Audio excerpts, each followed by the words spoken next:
bottom bread? It's a bottom sandwich?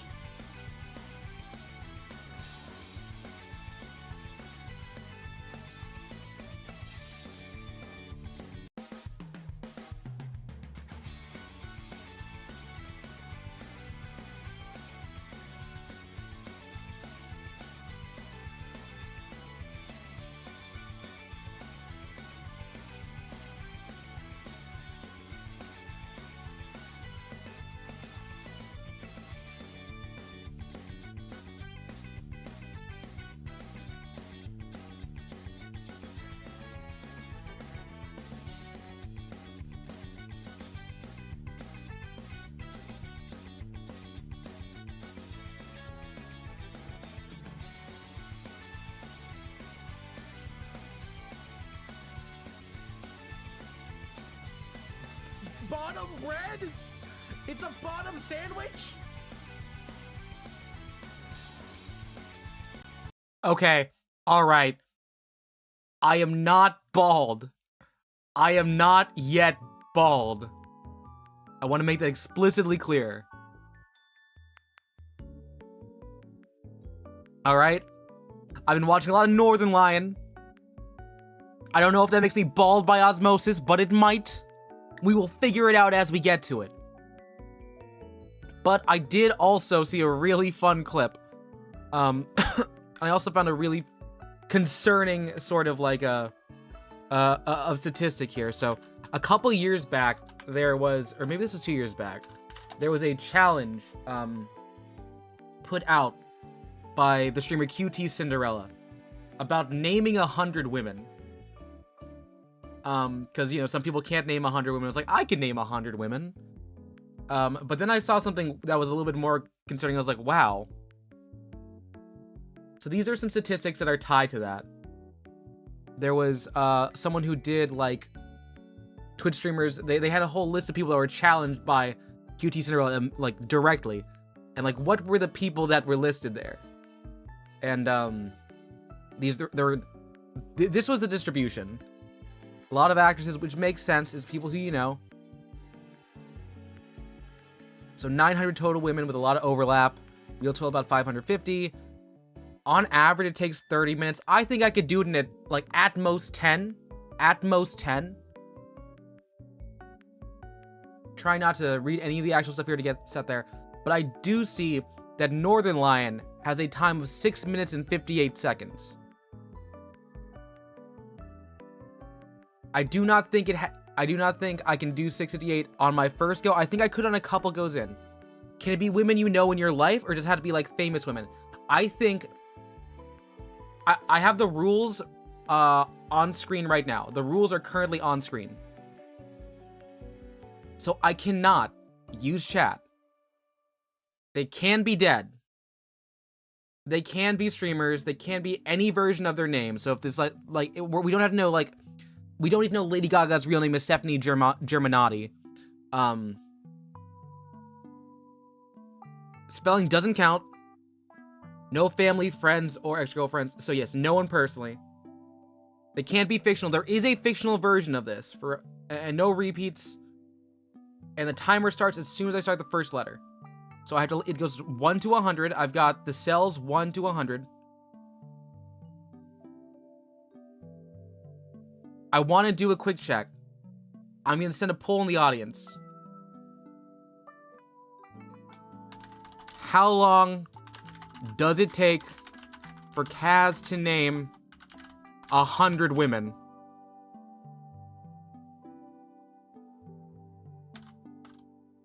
Six minutes. 7 minutes. Because I think I'm going to make this under 10. 8 minutes. 9 minutes. I think we're going anywhere in between that list. I want to see how much y'all have faith in me. I'm going with a generous 10, 15 on a bad day to name... Okay. I'm seeing a lot of y'all don't have faith in KazCassidy. Y'all think KazCassidy isn't a knower women? Get your friends in here. Get your friends in here. Watch. Let's see. Let's see how long it takes for me to get through this, okay?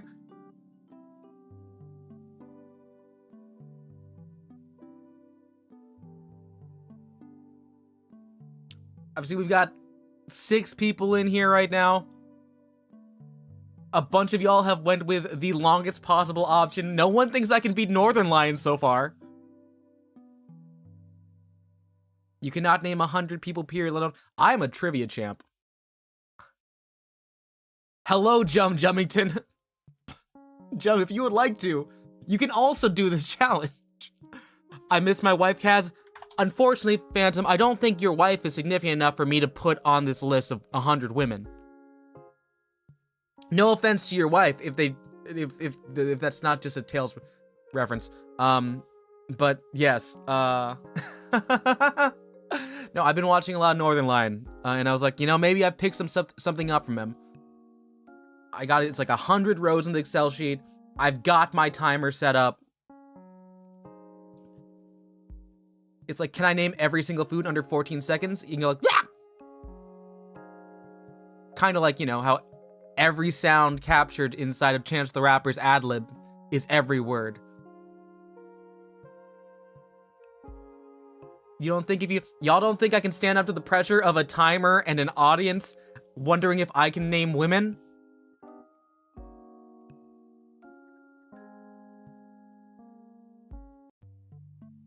Oh, shoot. I need to really quickly add some credits because I've gone through a set there.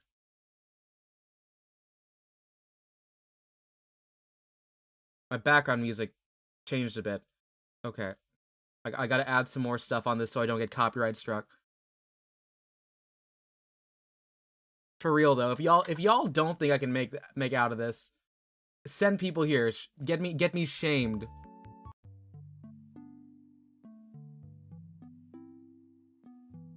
Okay, so I got sunflowers in there. This is the last one I was on.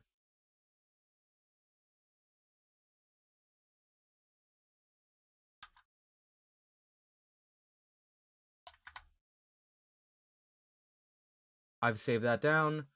I'm going to once again go back to just this singular one. I'm going to loop it. I'm gonna raise the volume a little bit. Maybe a little bit lower?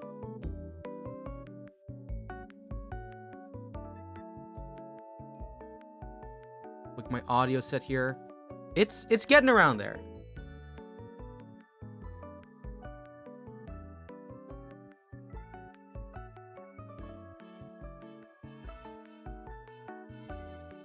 I'm leaving the poll up for a little bit longer. What if my ex is a Google person? Don't worry, they're not. Oh, wait, sorry, you mean in the rules in general? Yeah, I guess you could put them in there. Alright.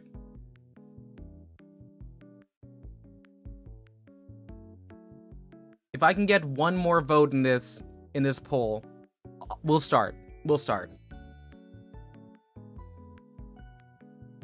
Alright, so I hope y'all understand.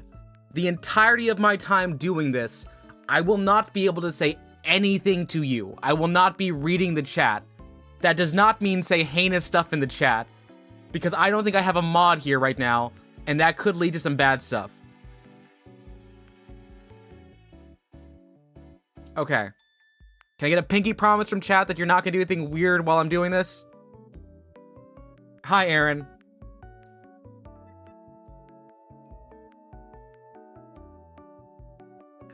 Let's see. If your ex is a metaphysical concept, it depends. If they're like the goddess, like death, or the emanation of death, like in a physical sense, they can become that. Probably, sure. Okay. All right. Are we ready?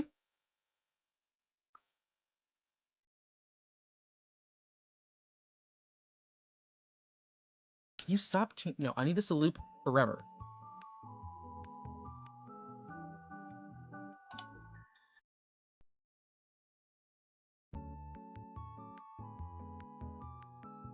This, okay, no, get out of the mix. Perfect. All right, let's game. Let's go naming.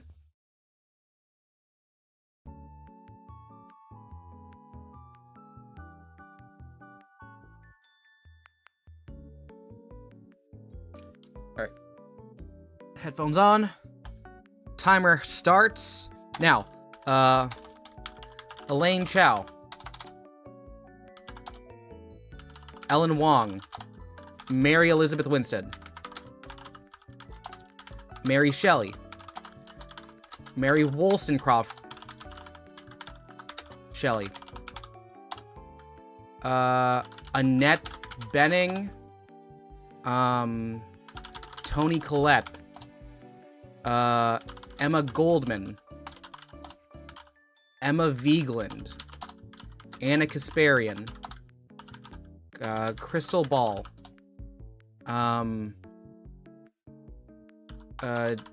Janet Yellen, Helen Keller, Anne Frank, Susan B. Anthony, Elizabeth Cady Stanton, Elizabeth Banks, Queen Elizabeth I,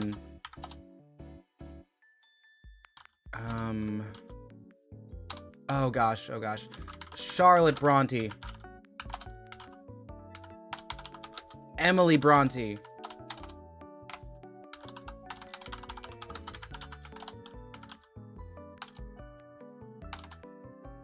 Zooey Deschanel,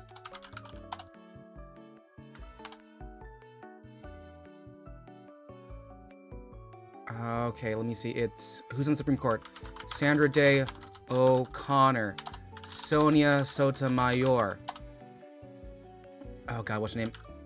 Amy Coney Barrett. Let's see. Anna Kendrick, Trish Stratus, Lita, Brie Bella, Nikki Bella, Julianne Hough, Tate McRae, Christina Grimmie, Mary Kay Letourneau, Sarah Brightman, Leah Michelle, Jenna Ushkowitz, Melissa Benoist, Joey King,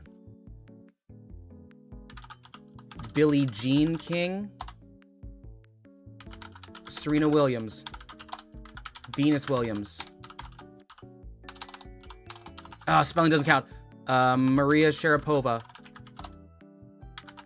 Brie Larson, Kristen Wiig,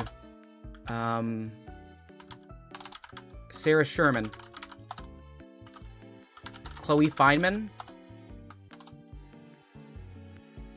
Simone de Beauvoir. Oh God, I need to make sure I didn't get anyone there. Who else is here? Shoot. Sarah Jessica Parker, Bette Midler, Kathy Najimy, oh God, Ada Lovelace, Jasmine Crockett. God, I hate her. Marjorie Taylor Greene, Hillary Clinton, Kamala Harris, Michelle Obama. This is gonna be cheating. Sasha Obama, Malia Obama, Chelsea Clinton, Chelsea Handler,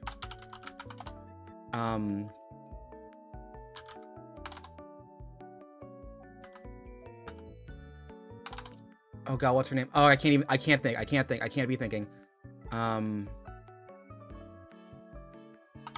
Julia Louis-Dreyfus,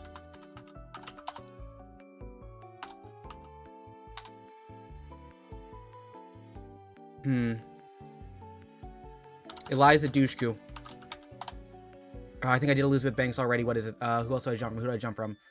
Ensemble movies. Ensemble movies. Did Kristen Wiig. So Melissa McCarthy. Leslie Jones. Kate McKinnon. Oh, God.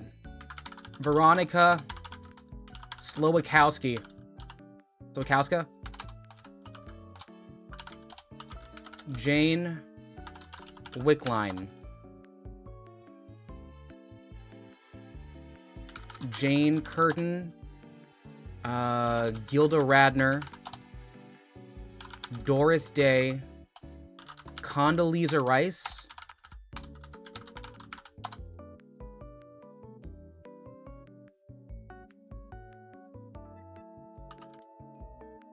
Jane Goodall.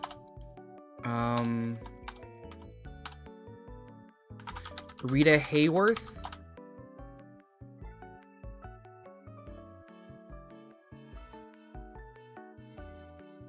Rhea Perlman. Susan Sontag. Virginia Woolf. Bell Hooks.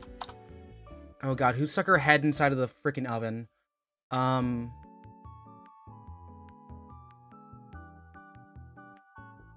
Talia Shire. Regina King. Angela Bassett. Stephanie Sue. Michelle Yeoh. Italia Ricci. Christina Ricci. Carly Rae Jepsen. Lord. Madonna. Cher. I already did Tate. Why did I say Tate McRae first? Haley Williams. Jennifer Lopez. Jennifer Beal. Jeanette McCurdy. Miranda Cosgrove. Victoria Justice. Ariana Grande.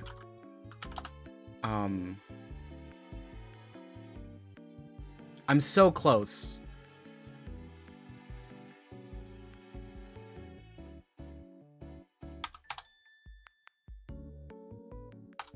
Oh my God, I'm blanking now. What was their name?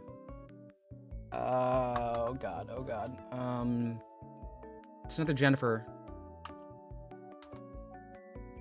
Did I say Jennifer Lawrence?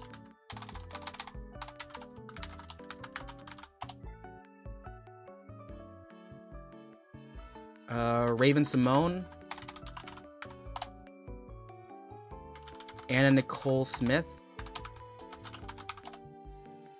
Anna Wintour. Last one, Ariana Huffington. 807. Oh, okay. 807. So I beat the 9-minute score. 807. We take that. We take that.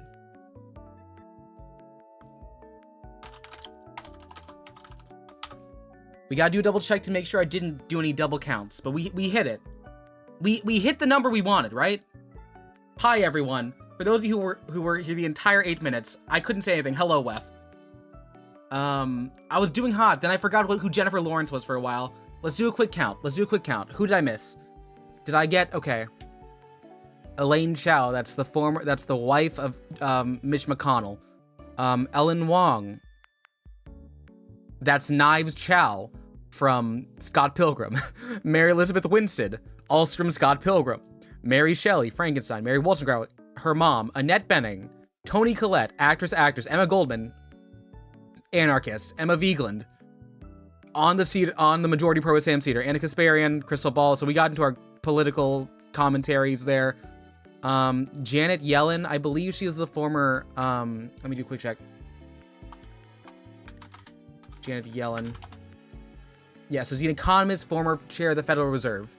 Helen Keller, Anne Franks, Susan B. Anthony, Elizabeth Cady Stanton, Elizabeth Banks, Queen Elizabeth I, Charlotte Bronte, Emily Bronte. I gotta make sure those are the right Bronte sisters. Real? Also real, okay. Zoe Deschanel, I forgot there is an Emily Deschanel as well. Sandra Day O'Connor.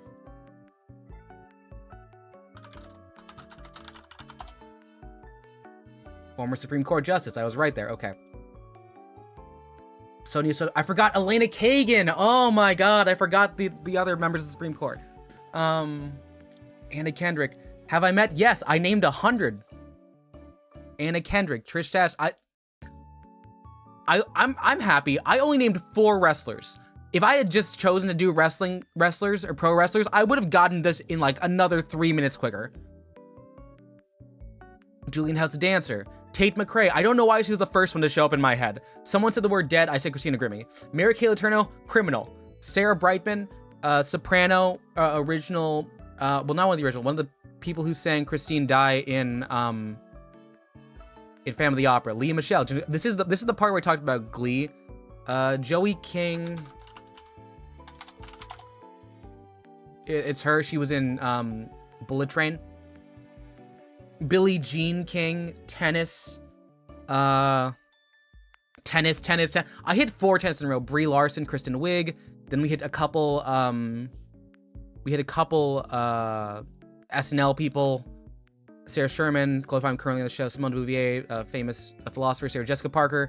Bette Midler, Kathy. I was just thinking about, like, I think I did the trio, the witches from Hocus Pocus.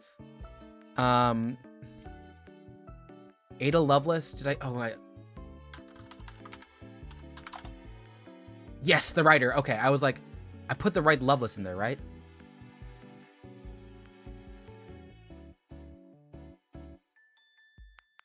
Are you? Okay, so I need to know which 3 of y'all voted for 8 hours. Who guessed right? Jasmine Crockett, current rep in Texas. Marjorie Taylor Greene, not a current rep. Clinton, Harris, Obama. Clinton, so we hit some over here. Thank you, host. We went through familial here.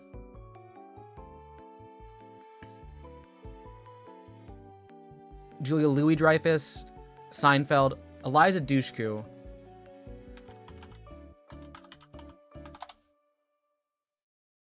Former actress, she was in Buffy the Vampire Slayer. Leslie Jones, Chad McKinnon. Did I need to figure out, did I spell her name right? Slowikowska. So I added 1 extra K, but I pretty much got there. Jane Wickline, Jane Curtin, more SNL. Doris Day, actress. Condoleezza Rice. I'm gonna say she was a Secretary of State. Yes, she was a Secretary of State. Jane Goodall, the guerrilla researcher. Rita Hayworth, famously in The Green Mile. Or sorry, famously that poster from Shawshank Redemption. Rhea Perlman, actress, was married to what's his name? Danny DeVito. Yeah, that's him. Susan Sontag, Illness is Not Metaphor. Virginia Woolf, Bell Hooks. We got in our bag here with our with some stuff back here. Then Talia Shire, who is I believe she's Adrian in Rocky. Yes, that was Adrian in Rocky. Regina King, actress. Angela Bassett does the thing. Stephanie Hsu. I got 2 people from Everything Everywhere All at Once. The 2 Ricci sisters. Carly Rae Jepsen. We went straight into music to try and catch up near the end of that. Madonna, Cher, Haley Williams from Paramore, Jennifer Lopez, Jennifer Beal, Jeanette McCurdy, Miranda Crossgrove. Did I double up on Jennifer Lawrence?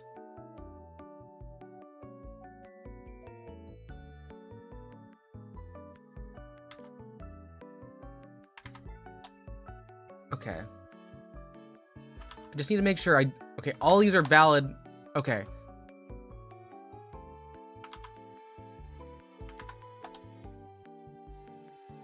Okay, so we verified no repeats, 100 unique women to the list. I think we win 8 minutes 7 seconds.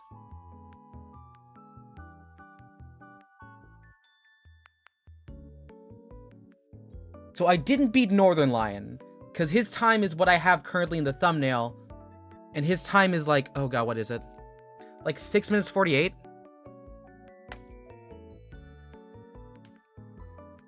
I don't know. Pedals, you think you beat my time? Can you beat my time and name 100 women?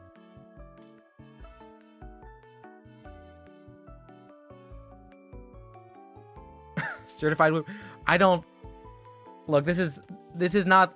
This is a test that's very similar to, like, the Bechdel test, where it probably doesn't mean good for quality, because I just named a bunch of women. I didn't say anything about what they were until afterwards, and as you can tell, I was naming ones that I could say sentences off of. If I wanted to, I could have cheated. I could have been like, oh, this is everyone on the TV show I like. And I jumped around a bit and did that a bit. I do think there were some in my bag I pulled. Most people would not pull. I don't think anyone would first pull Elaine Chow. I don't think anyone would pull Elaine Chow. You've only seen... Let's... Okay, maybe this was a really flippant way to start here. Maybe let's not joke like that. There are at least like 6 women in chat here every once in a while. Hi, Yumi. No, Glenn, I haven't become bald. You're the second person to say it. You're the second person to say... I put NorthernLion with hair in the thumbnail. I put the unbalded one.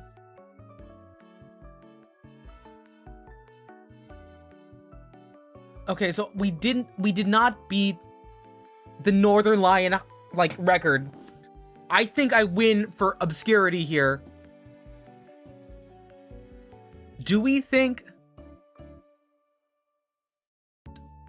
I don't think. Look, NorthernLion can beat this challenge in under 7 minutes. NorthernLion would not be able to remember Tate McRae.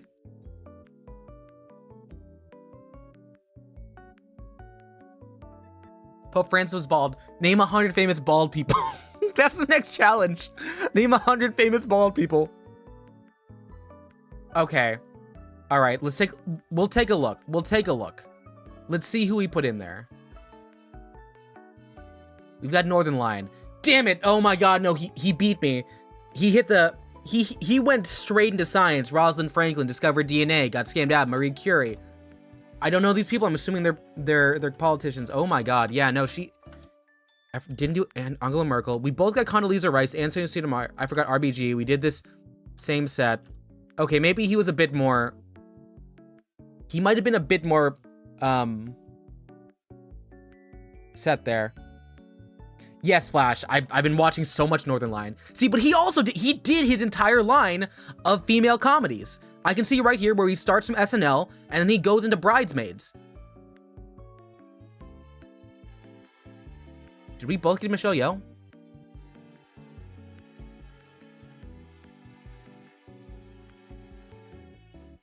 We did get... Okay. No, he goes straight... He gets an actors and he doesn't stop. I jumped around a bit, so I guess I didn't strategize enough. Hey, Kruka, we just named 100 women. Wow. You know what? If you can't name 100 men, that's fine. At least it's even.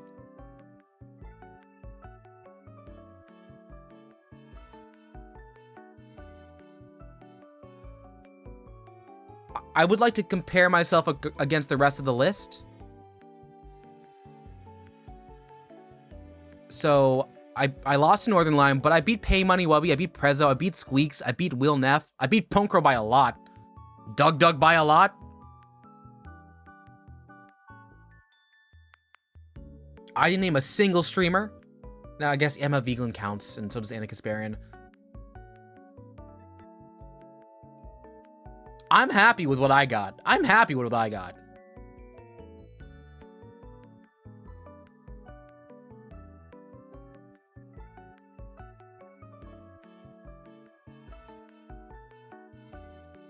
I challenge you all to do it yourself. Did Pointro take 8 hours to complete, then 3 minutes? Yes, he did. That's actually in the statistical analysis. Name 100 women Pointro. Analysis. You should. He took 46 minutes and 14 seconds. 100 Pokemon in under 5. Yumi can probably name 100 animals, that's fine. Either way, I think that portion of the day is done. I've done that part of the NorthernLion portion. We're gonna move on to, let's say, how about we do... I was gonna do this if the last one didn't work. How about we do a little bit of Sinnoh Nerdle? Okay, so I went to film school, but I'm not as good as NorthernLion. Happy Women's Day. It isn't International Women's Day. We should celebrate feminist cause. Yeah, generally, we should. I do want to make sure we're avoiding this turning into like some weird sarcasm thing. I'm not saying you are, but I'm just saying we mean this genuinely. Let's try and avoid making broad, sweeping statements about women for now. Okay. How is the audio going right now? How are we feeling with the audio? We looking good? We okay?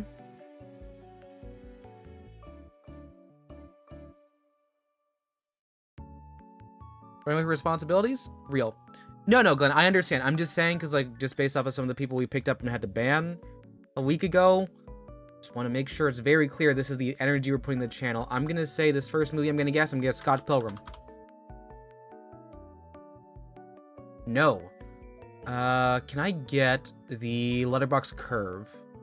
Review number 1. If I'd seen this 11, the character interesting would have made me spontaneously combust. I would have printed so hard in the thousands, millions of others. Instead, I watched Flushed Away. Now I'm married to a rat. Call me a brat rat.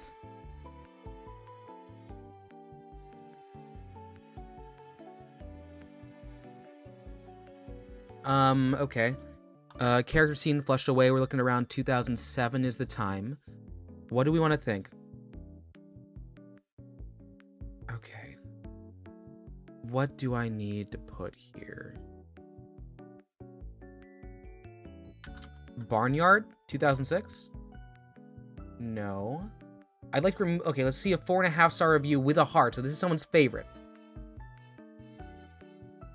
Patrick Williams, you love this movie. Sometimes watching it stresses me out, thinking about how hard literally every shot must have been to do. So this is an aggressive one. Can I say Shaun of the Dead? It's not Shaun of the Dead. Can I get a 4 and a heart?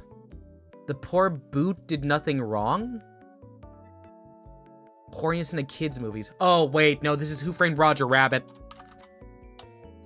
It's not? It is. Okay. So that was not great. 4 guesses. We guessed based on critical reception. That's a pretty good letterbox curve. It's a pretty good curve.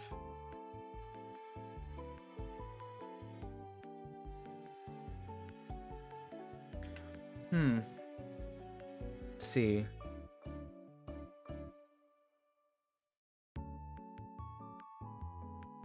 No, this all makes sense. Patrick Williams talking about the shot because like he had to compose Mickey Mouse and Bugs Bunny at the same time, so it looks right with Bob Hoskins. Let's go back to here. We're gonna go back one day. This first review, Universe could have used the Men in Black. I'm gonna say E.T. No, I'm not gonna say E.T. So there's, you need to be able to make people forget stuff. I'm gonna say there's gonna be AI artificial intelligence. It's not that. Let's try 1. This is a 4.5 and a heart. So this is someone's favorite movie, but they don't think it's the most quality thing in the world. His son managed to get back home safely. That's all that matters. Oh, wait. Is this Finding Nemo? It's not.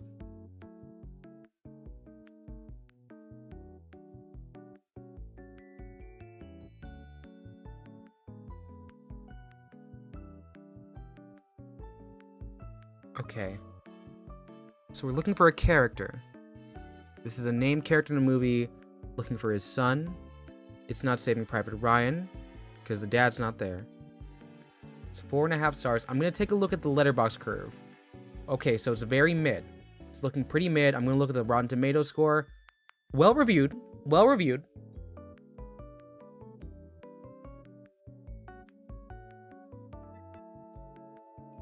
Some long text there. Okay, this is a 3 in hearts. I'm gonna get 1 here. Let's see. All my humans, all my homies hate humans.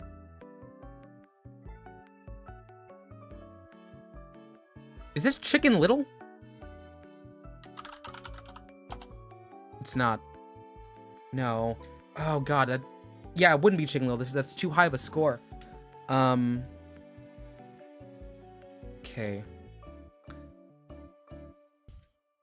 We need an alien movie. District 9.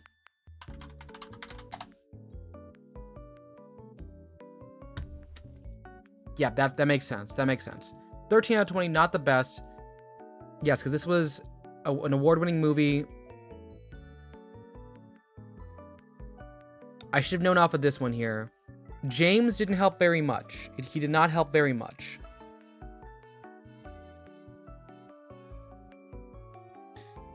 It's not The Room. You only know anime movies. I don't know if we have an anime-only version of this one. This is just like cinema. Let's look. We're looking at Nerdle. Let's see. What's here with the original here? Okay.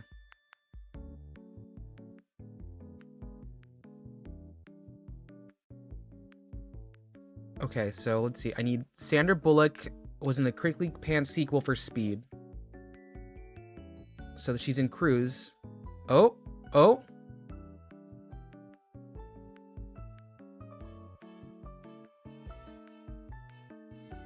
American Hustle is here.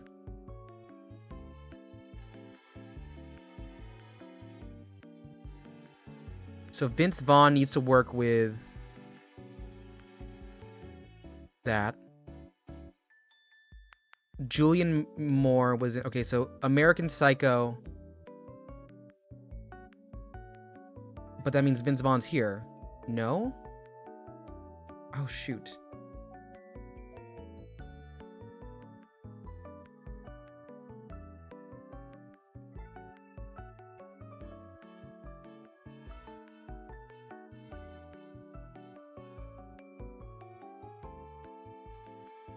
Was Christian Bale in Speed too?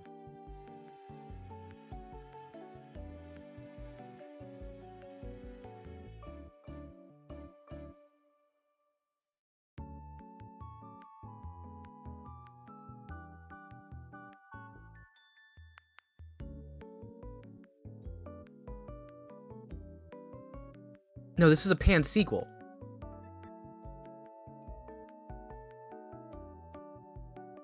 No, it's wrong. It's wrong.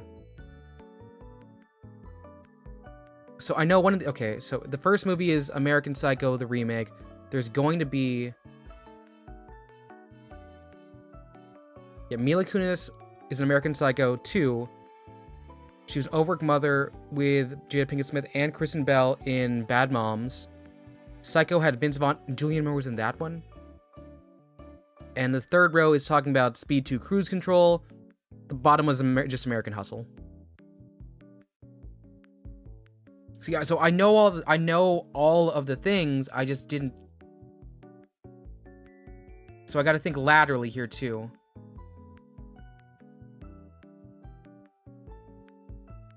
Yeah. Okay, it's fine. I'm a movie guy. Let's go back to another puzzle. All right, we see Orlando Bloom. We see Pirates. We see Keira Knightley. Do we have Matthew Broderick? We do.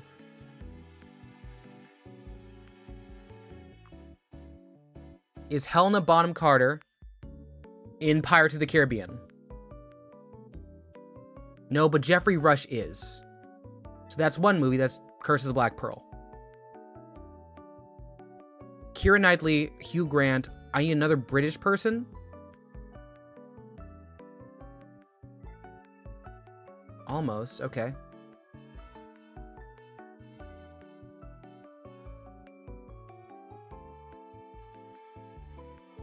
Club, Helena Bonham Carter, Edward Norton. Fight Club. Okay, who's in Fight Club? Brad Pitt.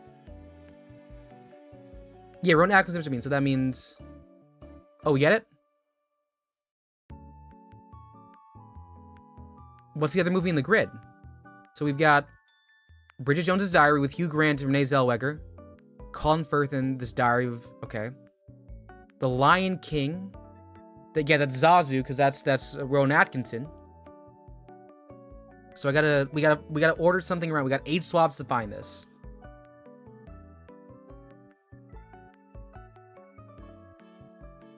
what's Colin Firth the movie of Jeffrey Rush?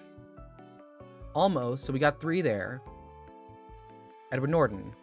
Bonham Carter. We got it. Okay, the last movie was The King's Speech. I knew he was in there. I knew he was in there. All right, look, we beat one. We beat one. Let's go.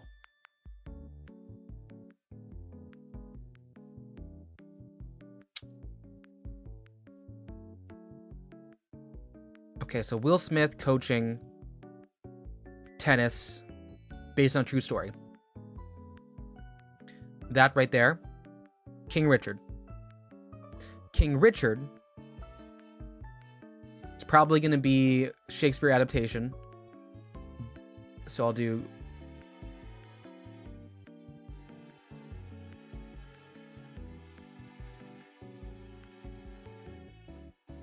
Denzel Washington is... This is probably going to be looking for Remember the Titans.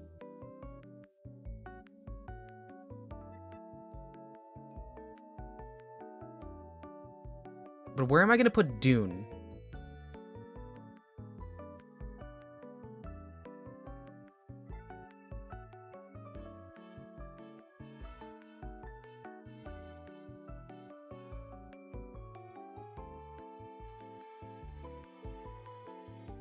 Has...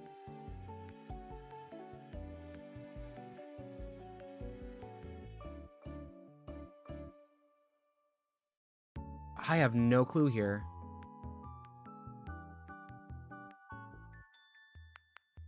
Okay, so well, let's see the movies. Let's see the solution here. We knew King Richard.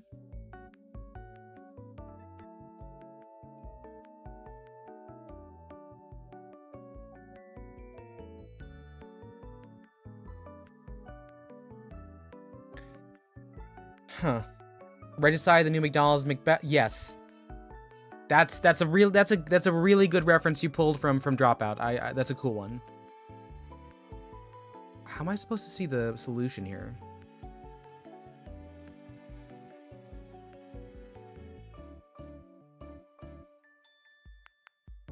Dune. All right. It was Dune Part 2. Timothée Chalamet with Florence Pugh. Stellan Skarsgård's in Dune 2? Okay. Yes, there was the tragedy of... Yes, okay. And Marty Supreme with the Safdie. They use the Mr. Wonderful's vampire line? Like, they actually take that to, like, to heart? Alright, okay, fine. Back to Sin and 2 Nerdle. Whatever. Let's do a logical. Topic. Twin films. Movies that were released around the same time, similar themes and concepts. So this is going to be like our Armageddons and our Deep Impacts. Films are vertically adjacent to their twin. Column 1 has the 4 oldest in the grid. These are the oldest films. The older... Let's see. DreamWorks are in the same row in the order from least to right. So we have DreamWorks. Least order left to right. Column 4 only has comedies. That's all set. All right. Let's go into battle mode. Let's see what we got. Let's find one, and let's see how badly we lose.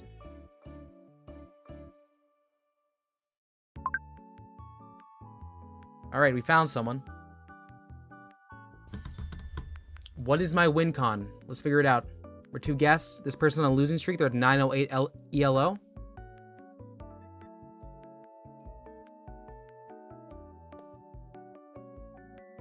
All right, you're going to say The Long Walk. What is my win condition? I'm going to say Licorice Pizza.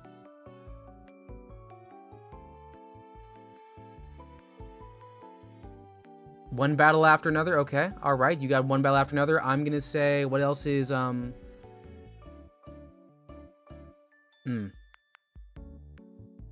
So I gotta find a DiCaprio movie. Give me something a little bit more obscure. Give me Revenant.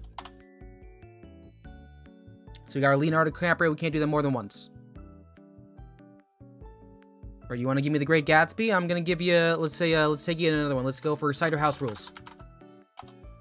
Yeah, we've got our Tobey Maguire connection. Come on, big guy. Come on, big guy. Let's go. Alright, you're gonna give me Spider-Man. I'm gonna take a James Franco movie. I'm gonna move myself into places a little bit. Can you beat 127 hours? It's just him and another guy. What you got? Can you get out of the hole? Can you get between the rocks? Come on. The Hangover? No. No, he's not in The Hangover Part 2. You already used a James Franco. You gotta find it out there. Can you get the director? You use their lifeline. Okay. I want to say, give me a Slumdog. Yeah, that's the director. You didn't know Danny Boyle had that, did you, son?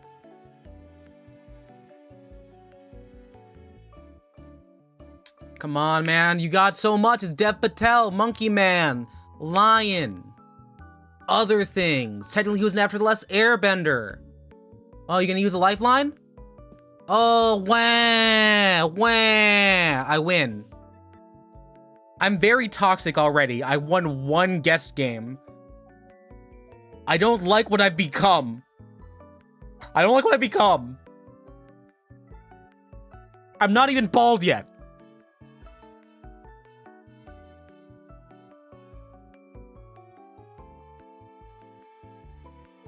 It wasn't well played, but I got him there. Why am I live this early? Because, I don't know.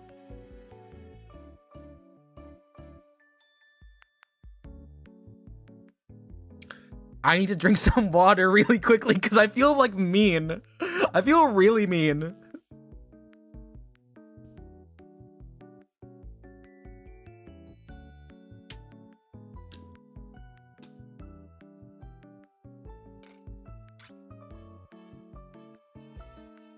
So this is what NorthernLion would be like with hair? Yes.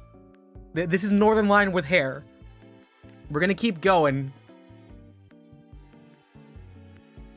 Look at this, though. Look at this.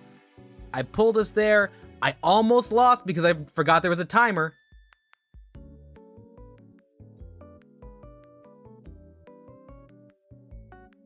Let's see here. I don't have a platform here if I do this some more. Can I get another battle? Exit out. Let's see. Let's do another classic. Come on, link me up. We can tag him. We can tag him.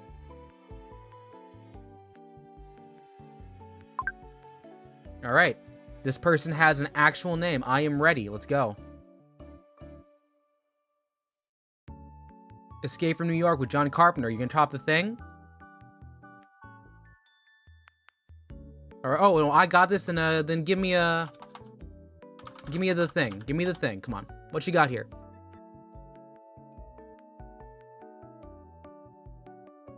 Guardians of the Galaxy 2. You got Kurt Russell already. Sweet. Then let's pull you into something out there. Let's do give me the Tomorrow War.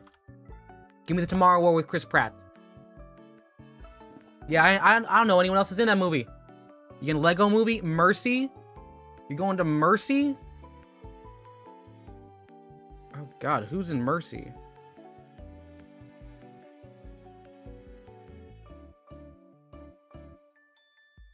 Let's see. Skip. I ain't got it. This is new. This is a new movie. I ain't got shit. Mario Bros movie. Okay. Give me that's Charlie Day. Give me Horrible Bosses 2. Horrible Bosses 1. Let's get you back inside the 2010 Funny Man era. I got escaped out of the asshole here. We got this. Come on. Bruce Almighty. Okay, fine. Let's take a Jim Carrey one. Give me the number 23. Give me the number 23. No one else remembers number 23. I remember number 23. Go! You got Jim Carrey again. Use him twice. Okay. This has Jesse McCartney, which means I can bring us to, you guessed it, Alvin and the Chipmunks.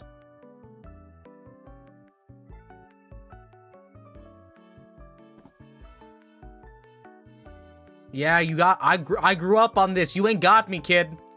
Use a skip. We got so many people here. Underdog. Okay, give me Hotel for Dogs. No. Give me Bridge to Terabithia. Oh my god.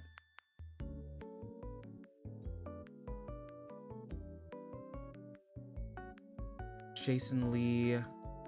Give me Clerks. Clerks 2.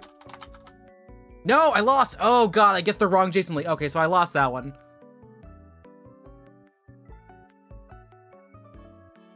That was I could swear I thought Alex Newberger was gonna be someone else. I thought that was a Josh Hutcherson movie. All right, keep going. We're gonna keep going here.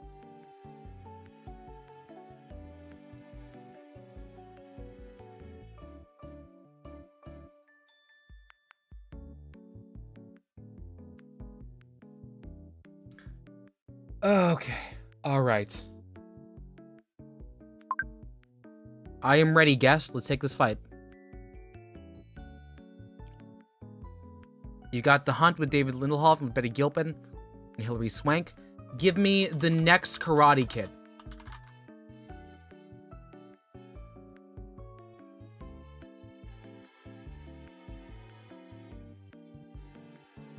You're gonna give me another Karate Kid here. It's the only one you're gonna get because it's got Pat Morita. Most people don't know Pat Morita. No. You got to the original one. Pat Morita's not. That's Jackie Chan. Give me Karate Kid 1984.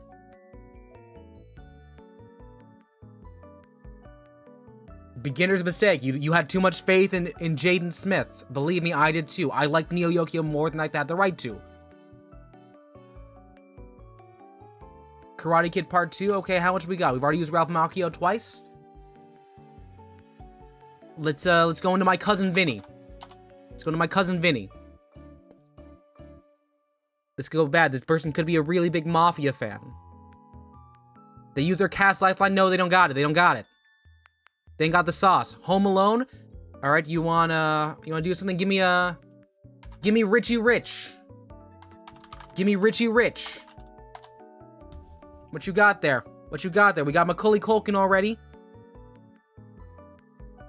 Zootopia 2. Okay, you know what? I'm gonna bring it back. We're going back to horrible bosses. Cause I can pull out there. We got three good stuff there. We got Jason Bateman. I can go to Jason Sudeikis. I can go to We're the Millers. Zootopia again. Man, we got a furry up. That's mean.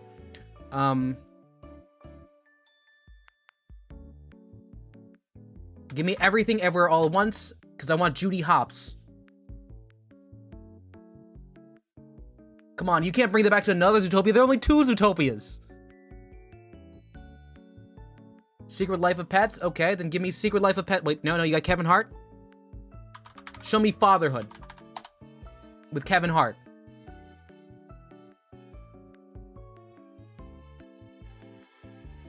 Can you remember? That's a solo drama. You know Jumanji went to... Okay. Welcome to the Jungle. That's got Nick Jonas. Nick Jonas was not in the Hannah Montana movie. Give me the Guardians of the Galaxy Volume 2. Yeah, we got Karen Gillan. We made a move there. Moving you out of the games first, bring you into some Marvel. See if we can mess you up with this. Avengers Endgame. Perfect. That means I can pull around some weird people. I'm going to take you to the Judge.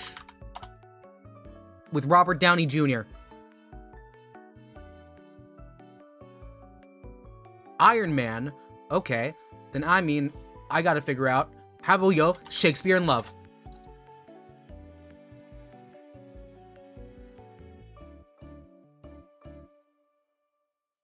Gwyneth Paltrow ain't in Age of Ultron. She ain't in Civil War. You can't go back to the Cape shit. Never mind, he can. Okay, I'm gonna take you back. Lost in Translation. We're going to Coppola. We're going to High Art. You wanna go sing? Okay, you got... Okay, fine. Then give me... Okay, let's go Ted 2. Give me Ted 2. You wanna play Slop? Let's play Slop.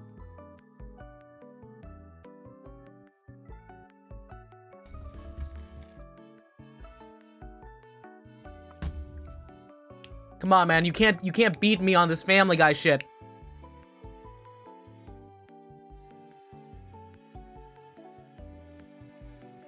Alright, here's Time We Send Lifeline. What you got? You're gonna... Come on, Ted 2 is a big movie. You got a lot of stuff. Come on, drop in Flash Gordon. Dropping Mila Kunis, Uncharted, Tom Holland. You really want to go there? Give me the devil all the time. Come on, there's an easy way out of this. You look on the poster, you can see him. There's R-Pats. You've got R-Pats to get out of here, guest.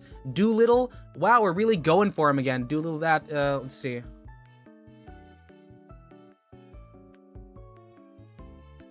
God, I forgot he did this movie.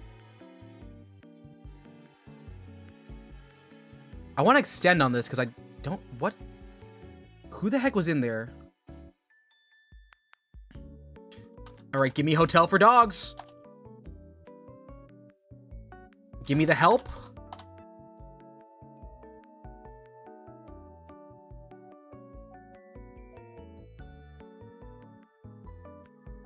Come on, you got Emma Stone, you got Octavia Spencer. Big Mama's House. Alright. How about we go this way? Madea Goes to Jail.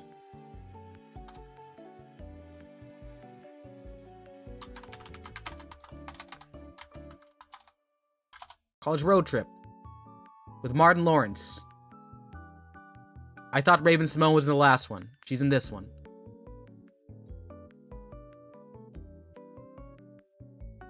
Big Mama's... We can't keep going back to Big Mama's house. Give me a scary movie. Okay, let's see what we got here. Kat Dennings. Zachary Levi. Give me Shazam.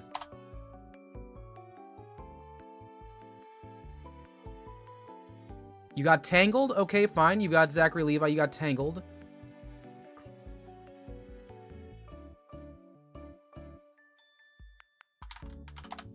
I got Frozen, because we got all the secondary people here.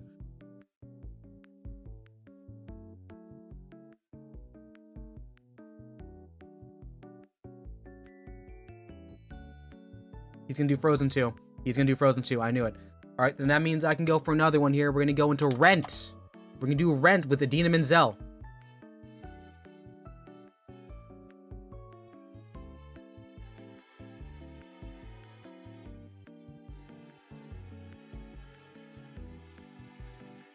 Going for Wicked. Let me see this here. The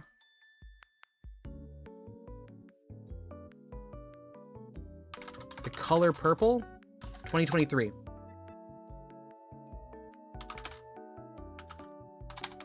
Oh god, the Wiz. Oh god, I mistyped the E. That was a good one. That was 23. Okay. We're 1 and 2. We can run it back again. I'm trying to look at chat. I was Googling Gary because I had to see how many people were here. Hi, everyone. Let's practice a bit. Okay. Quick and the Dead. You give me Sharon Stone, Gene Hackman. Give me Superman 1. Alright, we're ready. Fountain of Come. We cannot be losing to a guy named Fountain of Come.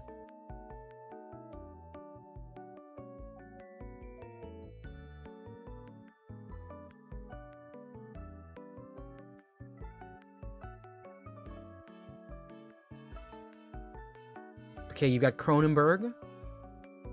Jeff Goldblum. Let's move into something here. This guy, let's go, you know, honestly, let's stick to musicals. Let's do Wicked Part 2. Wicked 1, I guess, because I mistyped it.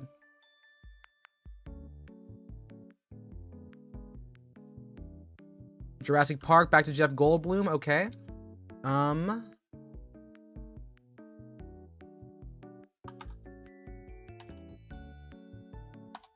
Give me a Dominion. That way, because I know Goldblum comes back in that one. Let's try and get something to Chris Pratt.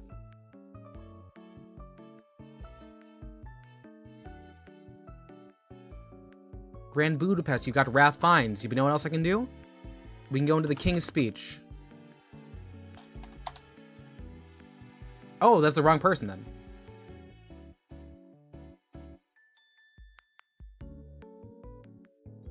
Bridget Jones's Diary. So we got Hugh Grant. Give me American Dreams. Give me American Dreams. This is obscure. Who do you know from this one? It's got Mandy Moore. It's got the Ozmeister. You could go into American Pie. They got it. About a Boy. Oh god, who my goo.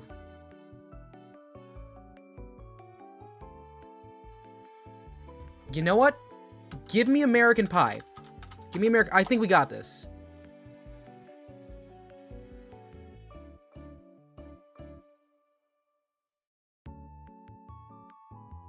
Goon? Okay, give me. You got Goon? I'll give you role models. We got Sean William Scott. You got Paul Rudd. Alright. Oh, you went for the big one there. Okay.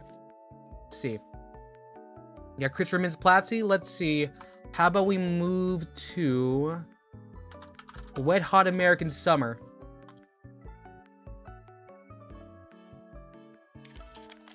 Oh, that's a waste. You don't gotta use your you don't gotta use it. It's an ensemble film.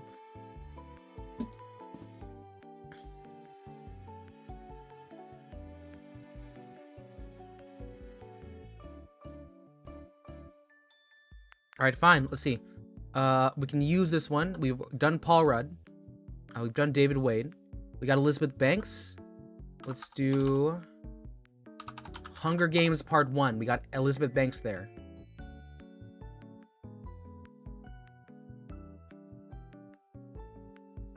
You got options. Alright, perfect. Let's do this. Let's put you in a weird place here. Let's give me Little Manhattan. Give me Little Manhattan with Josh Hutcherson. I don't think anyone has a way out of that. It's very Disney core, ranked 6,000. I watched this movie 3 times. He's the only person that did anything super big there. Oh, you jump back to Mockingjay Part 2? Alright, fine. Let's do... Give me No Hard Feelings. We've used almost all of our Jennifer Lawrences.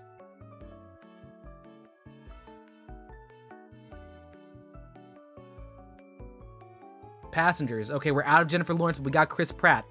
Give me the Tomorrow War.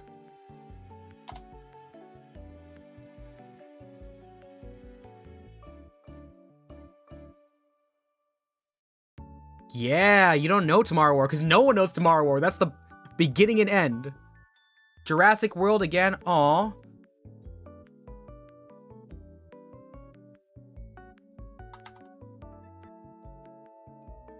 Give me Dominion.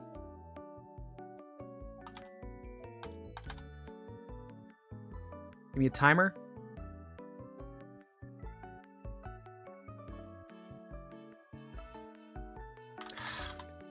Give me Guardians 1. We're out of Chris Pratt's.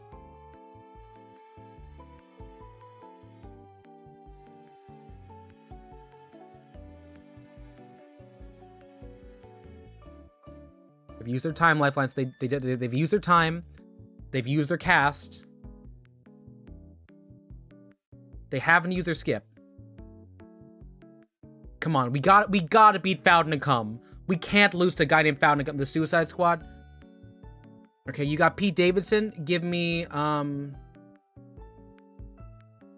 the King of Staten Island. Come on. Give me a skip. That way I can play Machine Gun Kelly. I can end you with it.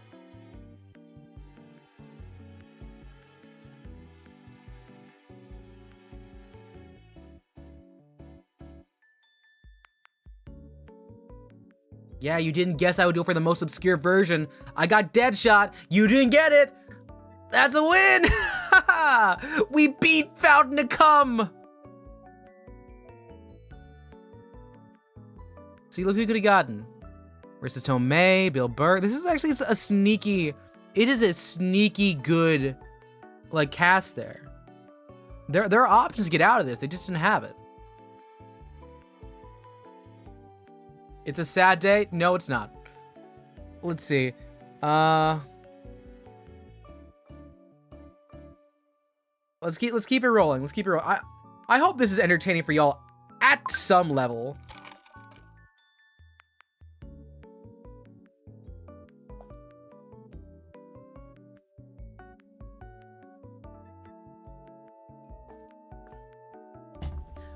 Oh, yo, this person knows what's up. He went next Karate Kid. Hillary Swank, give me $1 Million Baby.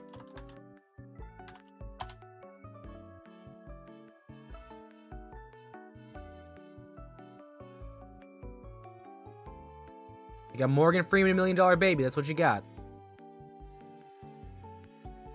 Coogan's Bluff? Give me Gran Torino. We're dealing with a weird thing where, you know how, like, Clint Eastwood, he starts doing his own directing, and when he does, that's pretty insular. You can't find other stuff there. Unless you start doing The Mule, in which case, oh, shoot, I ain't got a clue about The Mule. Fistful of Dollars? Okay. Give me The Mule. We're out. No more Clint Eastwood. We gotta get out of here.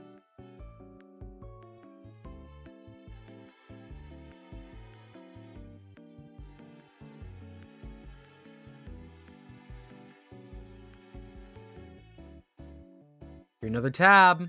Here's another tab. Immediate win. Quick win.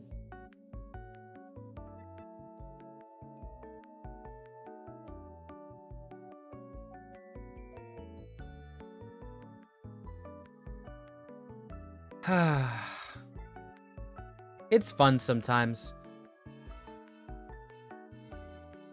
What's Battle 2.0?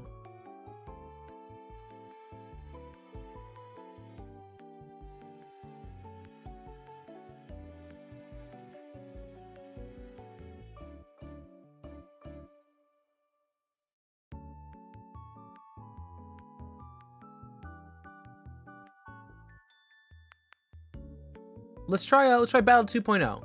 Try Battle 2.0. Arrakis Terror. Okay, so this person likes Dune. They like Dune. We're starting up on the hunt again. All right.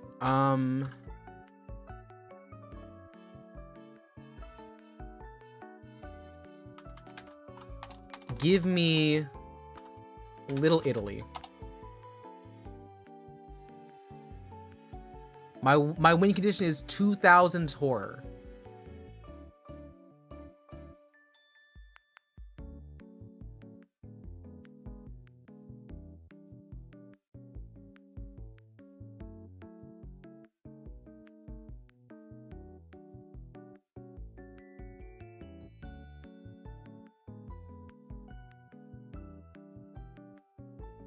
They quit.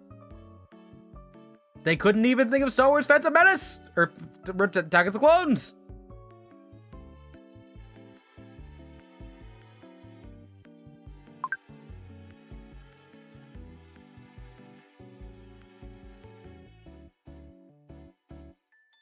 We're starting the Hunger Games. Mine is 90s romance films. He's got 2000s horror.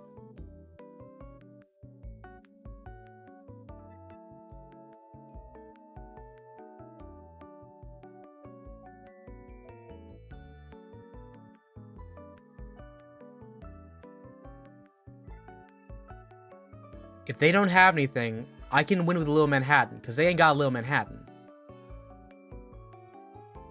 That's a free win. That's a free win.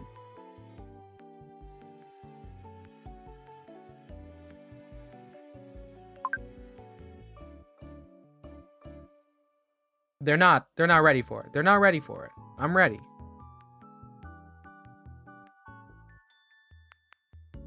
Rat Race 2001. With Rowan Atkinson, John Cleese, Whoopi Goldberg, Cuba Gooding Jr., and Seth Green.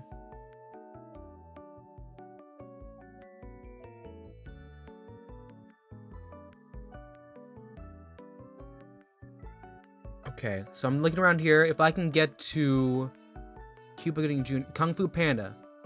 Alright, so I want Jack Black. I got Angelina Jolie. I got Dustin Hoffman. Can I get... Give me Shallow Hal. It's 2 years out of my romance, but that means if I get through it, I can get back into, that's Gwyneth Paltrow. You've got... I'll take...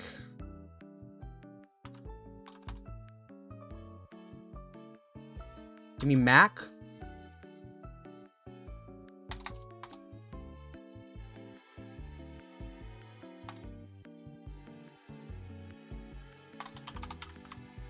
Kung Fu Panda 2.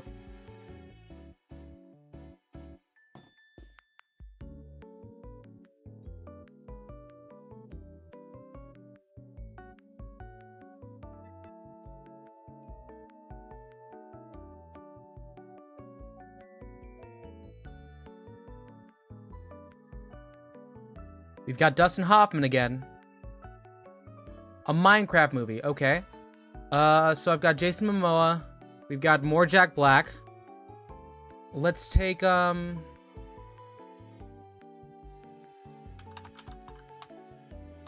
me Dune Part 2. Oh, Dune. No, he's the one that doesn't make it out. You got Lady Bird.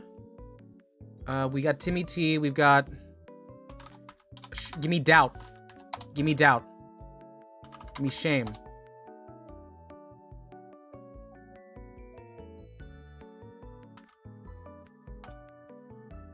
Give me... Oh god, what is she in? Give me Atonement. That's the one I forgot. Give me Atonement.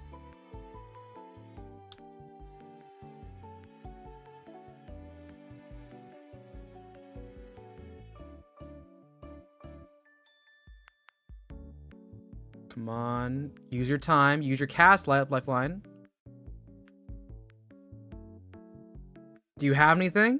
You don't have anything for Keira Knightley? You don't even have a Power of the Dog. Okay. You know what? You got Power of the Dog? That means I can take...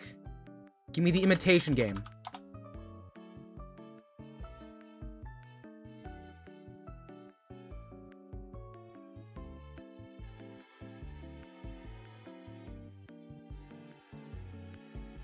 He's not in it. He's not in it.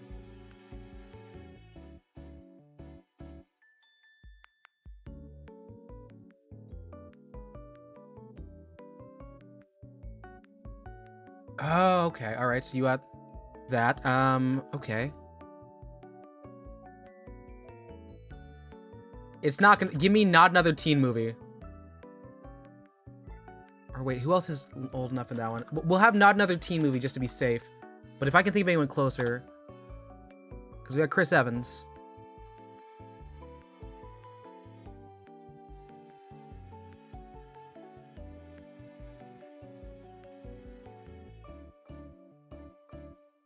Can you remember the Titans? Okay. Tommy Lee Jones. Tommy Lee Jones. Give me 9 days.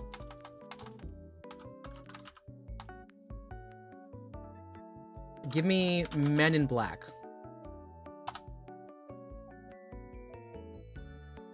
You've got a lot of Will Smith movies to work with here.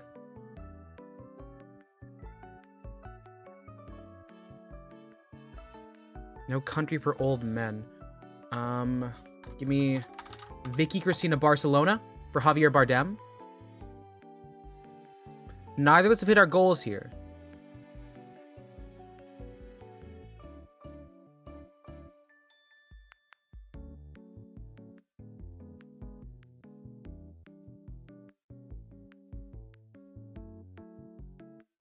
Okay, use your time lifeline. Use the cast lifeline too. You don't know the movie. You don't know Ball. You don't know Ball, man. You don't know Penelope Cruz. You don't know Scarlett Johansson. You've already used your cape shit.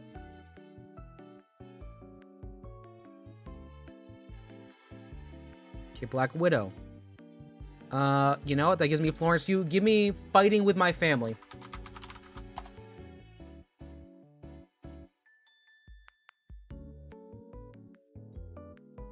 If you can't get... You got Midsommar? Midsommar? Let's see. It's an Ari Aster movie. Give me Eddington. Give me Eddington.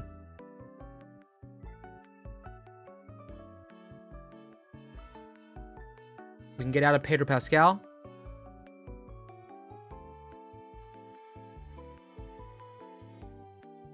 Tried to go for McConaughey. That's the wrong cowboy. Wrong cowboy, kid. Joker Folie à Deux. Okay. So you've got Joaquin Phoenix. We've got Lady Gaga. Give me A Star is Born.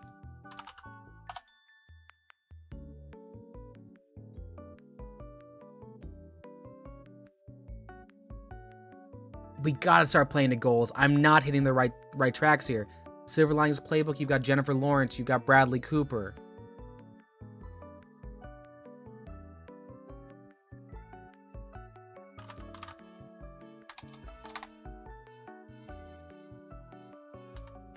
Give me Winter's Bone? Do you have a way out of Winter's Bone?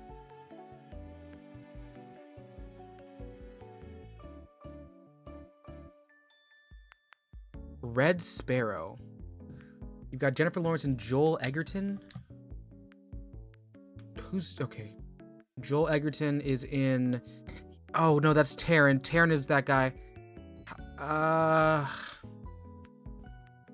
Give me Great Gatsby. Alright, come on. After this, I gotta get The Revenant. So you've got your Leo. You've got your Leo. Got my Tom Hardy, which means I can take... Give me Venom, The Last Dance.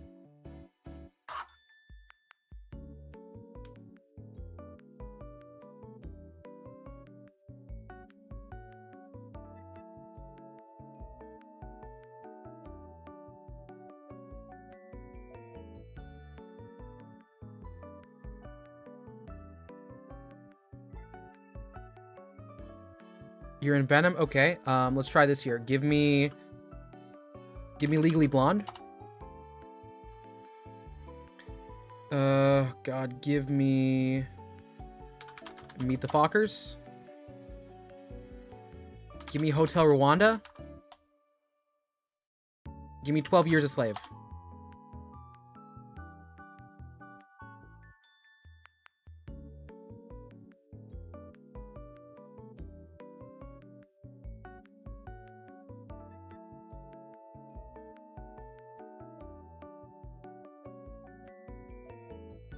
$42. Nope. That's the wrong guy. That's Chiwetel Ejiofor.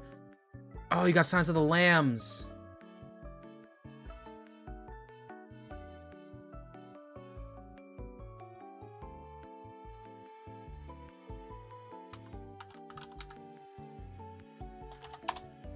Single white female with Howard Shore.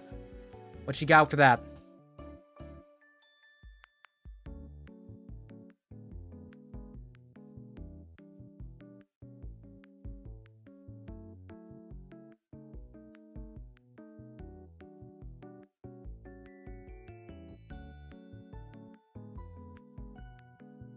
Went to Uncut Gems? You escaped with Uncut Gems? Alright, fine. I got Adam Sandler. I got Kevin Garnett. I've got Adam Sandler. Give me Reign Over Me. Yeah, that's right. We brought the 9/11 movie. Glenn, if you're here, that's the 9/11 reference. It took us about an hour and 15.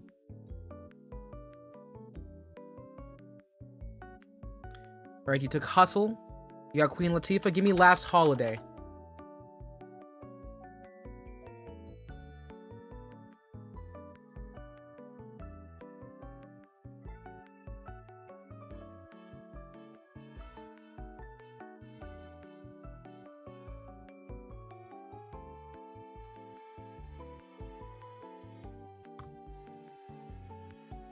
Thank you, Glenn. Thank you, Glenn.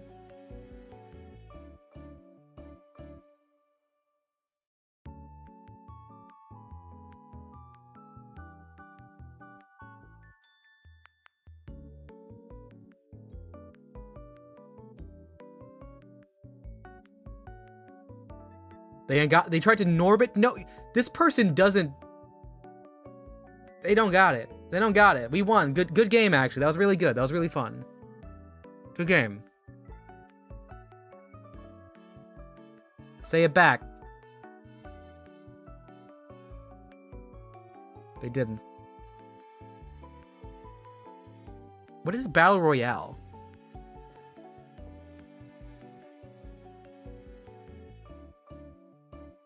This looks fun. Let's, I can play one Battle 2.0, and then if we can make it in time for the Battle Royale, let's do that. Because it starts on the hour. I'm ready. I'm ready. Eat my jorts.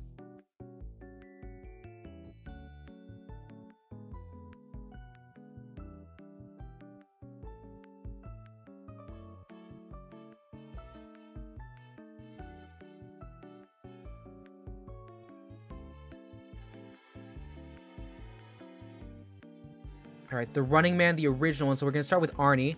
I've got 2000 horror on my side. You got Junior. Okay. I got Emma Thompson, Franklin Jella, John... Ooh, okay. Let's do Ivan Reitman. Let's say, take me to Welcome to Mooseport. Take me to...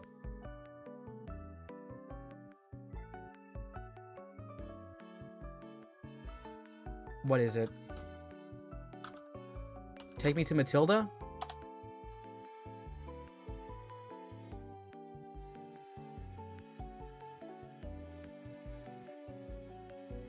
Already a miss and take me that long to get to Matilda.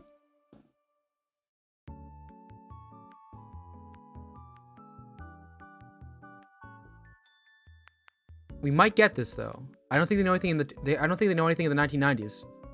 Okay, they got Batman, so they got there enough. This is Michael Keaton. Take me to Spotlight.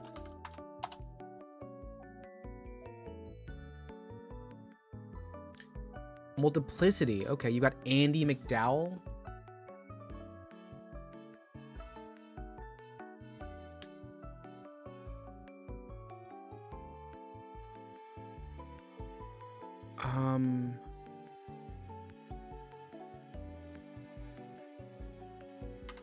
Groundhog Day?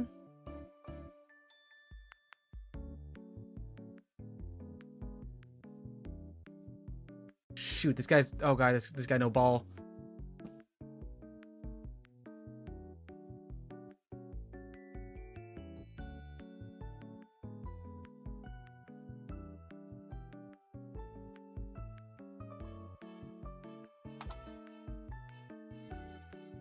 Give me American Dreams.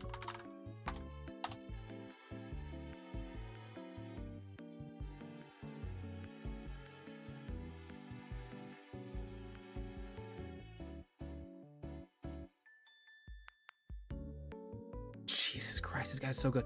He keeps playing Hugh Grant.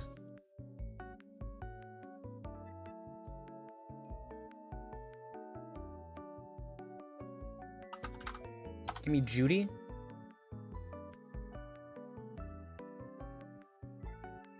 Why the...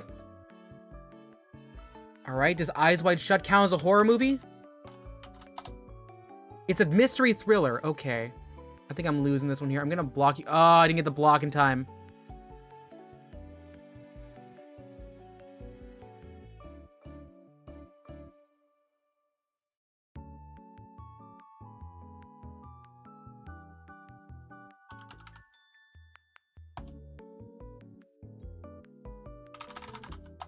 Take me to the prom.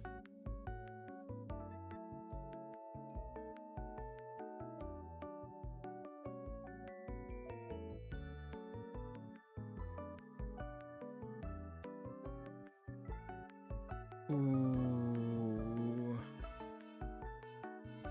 Is she in... Does Hannibal count? No, it's a thriller. It's not a horror?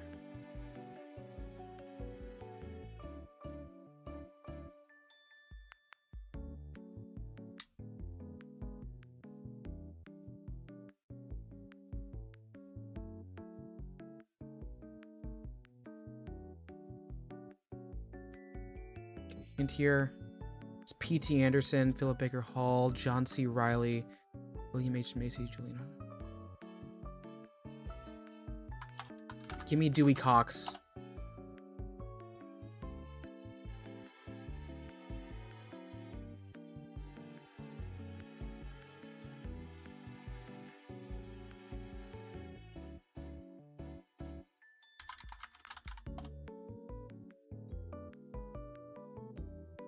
Okay, Chicago is an Oscar-winning movie with more John C. Reilly.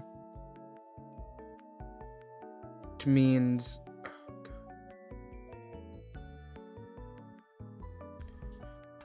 Rent.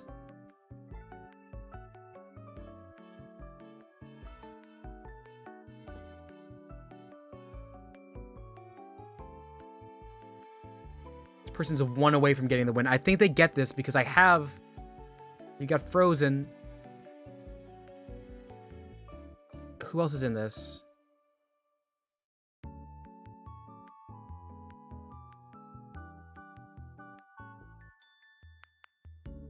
Give me Pixels with Josh Gad.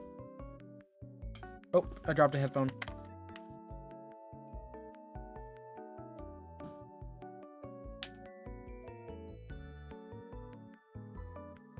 "50 First Dates"? That's a 90s movie. Got Dan Aykroyd, Alan Covert. That's so many people in there. You've got Drew Barrymore. Can I get Scream? That's a 90s horror.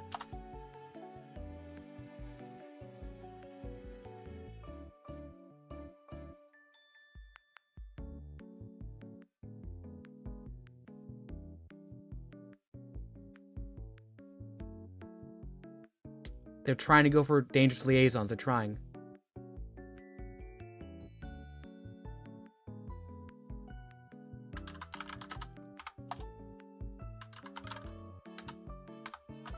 Scream 4, we've got our first one.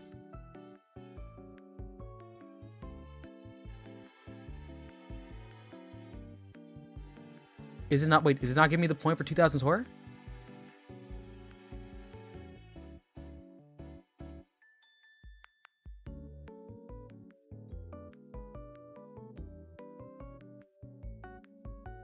Escape to the King's Speech.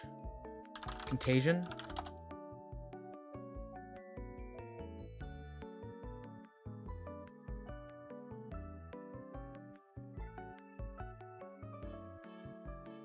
We've got Dogma, so I can do a Ben Affleck.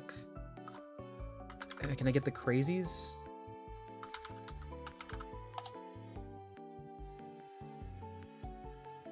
Gigli? With Jennifer Lopez? No! Oh my god, he might 90s rhyme himself after Jennifer Lopez. Shoot. Good game. They won off of win conditions. That's good.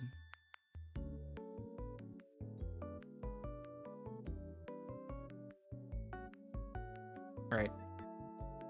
We're leaving the game. We're gonna go into let's get into this this Battle Royale.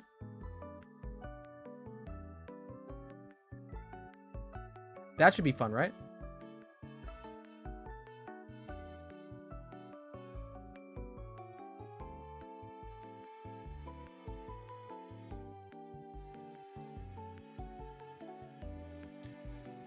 Okay, send it to Nerdle. Here we go.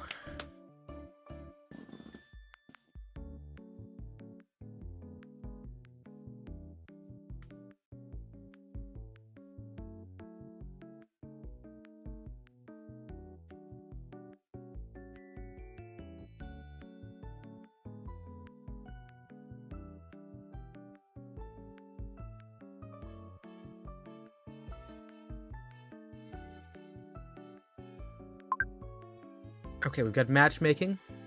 What we got running? Sharon Stone, Gene Hackman, The Quick and the Dead.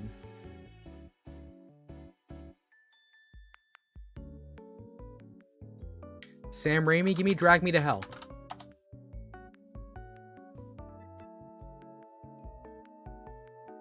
I forget. I wonder if this is gonna be like an obscure fight here. Let's see all the submissions. Just me. Okay, 23 remaining. Next film.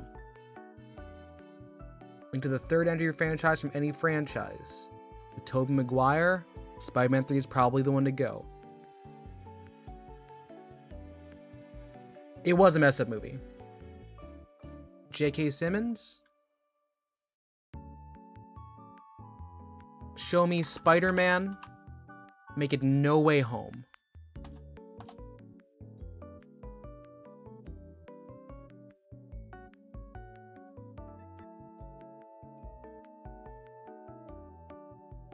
right. We're looking for Spider-Man 3. What do I want? We've already picked the loot. Give me 127 hours for James Franco. We're still in it. We're still in it.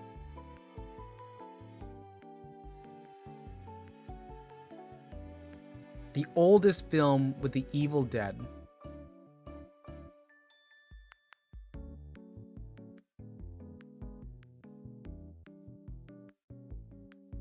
Cast Lifeline.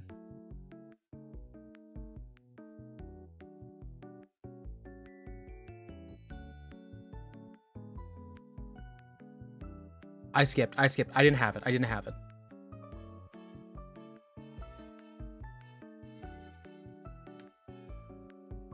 It's a lot of Raimi right now. We're all out of Raimi.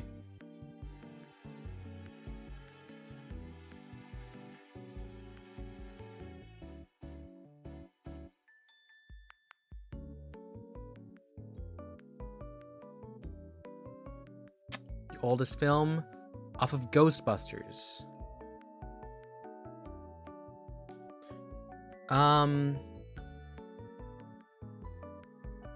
Give me meatballs. Give me meatballs. How many Phil's got an evil undead? If we count zombies, a lot. All right. Next film, okay. I didn't collect the oldest loot. Longest title was collected. Marriage Story with the longest title linked to an Oscar-winning film.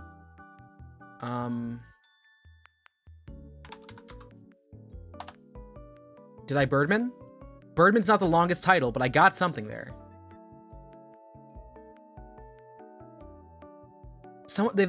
Everyone else has probably guessed Birdman. It's like the long film people think about when they think about Oscar movies. Did I get that?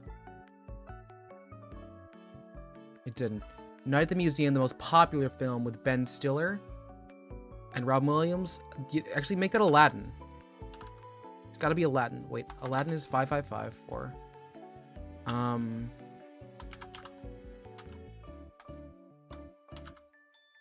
Yeah, give me Aladdin. Oppenheimer might be it.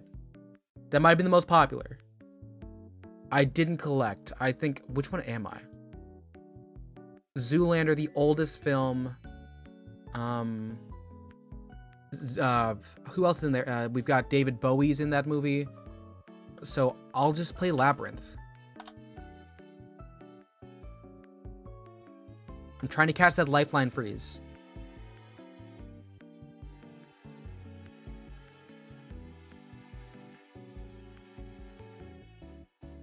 Which guest am I? What name am I?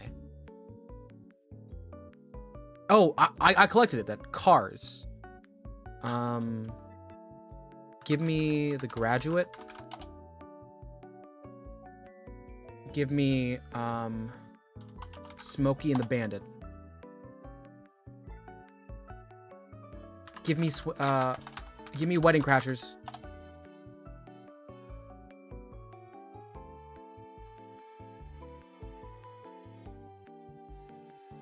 I didn't collect the most popular film, nor did I collect the oldest. Okay, linked to from the 1980s. Give me Splash. Yeah, I'll take Splash. Wait, am I bottom 4 right now?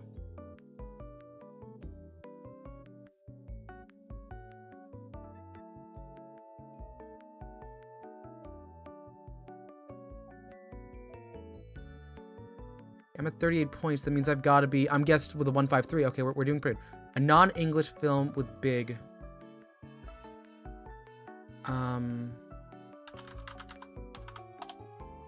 Family.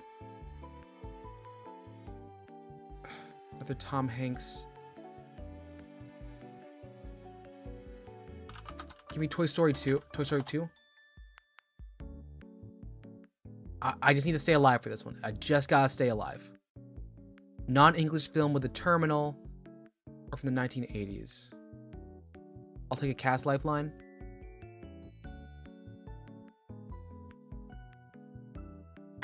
Do I have E to Mama Tambien? All right, I got my 6 points. I got my 6 points. Hey, Acacia. We're playing Synod 2 Nerdle. I'm in 3rd place right now. And we're trying to like be like good film knowers. Do I know the films? Sometimes I do.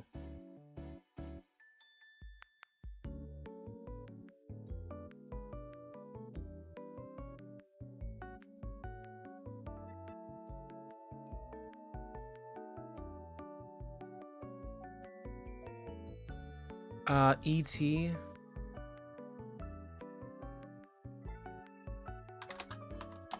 "51st Dates." No, I lost 4 points.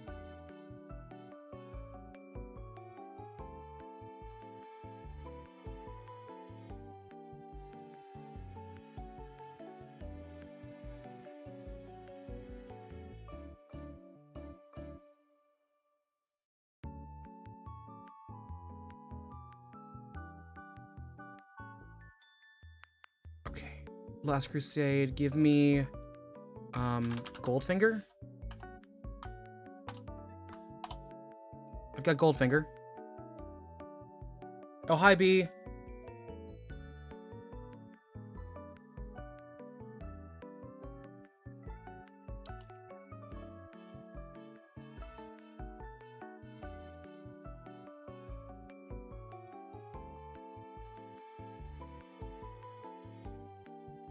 Okay, Saving Private Ryan. Give me, let's see. Animation with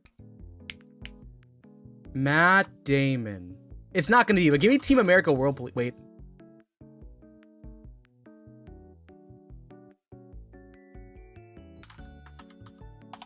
I'm losing more points here. I'll skip it. Hi, B. Okay, so this is a game of connecting movies to other things, to other movies, to actors. It's an elimination round. I'm in top 6. The Bourne Identity is a 2002 movie. I would like to get Downsizing. Not the fastest, but we're there. So this is me knowing films, and if y'all help me, it's cheating, but I'm not opposed to it.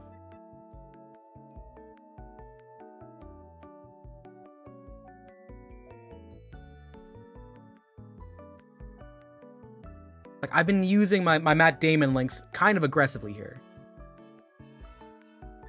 I did not collect the fast response. Oppenheimer, 2000s movies. Let's see. Give me Iron Man 2. Yo, what's up, Ace? It is 7. You missed it. We named 100 women in a little over 8 minutes. So we only missed NorthernLion about a minute 20. And I bet I could do it. I bet I could do it. No franchise film with The Martian. We're out of Matt Damon's. Give me a cast list here. Ridley Scott, Jessica Chastain, Kristen Wiig. Give me the Skeleton Twins. Give me the Skeleton Twins.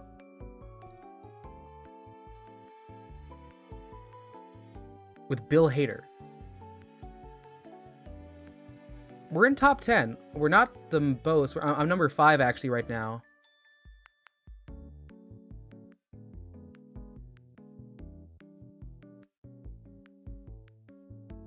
Oh, they took mine. Awesome. The least popular film. Give me Welcome to Me. I think that's probably the least popular. People didn't watch Welcome to Me. This is Synod 2 Nerdle Battles. I'm in Battle Royale. I'm with 10 other cinephiles currently trying to figure out, like, what is the best way to get out of this. Everyone's doing pretty good, Grim. I named 100 women. This is me after having watched so much NorthernLion. It's so much NorthernLion.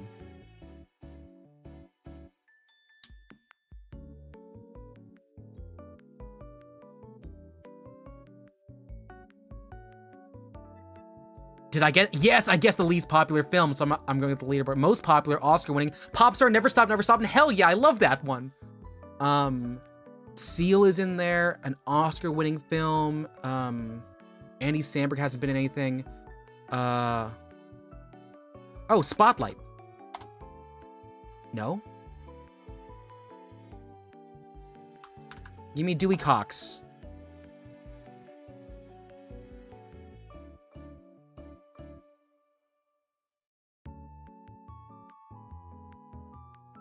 Did Dewey Cox make it? I didn't get Dewey Cox.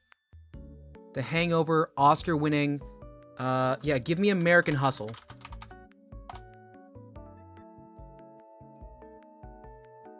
There are only 5 of you? I don't know. There's probably more than 5 of you in the chat.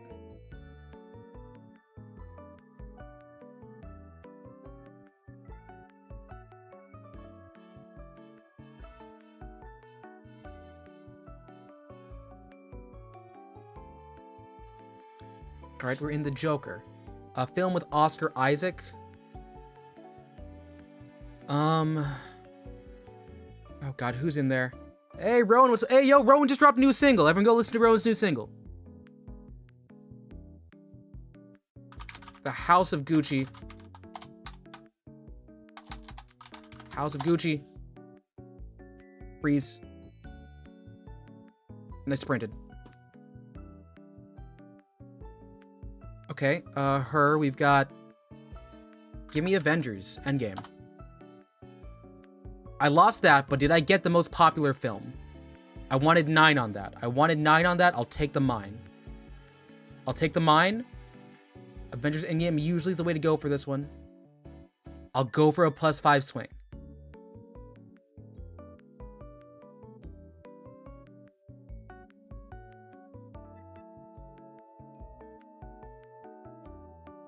Did I get it?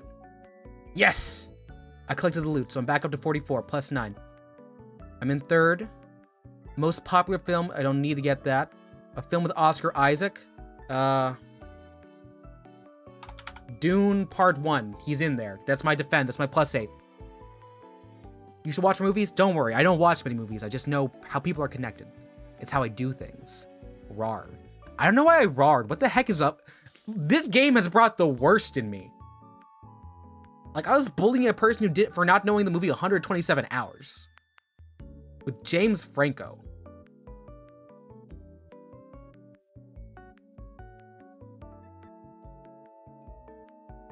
Yeah, I know, B. I did. Film from the 2020s in Dune, the most popular one. Give me Marty Supreme. It's probably not Marty Supreme.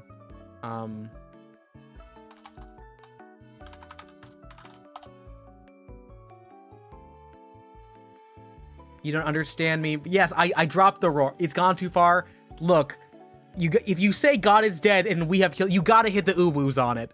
Marty Supreme. It's Marty Supreme. Let's see. The newest film with after Marty Supreme. Who else is in there? There's a Gwyneth Paltrow. There's a Mr. Wonderful. Who else is in this movie? I saw it. Bodies, bodies, bodies. Lady Bird.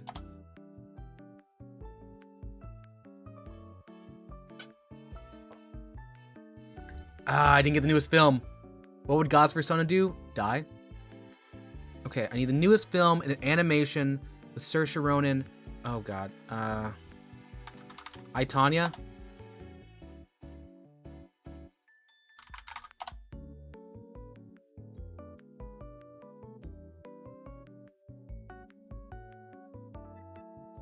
Give me Theater Camp.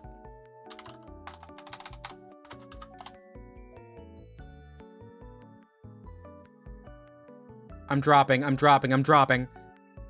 You can ask that question. Oh, I thought you asked what would God's Persona do. My bad. Okay. Animation was Intergalactic. I got eliminated. No, I got jumped. All right, this is pretty good. We made it pretty far out of 23. We made 5th place. We almost hit podium. God is dead. Uwu, God remains dead. Uwu, and we have killed him. How shall we comfort ourselves? The murderers of our murderers, what was the holiest and mightiest of all, that the world has yet wound and bewowed. God's Persona, I don't know, isn't he a Scaly? Would it be a Therian? Who's to say?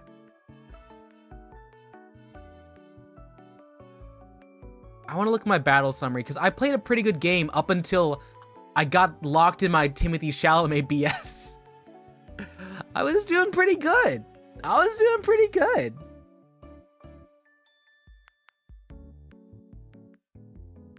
love Popstar, Never Stop, Never Stoppin'. That's such a good pull. Whoever put that, that was amazing.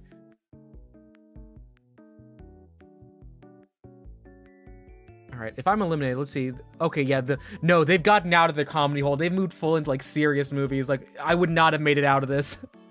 I would not have made it out of this hole. Let's see. So this is, look, I'm all for continuing to do my NorthernLion BS. There are more daily games. I also kind of just wanted to do like some Reddit reacts if we wanted to. Is anyone cool with Reddit? No, you can't, Glenn, no. Okay. This has got to be like they've got like what, 2 fights left? Oh yeah, no, this is over. You can't make up that much points. You're just gone, dude. Yeah, no, they went too far out. Okay. We're about to see the end on this one here.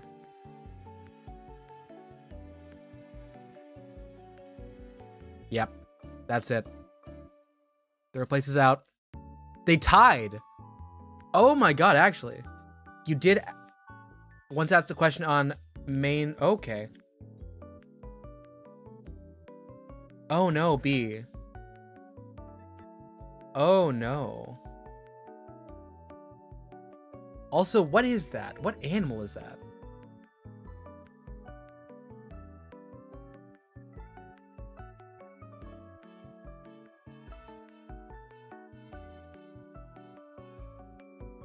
Oh wow, that is some piercing eyes on this picture I'm looking at right now.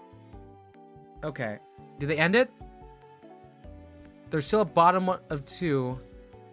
They're on from hell. They are on some obscure shit.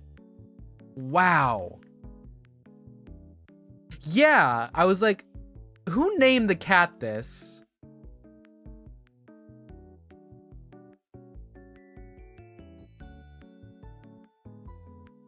Yeah, I was like, Did H.P. Lovecraft name this cat? This person is holding on by a thread. I'm surprised they're able to get out of this.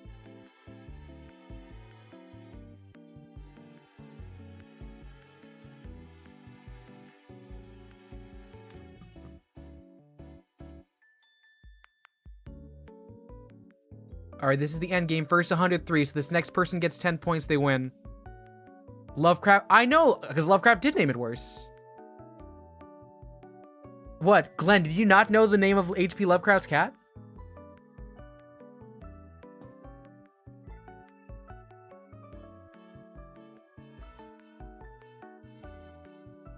You do know? Okay, yeah.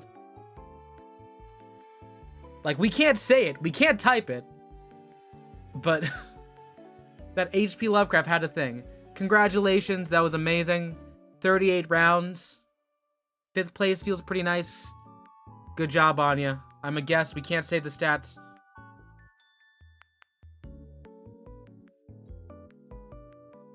Yeah. We're gonna leave here. And, yeah, no, pretty good. I kind of want to get... I'm scared that if I do sit into Nerdle too often, I'm just gonna lose my hair and become NorthernLion.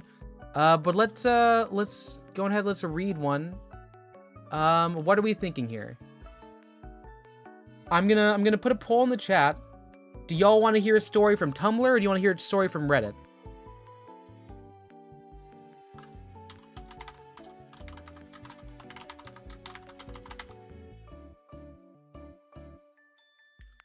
In the chat, tell me which one do you...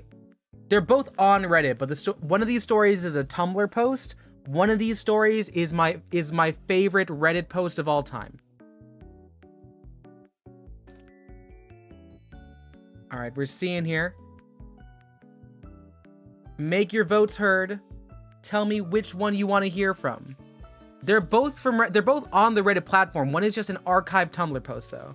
Okay, we're looking pretty far ahead in terms of Reddit. Reddit's up in the front. If you want it, you gotta vote for it. You gotta vote for it. I see there are 10 of y'all in chat. Take your votes. It'll be story time with Cassidy. Where did Cassington come from? I don't know. I gotta sneeze.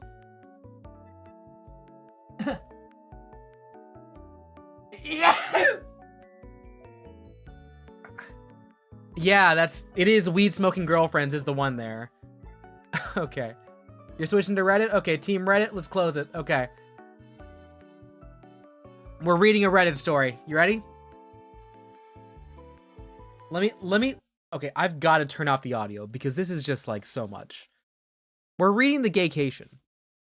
My 42 female husband, 42 male, has informed me he intends to go on a gaycation with his brother-in-law, 35 male, in Ibiza. How do I handle this? Trigger warnings, infidelity, internalized homophobia, accusations of homophobia. Original post, November 27th, 2024. Hi there. I really wish I didn't have to make this post, but here it goes. So me and my husband have been happily married for about 16 years, give or take. We both have stable careers, good family life, and are fairly fortunate despite the cost of living racking the UK right now.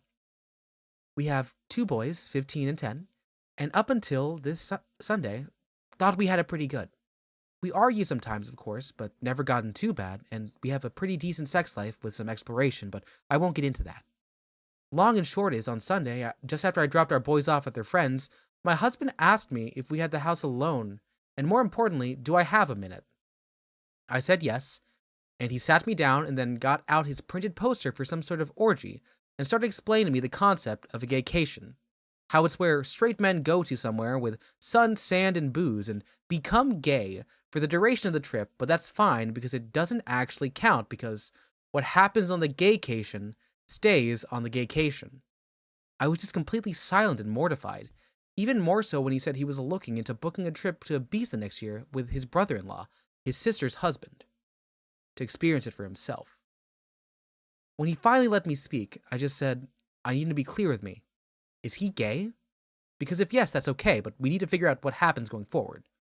I didn't let myself get angry or upset. I was just stunned. He swore up and down how he's not gay and how he's 100% attracted to women, and of course he still loves me and our boys. So I said, well, do you think you're bi maybe? And he got very defensive, saying how I need to drop the accusations and that this is the beauty of the gaycation. It allows straight men to experience gayness without actually being gay, and how it's like going to an aquarium. And again, he was adamant he doesn't find men's bodies or genitalia exciting at all, but he needs to experience apparently. I said, well, I'm not really comfortable because even if he was bi, this would be explicitly cheating on me. And he got angry and reiterated, he's not, because that's the beauty of the gaycation, etc. I just had enough and left the room. I ignored him for the rest of the day, but we spoke at tea where I again asked him, why does he want to do this so bad if he's not gay? He said now he's interested in how gay men's lives differ to straight men's, and that unfortunately, once the gaycation begins, it's simply impossible for a man to resist, and he must surrender himself mind, body, and soul to the gaycation, or be destroyed.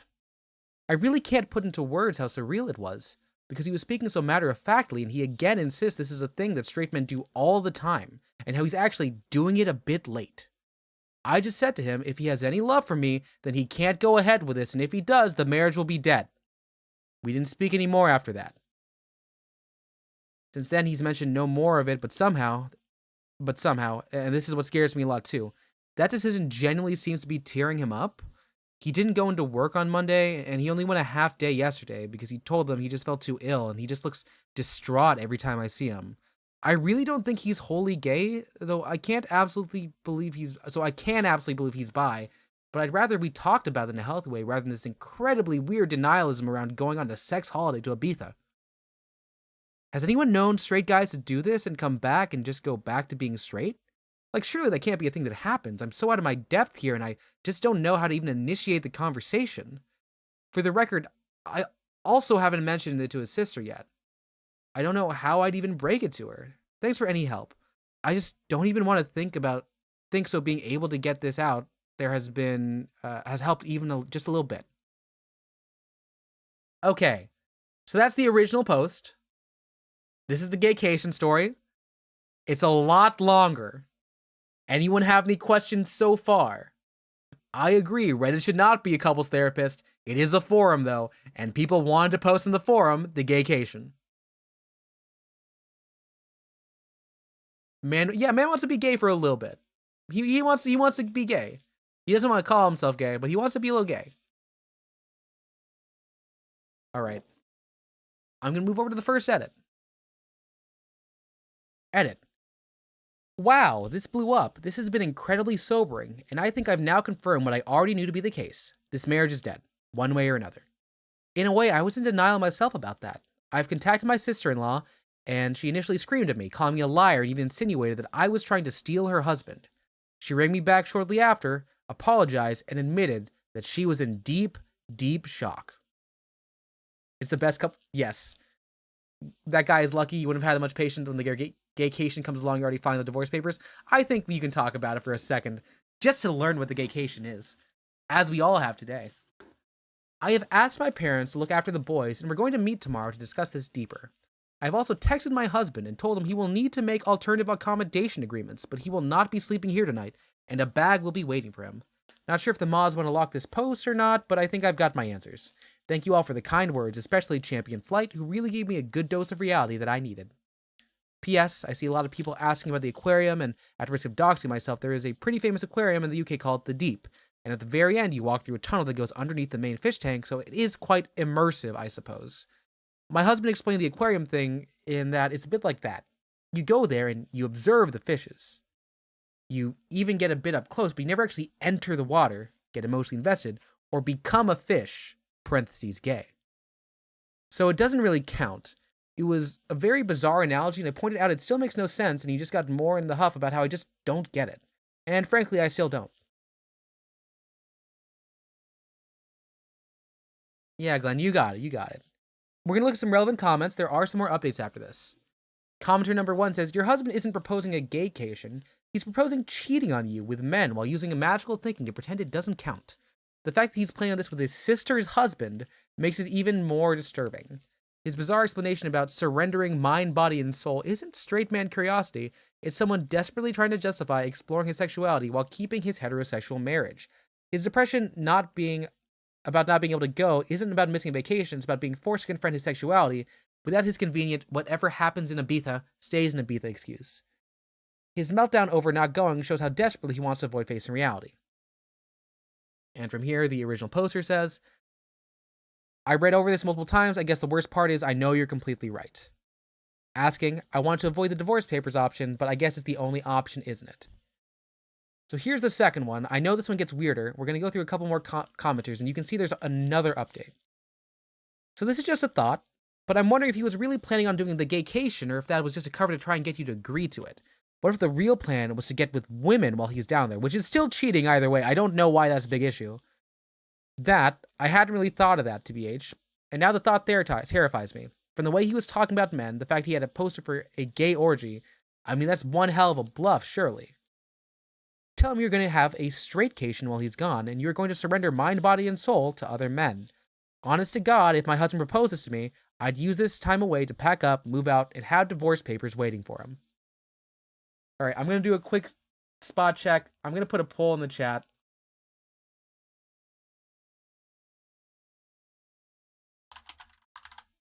Here it is. Just divorce. Just divorce.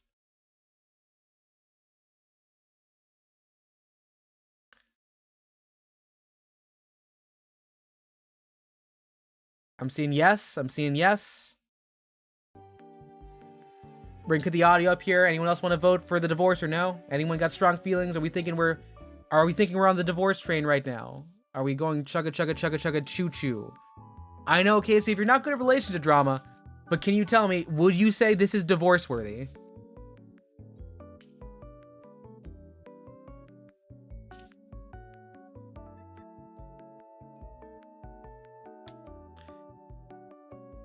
Ace wants to be a contrarian.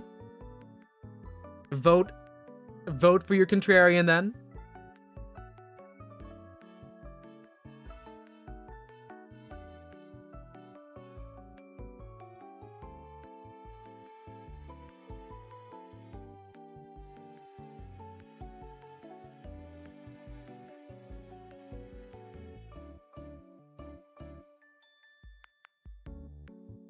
You don't know. Maybe he just wants to be. It's okay. So I think like the main thing here is like it's not wrong to be gay for a bit. It's not wrong to be gay for longer. The fact is he is going outside of the relationship, and he did ask, but also like the wife is allowed to say, I don't want to date someone who is like with other people.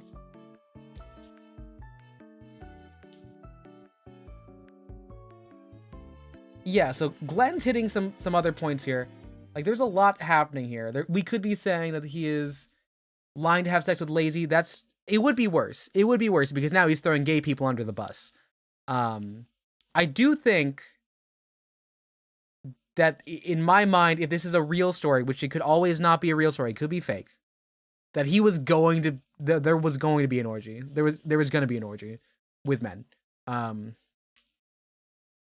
Acacia, I agree. He could be bi the whole time. He could be exploring his sexuality, but the surrendering mind, body, and soul means he is fully ready to have sex outside the marriage, which is the big thing. Again, the issue here isn't that he's possibly gay or bi. It's that he's asking for a no-frills, I'm going to sleep with anyone free card by saying that everyone else does it.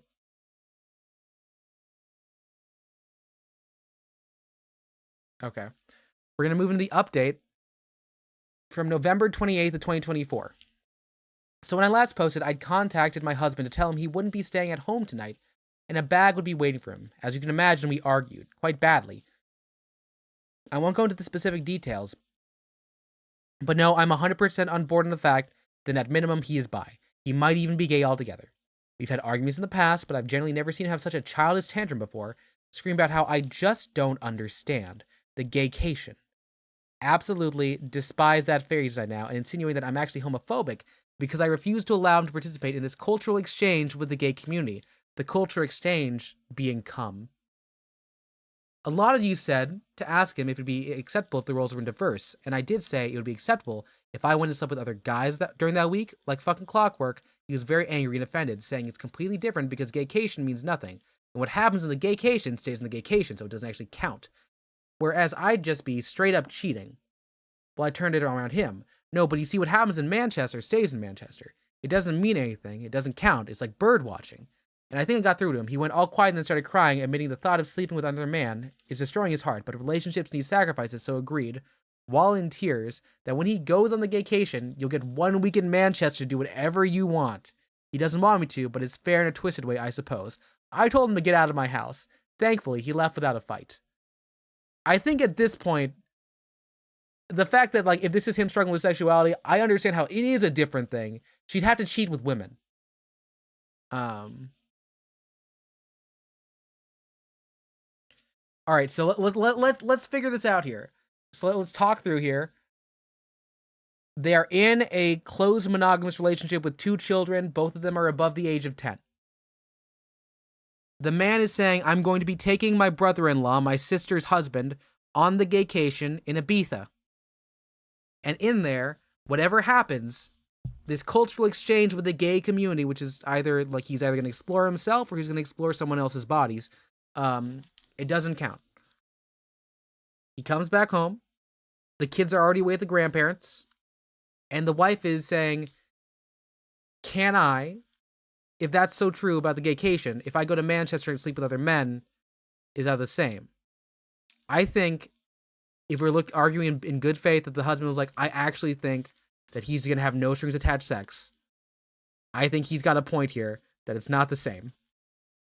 However, I do think it's kind of like weird because he does say it's okay for her to do Manchester. I think maybe he's got like at least some level of like understanding of fairness of the situation because he did cave. She can't technically go have sex in Manchester. All right, Acacia, are you caught up? Do you know, is the situation looking okay? Are we understanding right now?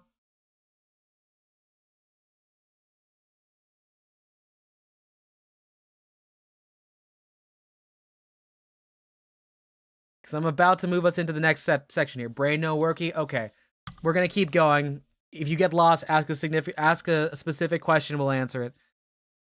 I know it's incredibly petty, but I also, this is where I think maybe this is a bit much. I drained the joint bank account so he couldn't try to use it against me. About an hour later, I got rang up by his mum, who just screamed and screamed about me being a cheating whore and how I was horrible about the kids. When I finally got my composure back, I just said to ask your son about the vacation. Obviously, at first she got angry, but I said no, just ask him about the vacation, he'll explain. But she called me a fucking joke and hung up. Later on, getting into the evening, got another phone call from her, flooded in tears. She was very apologetic, and I told her she doesn't need to be the one to apologize. She was so upset she put father-in-law on the phone, who, while he sounded calm, I could just sort of tell he was on a warpath. Drain the joint bank account. I think it's exactly that. It moved from the joint bank account into the solo bank account. I think it's very clear, actually. Again, very apologetic, and said he overheard that phrase. I asked my husband, and the husband initially said no, it's nothing, before explaining how it's a modern thing men do, etc., and gave him the same spiel about how what happens in the gaycation, men cannot resist the gaycation, how a man must surrender to the gaycation, etc. Father-in-law just said they told him to leave or they'd call the police. Now, this is where I think we're getting to homophobia. Don't care where he goes, but he wasn't staying there. Husband tried to call me while I was on the phone, but I just ignored it, and father-in-law just said he was so sorry for me and they have my corner in this thing, so that's one thing. I told them to be there for their daughter because it sounds like brother-in-law is involved. Husband didn't tell them that, and father-in-law just said he had to go because he was so angry. Got a text from my husband after the phone call, which was weirdly rambly, saying how I'd abused the gaycation to destroy his marriage and destroy his life, and again insinuated that I and his parents were homophobic for doing such a thing. Told him we'll talk when he grows up and blocked his number. I took a day off work to have the locks changed in the morning, so that's a 500-pound gone, but whatever, at least I know he won't be coming back. I'm going to look into how to proceed with the divorce, and we'll move on from there. Oh, of course, there's also the brother-in-law. So I haven't yet met with sister-in-law. She was in such a state and has taken far worse than I have for reasons that'll be clear soon. We're going to maybe try tomorrow, but we did talk over the phone, and I eavesdropped on the conversation with her husband, where she put her phone on speaker and I went on mute. Her husband just got home earlier. She made him come home and told him there was an emergency, and just said to him, "Can you please explain to me what a gaycation is?" She told me afterwards she was praying he'd look confused or just be like, "What?" or do anything like that. But instead, he just sat her down and explained that a gaycation is a new thing where straight men go to gay hotspots and participate in gay sex acts, but it doesn't count because there's no investment, and because what happens on the gaycation stays on the gaycation. He said it's like writing down angry thoughts and putting them in a drawer. You never have to see him again. Whole time, sister-in-law is in tears as he calmly bats off some points and my husband did about how it doesn't count, and he even did the whole impossible to resist, you must surrender to be destroyed shit. I seriously think they must be speaking to a dominatrix or something, because surely neither of them are that into this so to actually make it up on their own. I really don't want to go into what was discussed for her sake, but it did become very apparent to me that brother-in-law is into sissy hypno-porn, and at times conflated that with the concept of the gaycation. There was this utterly surreal moment where sister-in-law was just trying to wrap her head around this while also in floods of tears, and he explained so gently, so matter-of-factly, that for most men, the gaycation is either a one-time or annual thing, but some men go on the gaycation for years, and others simply never return, because they use hypnosis and mind control to be totally feminized into a state of permanent pseudo-gayness. She said in disbelief, surely if you're taking up the arts willingly because you want to, that makes you gay. He said no, which, I mean, you might not be gay, you might just be experimenting. Because that's the beauty of the gaycation, you can do all this gay stuff, but you don't interact with the wider gay life experience. She asked him if the sissy stuff was what he wanted. He said, not on a long-term basis, and was adamant this is something all straight men do, but she wouldn't get into it. She wouldn't get it because she's a woman. There were more insinuations of homophobia. Well, that marriage is dead too, I suppose. The whole ordeal ended because she said to him he has a choice to make. So he doesn't need to make this choice because of the beauty of the gaycation is that it allows him to keep his marriage because it doesn't count. She said that's not the choice. The choice is whether he's leaving the house that night or she is. Only good thing he did was leave. Me and sister-in-law spoke about it after that, and I'm just utterly stunned. I understand she's gone to her parents for support. What exactly did we do to have our lives destroyed in such an abrupt, bizarre, embarrassing way? For some advice, I'm going to look at devices and bank statements to see if I can find any definitive proof of cheating. And after that, I suppose, figure out how I tell the boys why their father won't be coming home. And I spoke to my sister-in-law, my husband's family, his older sister, him, younger sister, original sister-in-law, and gave her a skimmed-down version of it. She asked her husband, and thankfully he was deeply confused, and mentioned about 2 years ago at a birthday party, he was approached by my husband and brother-in-law about signing up for some online boot camp around BDSM cross-dressing. He assumed they were taking the piss out of him, so told him to fuck off and never really thought of it again. The fact that this has been going on for that long is making me want to throw up. P.S. for the poster who said about divorce options, yep, I'm looking at adultery because plain and simple, that's what this is. And this is the last comment from a commenter. Your husband and brother-in-law are deep in a shared delusion that destroyed 2 families. Their identical talking points about surrender and destruction prove that this was coordinated. This is not a planted jumping to cheat. They are already involved in some online community that has warped their thinking. The fact they both instantly launched into the same script about the gaycations shows this isn't spontaneous. You made the right call draining the account and changing the locks. Their attempts to flip this into accusations of homophobia show how desperately they're trying to avoid responsibility. The identical language, the bizarre aquarium and birdwatching analogies, the talk of surrender or be destroyed, they're in some online echo chamber that's completely divorced from reality. When your husband agreed to let you have a Manchester week while crying, you revealed the whole lie. He knows exactly what this is, cheating. He just wants permission to do it while denying you the same. The talk about hypnosis and permanent feminization reveals just how far this goes. Get a lawyer, protect your assets, document everything. This will get worse before it gets better. Focus on protecting yourself and your children because they're too far gone in their shared fantasy to see the destruction they're causing. What a pathetic hill for these 2 men to die on. They've destroyed their marriages, traumatized their families, and alienated their parents, all while insisting that none of it counts because they made up special rules about it.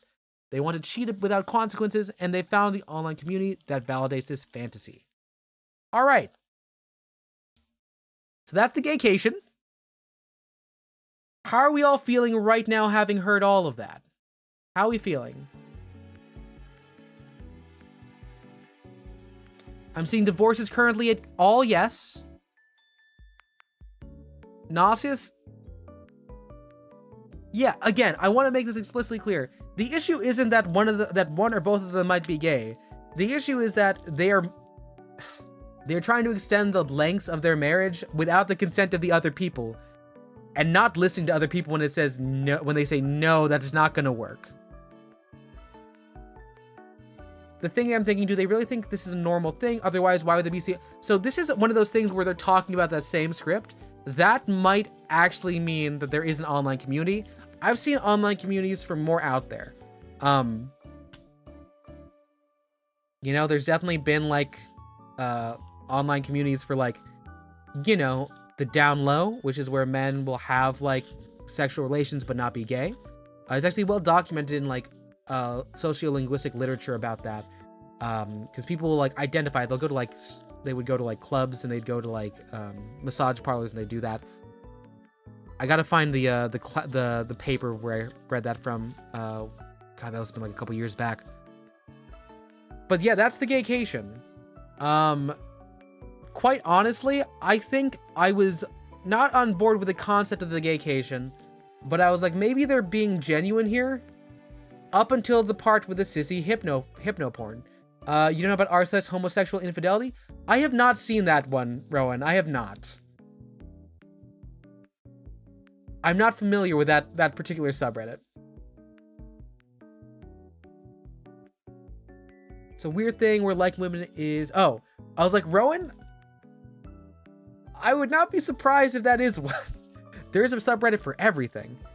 I'm gonna look that up on my... I'm gonna look that up on mine here really quickly. Let me see.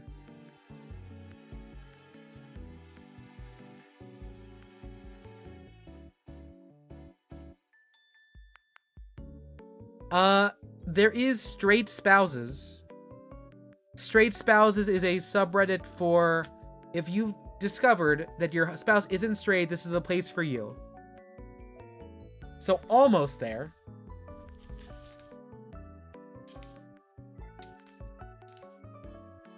Maybe. It's fine. So we've read the gaycation. I do think there are some issues with like how I think if he was cheating with a woman, the parents would not be that like aggressive about it. So We're going to read the Jory and his 3 smoking girlfriends as a bit of a palate cleanser, okay? So like y'all know the story about the gaycation. Now to read the holy text. This is Jory and his 3 weed smoking girlfriends. So it'll be a dramatic reading. I hope y'all are ready. Let me get some water.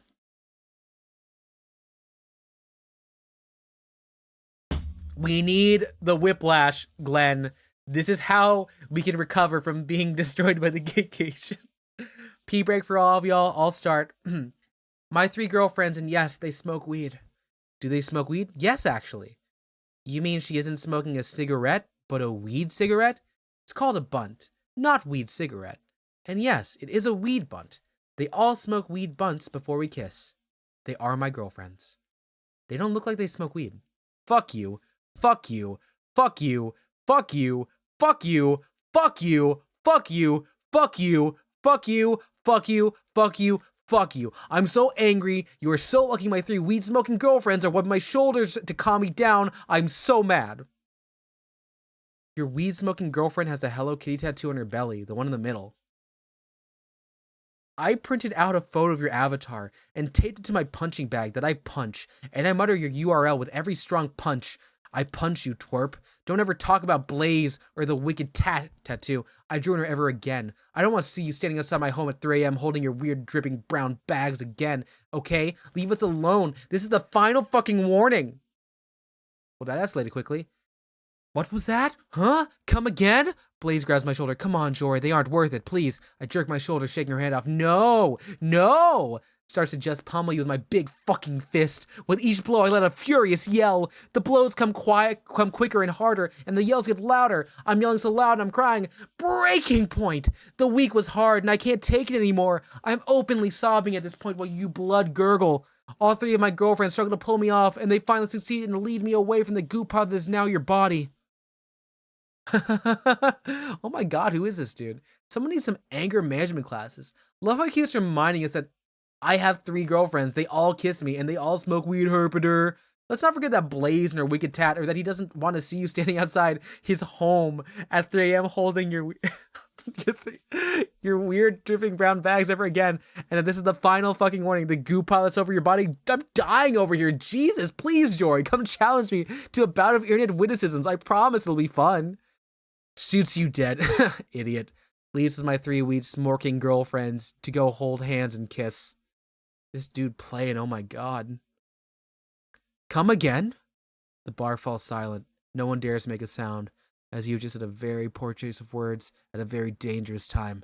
I remain slumped over the bar, not looking back to you, one hand limply holding an almost empty bottle, the other hand cradling my head. I repeat the question, this time louder. Come again? Sorry, come again? You can hear me slur the words. The sentence sounds like a real struggle for me to get out. I'm clearly intoxicated. A bead of sweat rolls down your face as you realize you might have just fucked up in a very major way. Everyone else in the bar is preferring to not notice what's going on. The bartender idly washes a mug with a cloth. His eyes are closed, and he's muttering something to himself. A handful of people hurriedly leave. One person looks back at you, a look of sorrow on their face. Looks back at you, a look of sorrow on their face. They almost say something, but they shake their head, and they cast their eyes down to the floor and leave, but not you. You stand petrified. A quick look at me reveals I'm still at the bar. You look at the exit. There's still time, but there's not. There's not. There's not. Your fate was sealed the moment you opened your mouth. Motherfuck, what did you say? I slowly rise from my stool and begin to lumber over to you. I look a mess. My hair is unkempt. I haven't shaved in what looks like months. There are dark, heavy bags under my eyes. My shirt is stained and has holes in it, and I'm missing a shoe. But the main thing you notice is the gun tucked into my jeans and my massive muscle arms that look like they were made for punching. You know about that song? About the boots that were made for walking? Yeah, it's like that, only instead of boots, it's my muscles, and instead of walking, it's punching. As I drunkenly sway over to you, think of your family. Will they mourn you, or will they try and forget this blotch of stupidity that their child insulted the Jory publicly? Ever happened to their family? Your thoughts are cut short as I now stand face to face with you. I grab your face and pull you even closer. Playing? There was nothing playing. No playing, you fuck. No playing. It was real. The realest thing I've ever felt. Love. I loved them. Blaze, Cha-Chas, Funk. I loved all three of them, but they... My face is wet with tears, and I'm blinking constantly in vain to hold them back. They left me.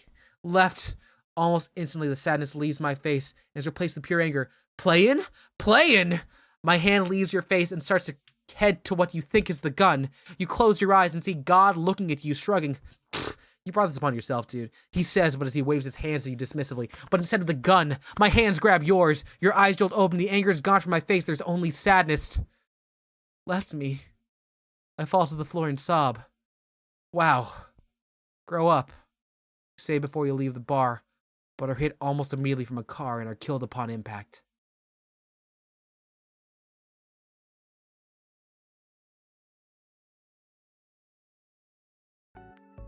And scene.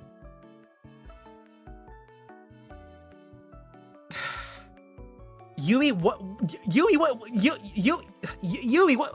Yumi, what do you mean?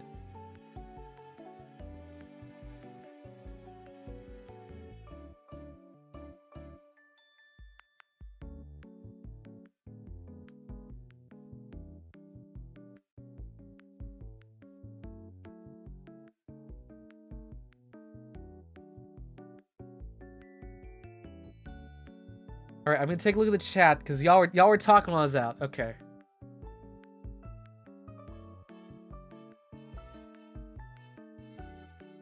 I feel like the weird dripping brown bag, either he's like thinking like, oh, this person like was like they got dog poop to burn in front of their porch, or he thinks that's what it's like holding a bottle of alcohol. So you've heard the beginning of the 3GS. It goes pretty long, Grim. Yeah. No. We're not gonna encore. What happened to his girlfriends who smoke? They left him.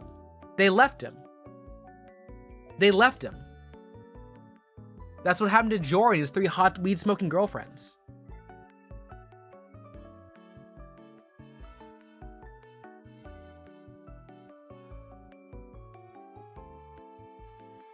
So that's what's happening there. Jory's girlfriend smoked weed, and the bag, we don't know what's in it. It could be half in a bag, yeah. Oh god, it was Blaze, Cha-Cha, and... Oh my god, what was it? He says near the end. Funk. The last one's name was Funk.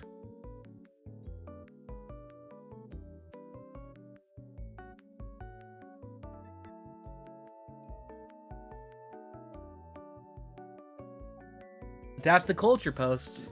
It's one of the most important ones of all time. Yes, Funk with the SFM.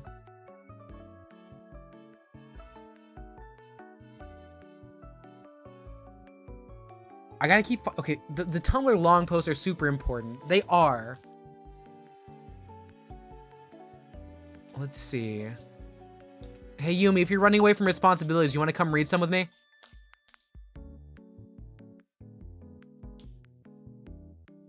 Let's see.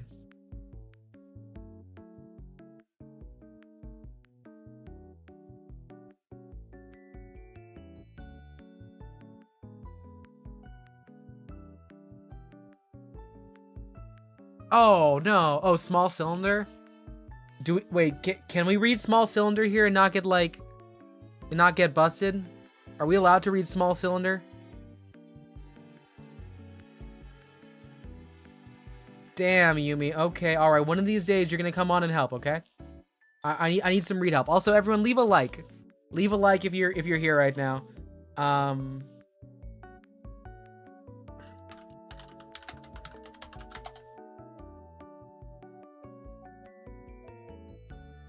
Oh, it got I'm sorry, I gotta find a repost because it looks like it got destroyed.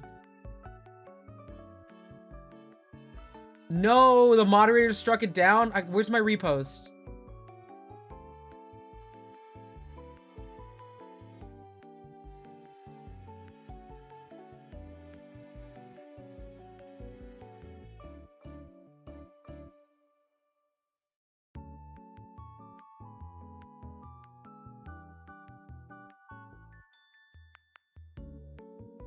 Oh my god, I need a repost, come on. Ace, if you can find one.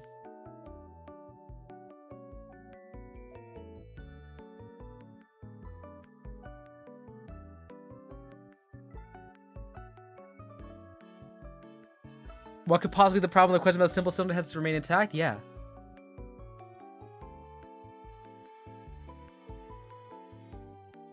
Oh, for certain. Nothing wrong is happening with the cylinder. Let me see if maybe I can find a cylinder Reddit repost on Tumblr.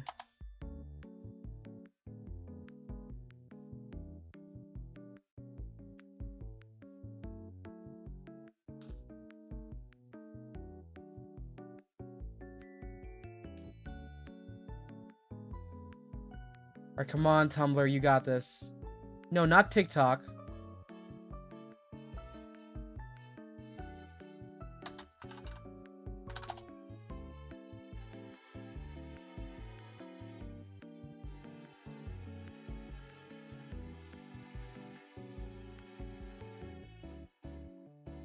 So the closest thing I don't have any of the threads, but this is the one. Yeah, it's the M&M. It's the ear-eye. It's the one. It's like, hello, in front of you is a mini M&M's tube filled with butter and microwave mashed banana, stuck inside is a small cylinder, roughly 5 inches in length and 4.5 in girth. All you have to do is remove the cylinder. Good luck.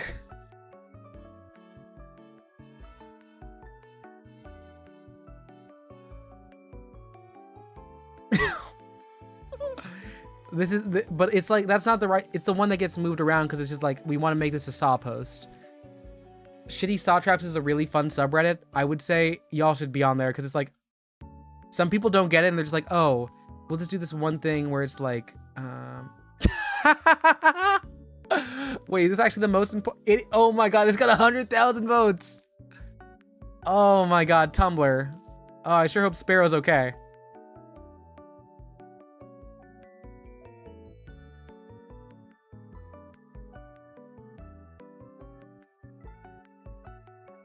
Just scrolling through this is fun. We got some Luigi posting. Got some more Luigi posting. I think Superman's kind of woke.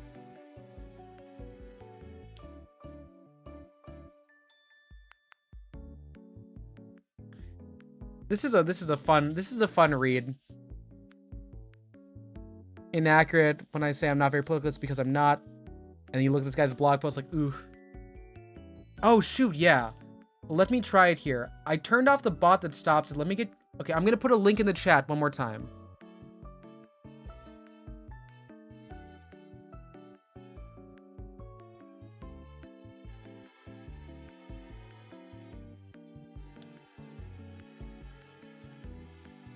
Okay. I turned off the bot. It should be letting people in. If anyone hasn't gotten into the thing yet, try and jump that Discord link. Speaking of Eminem, too, Acacia, wait, what does that turn into?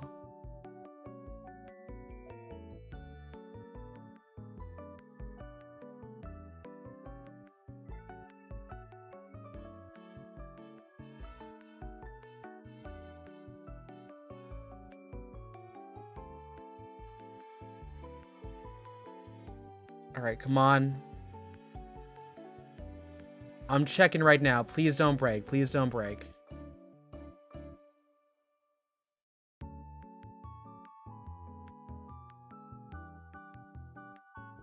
I don't get what's going on with my server because it's...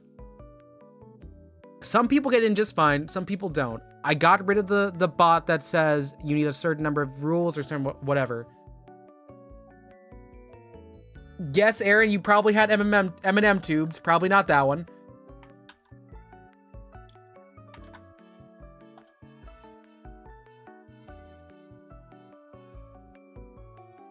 Oh, sweet. Okay, Rowan made it in. Glenn's in there. Sweet, sweet, sweet. Let's see. The Anarchy simple? I think you should read on Anarchy and then do it, but yes.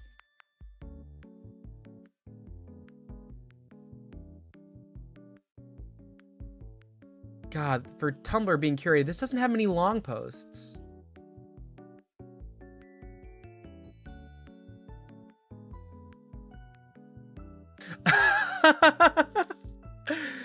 Wait, Glenn, are you not already in there? The link is expired. That's the most recent link. Wait, no, Glenn, you're... What? Rowan? Did it drop you out?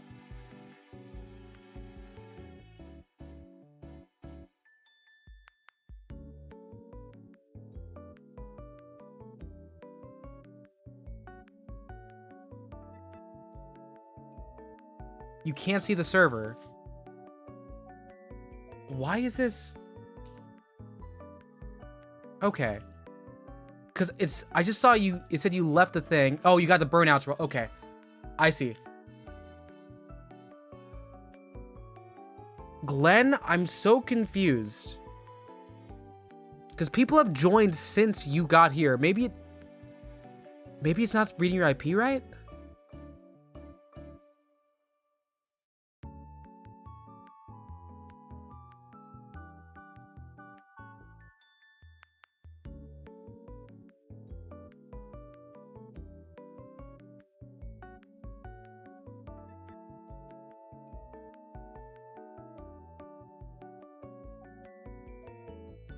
Alright, sweet. Sweet. Okay. Sometimes it does kick people out if you don't, like, answer the check-in poll. Let's see. Oh, I like this one. Okay, this one's a fun one. This is a pretty cool one. It's like a choose-your-own-adventure one here. Path of the warrior, the scholar, the path of the artist. He should wander and have a picnic while he thinks about a path to choose. Where should he have the picnic? Tree, old fort. By the sea. Lovely choice. Build a sandcastle or go fishing? Collect shells. Which one? Little mini circle dot. It's a tiny earpiece. Should you listen to music or the mysterious pre-recorded message? Give it back to the crab in the largest shell. They'll be grateful they found it. No, Glenn, I think you might actually need a longer count. I'm unsure, Matt. I don't know what's happening here.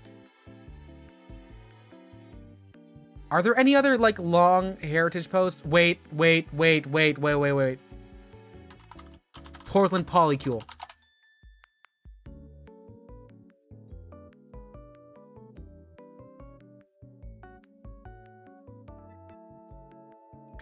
Y'all, we're gonna read the Portland Polycule. You ready? Are y'all familiar with the Portland Polycule? Does anyone else know the story?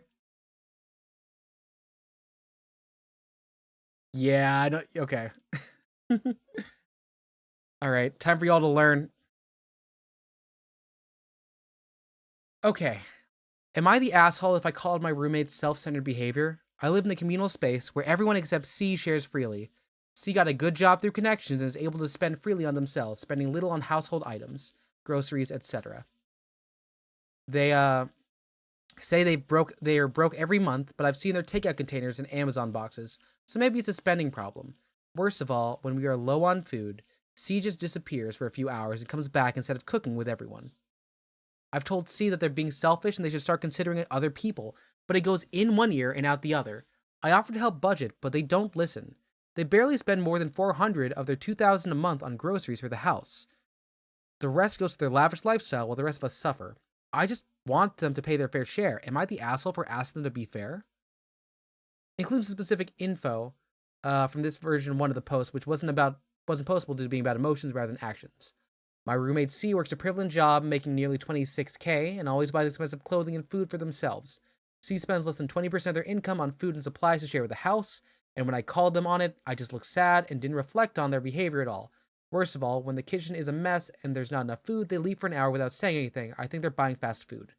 And everyone here says, YTA, you're the asshole. C has the largest salary out of all of us, and spends it mostly on their own stuff. They also eat communal meals, which, to be fair, they also usually contribute to. They pitch in where they can. No, there's no agreement on how much, but they also go shopping online and get Habit Burger 5 times a week. And they wouldn't be broke if they stopped doing that. We're supposedly an anti-capitalist household, but with their gross spending, it's pretty uneven. Goodbye, Glenn. Good night. $400 is reasonable. There is 10 people. The rest of us also chip in what we can. That's what should make it fair. 2 other people pay for supplies totaling $500. I spent $5,000 on clothes and furniture for my other roommates. And furniture for my $500 and I spent $5,000 on clothes and furniture for my other roommates. One other person barely gets on by donations and has to buy their own food due to an eating disorder. My parents gave me way more than $500 a month, and since I don't have a spending problem, I still have savings. Maybe C should learn from me and put away some of that money for later. Honestly, I wish C was buying natural supplements and yoga classes. They say they're suffering from joint pain and can't always do chores, even though they're like 32. I told them to try yoga, but they just walked away. We don't pay rent because M's parents own the place. We live in Portland, not that that matters. It's not a minimum wage job, so many of you have assumed. They work 24 hours a week, a day a week. And it's mostly delivery work, so it's basically a desk job in their car. It's a nice car, too. Plus, they got a side gig just so they can keep buying things like $100 jackets and fancy weatherproof boots. They're not impoverished by any means, they're just self-centered. The winter gear doesn't have to be so expensive. I got mine at the thrift shop. Plus, while they eat a lot of food and use way more of the Dr. Bronners than most of us do. Spinner's catcher continues to say, C works delivering oxygen tanks or whatever to seniors in the area. They got it through their aunt and uncle. I'm unemployed and living off of food stamps and savings at the moment. It's hard to find a job in this economy. When asked about the car, it's a 2015 Nissan Leaf, so it's not like they have to pay for gas. And this is probably after them being asked about Habit Burger. A burger meal is about $12. We could spend more wisely on cheaper, healthier food or supplies for the house. Factor in that C is doing this 5 times a week. That's close enough to close the gap in our groceries. We do go to a food bank, but not often because M and C are the only ones with cars. M is busy with school, and C has decided their car is personal property. Also, I'm usually asleep when they're open. I don't know why people keep saying this is a cult. It's literally not. We're asking if we're dating, none of your business. 6 of us are in a rotating polycule, but not C. The max is so fucking. The max is the public transit system in Portland is so fucking annoying, and we have to walk 12 minutes to even get there. It would be so much easier if C just lets us borrow the car. Ugh. This is also another post. I just found out that P, my March and July girlfriend, has been going on burger runs with C. Honestly, I wish she had cheated on me instead. My heart hurts. I hope you're happy. Now, P and C, they go out together every weekend to charge the car, but they also get burgers in secret. Frowny face. This is a huge betrayal since I thought P and I were on the same page about equitable spending. P is the other one with a job, by the way. We're going to have a talk about it before we start dating again in March. Frowny face, frowny face.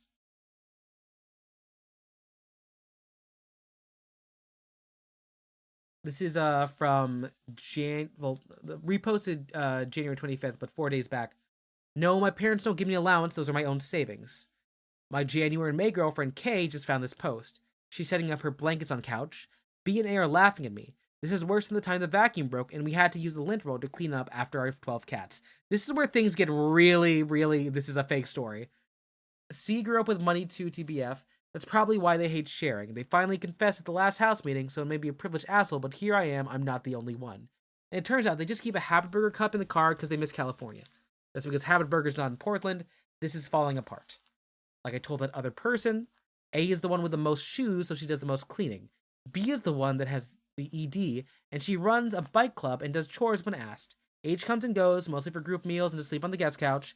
H is our depression doula. She leads us in Hasana yoga during new moons, and T facilitates our Marxist-Leninist reading group. W cooks and the other W cleans up after when C isn't home. It's really not that complicated. D is our full-time hairdresser, but can't do my hair today because they're in the doghouse or sucking up another spider. This all happened because C took the vacuum in to get fixed, and it works better than ever. I think C and the vacuum repair person are fucking.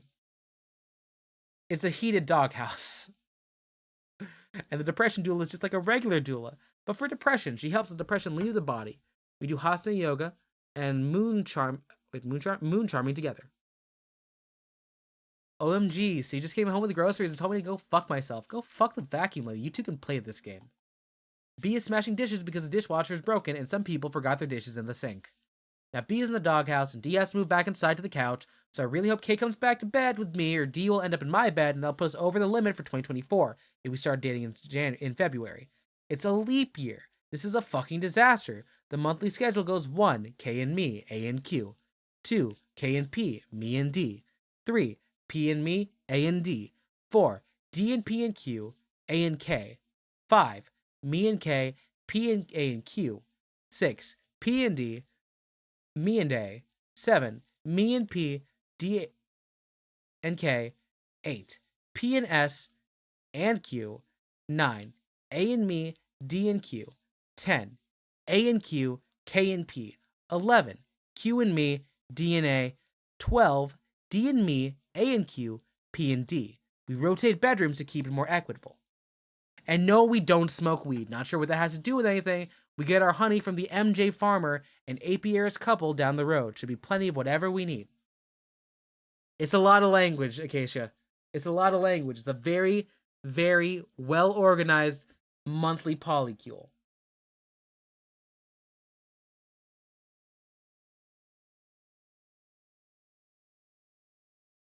C is cooking 1 serving of pasta. How selfish of them. B and Q are crying. D is eating the nutritional yeast plain again, so I don't know what W and A are going to use to flavor the stew for tomorrow. And I'm the problem? The Dr. Bronner's bottle has less than a fourth in it since they came home. Proof. The person with the most shoes obviously brings in the most dirt in the house, and is the most privileged in contact with the earth. That's why A does most of the dusting and the vacuuming. How do you split up your chores? Alphabetically?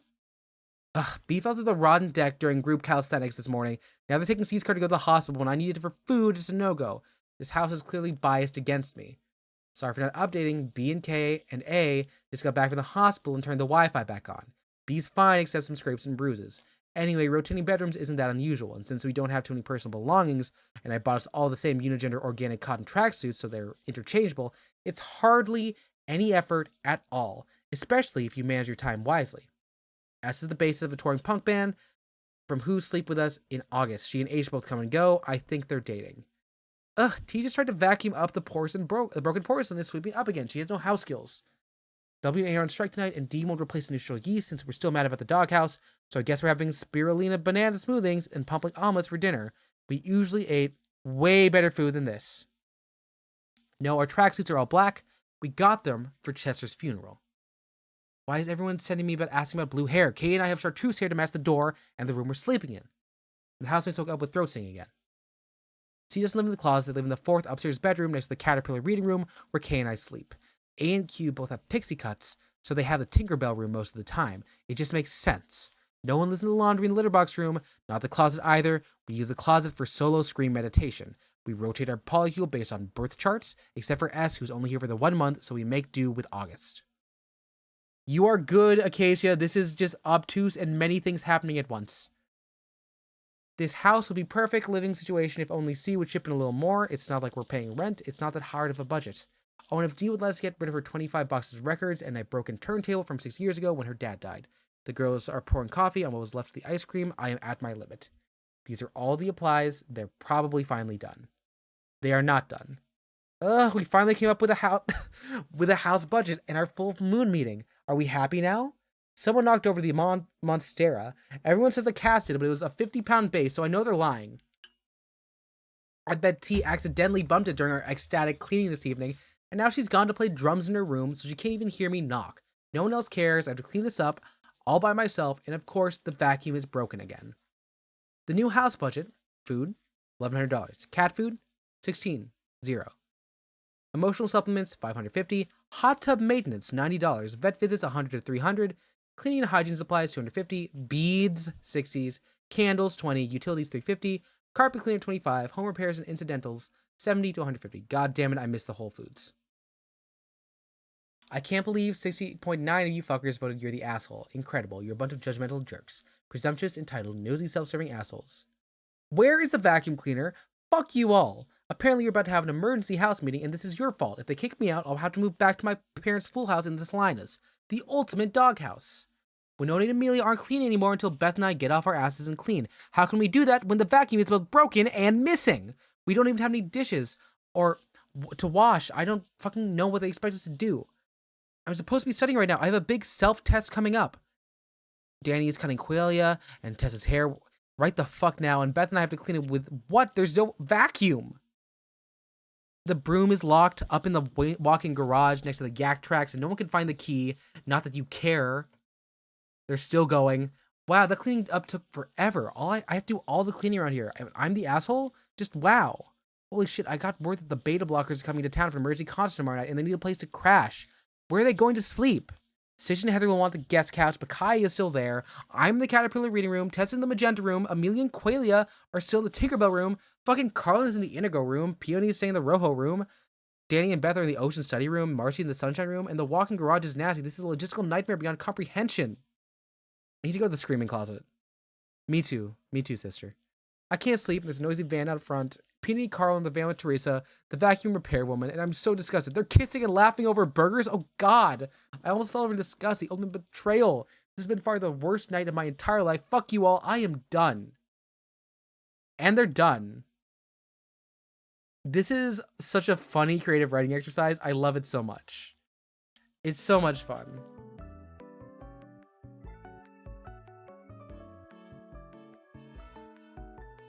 Everything is happening. Everything is happening. Regular show. It's anything but.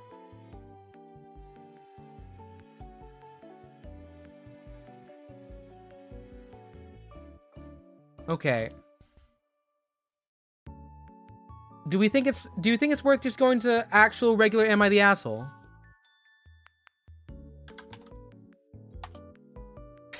Yo, Rowan. Wait, no, of course you did. You sampled regular show in your new single. You know the lost tapes are coming out, right?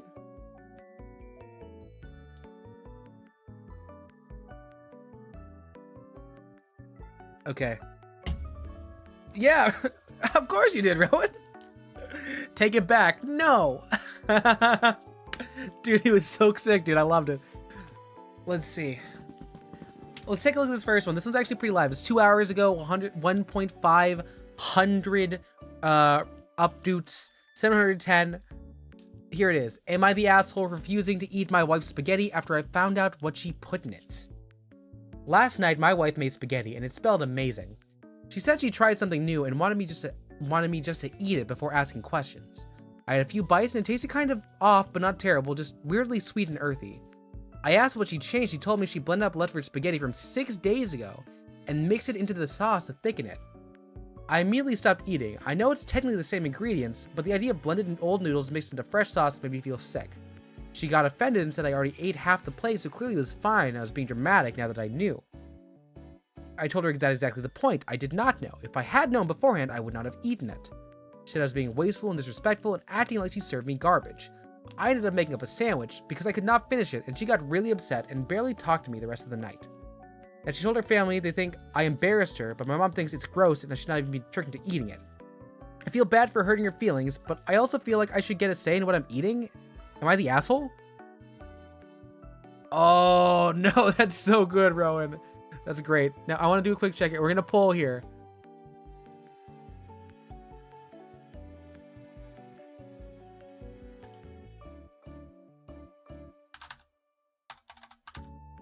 Who's the A? You're the asshole, not the hassle. Everyone sucks here. No one's the asshole. Okay. We got 3 up here. So we don't upvote, we don't downvote people saying asshole. I don't think anyone's the asshole here. Personally, if it's 6-day-old spaghetti and it's been refrigerated, I don't think it's a health hazard, and I think it's fine for this person to be eating it. I do think that maybe this guy is being a bit overreactive, but in theory, you should be able to get a say in what you're eating. Let's take a look at the first one here. This person not the asshole. No assholes currently.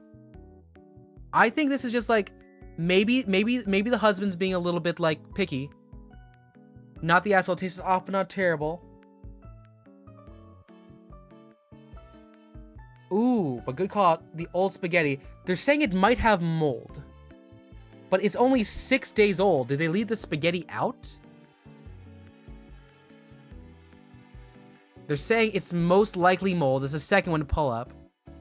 Leftover pasta can make you sick if you don't mess around with food safety.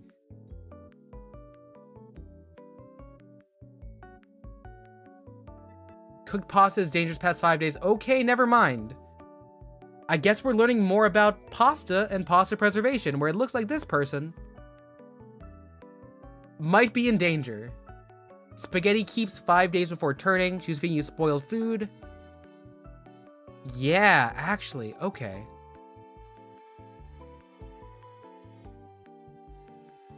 I think it was like 4 days would be fine, but wow. Never mind. This looks like we might have been wrong here with the not the asshole. With this knowledge here about pasta spoiling, I guess we've learned something today.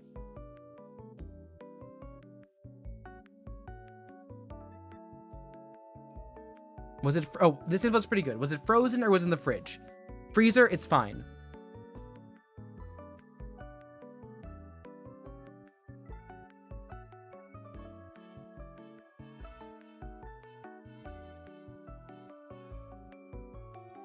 Yeah, it looks like NTA is winning this one pretty hard here. Okay, so we're learning there. We're gonna end the poll. Let's see what else is up next. I'm sorry, what? Okay. Here's one. Am I the asshole? I peed standing up in a traffic jam. This is not a throwaway account. I am 26 female. Boyfriend is 25 male. We got stuck in an insane traffic jam. Boyfriend was driving. We were at a standstill, and we found out later they had closed the highway. I had to pee really bad, like bad, bad, bad. And I saw that a couple of guys were into the side of the road to pee, and I decided to do the same. It was super open, with a few bushes by the side of the road, not much to cover. I have a stand-to-pee device in my car, but when I grabbed it, my boyfriend got all weird. He said people would see me peeing standing up and think I was trans. Ooh, that's not it. I said no one would think that. Plenty of women have pee funnels, and they also don't care. I had no beef with trans people. Let's go. He said I should squat just to put his mind at ease. I said I didn't want to get my butt and cooch out on the highway in front of everyone or get pee on my shoes. I just want to be quick and clean. He said he didn't want people to look at his girl he was dating and think he was trans. Yeah, this person's not the asshole. I'm just gonna put this right here.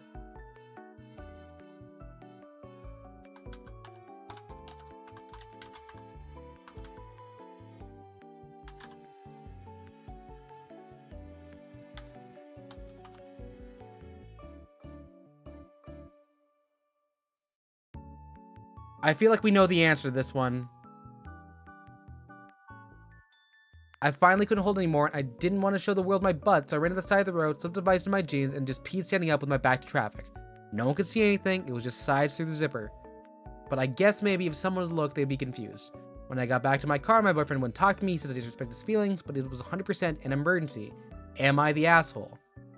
Yes, he is an ex-boyfriend now, there were other red flags, ditched the man, kept the pee funnel, gonna laugh at him every time I pee standing up.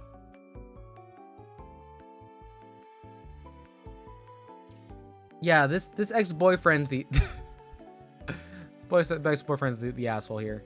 This is a pretty clear NTA. This is definitely an NTA. I don't see any way that this is anything other than that.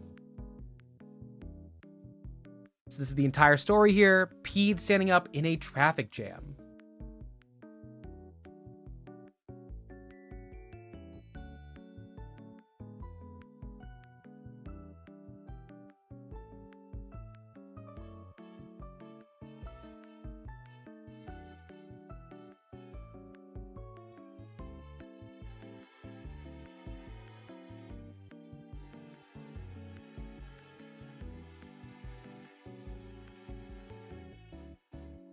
Three votes. All right, we're all there. I feel like we gotta find a more contentious one. Let's see. Let's do one here. Let's look for the top. Am I the asshole of the past month? Wow, peed in a traffic jam is the most. Okay.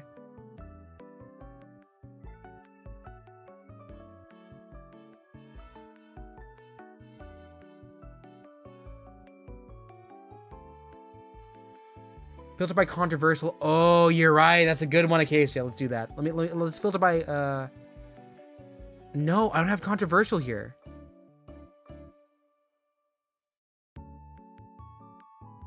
All I can get is rising.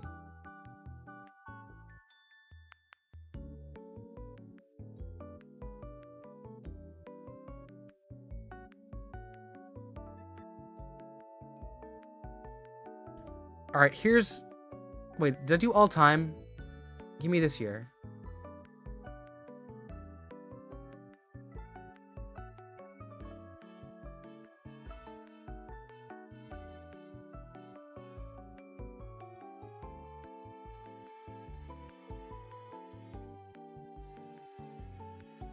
This one sounds like a lot. All right, here's one. This one says, would I be the asshole for suing my friend when she didn't come to my wedding?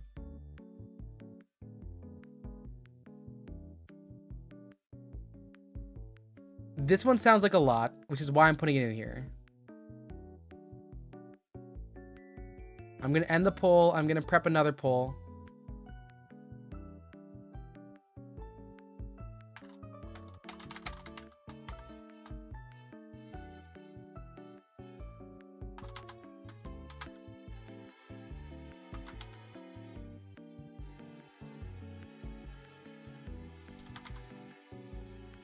All right, let's start reading. Okay.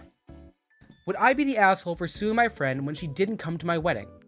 I, 25F, recently got married to my 25 male husband in Bali, Indonesia in January.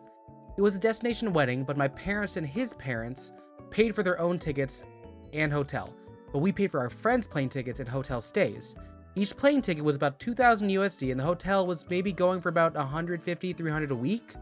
My friend Gemma had brought along her newlywed husband, John, along, but paid for his plane ticket. The problem is that Gemma and John did not show up to my wedding. Gemma took the free plane ticket to Bali and the hotel room, and when I asked her why she didn't show up, she said that since they couldn't afford their own honeymoon, that this was a perfect opportunity, and that Jim decided that he didn't feel like going. I was really hurt by this, since Gemma and I have been friends for over 10 years. Would I be the asshole if I took her to small claims court for the money I spent on the plane ticket and the hotel? Pretty rough. And we'll take the update here. I messaged Gemma per multiple comments advising me to invoice her for the plane ticket and hotel room, but I did something a little better. I wanted to get proof, so I had to go to court. So if I had to go to court, it would be easier to win. I messaged her this. Hey, sorry for being so distant, but I want to talk to you about Bali. I'm heard that you didn't show up to the ceremony. I pulled a lot of strings to ensure you could come, and then you didn't show up. Did you think I paid for the trip just so you could honeymoon with John? She replied, I missed you a lot, and I know the trip was for your wedding, but John didn't want to go because he felt like your wedding ruined the illusion of the trip being our honeymoon, and that you'd understand. I replied, no, I don't understand. You took advantage of me, and that's not what real friends do. So I'm invoicing you $2,387.53 for the cost of the plane ticket and the hotel room. I'll give you 30 days, and after that, I'll be taking legal action. I received no response, but she's been posting subliminal quotes on Instagram that are along the lines of entitled friends that have snakes in your life. Thank you all for all the verdicts.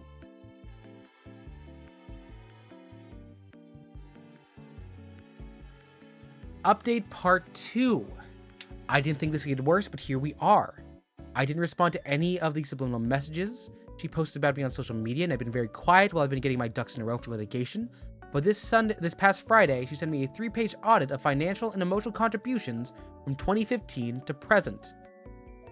I wish I was fucking joking. The audits. She itemized every dinner or lunch we ever ate together. She estimated $18 per meal. Gas money for driving to and from hangouts, a birthday gift from 2017 that she now claims she went to debt for, time spent emotionally supporting me after my dad passed. She says she took on a role of a grief counselor, even though I talked to her on the phone for about it once for like 30 minutes. One time she helped me move apartments. She wanted to be paid for her labor. And emotional distress caused by me threatening litigation. Her grand total, $2,412.09, which was conveniently within 25 of what I invoiced her. She then told me that if we're really keeping score, that actually I owe her $24.56. To think I stared at the document for 10 minutes in silence, in shock from the audacity because this bitch is delusional. To clarify, I never asked her to cook for me. While I was in college, she did pay for lunches, but when I definitely returned the favor big time once I graduated. I bought her many gifts over the years. I've let her stay at my house several times when she and John argued. I've also lent her a shoulder to cry on when she had difficult times in life, but apparently being a friend is now billable. I decided to give the message a thumbs down, because if I respond, I'll be extremely disrespectful with the anger I'm facing. I cannot wait for these 30 days to be over, because I will be suing the fuck out of her. This one's another one that's just like pretty clear cut. I want some weird stuff here. I want some weird stuff here. Not the asshole, not the asshole, not the asshole.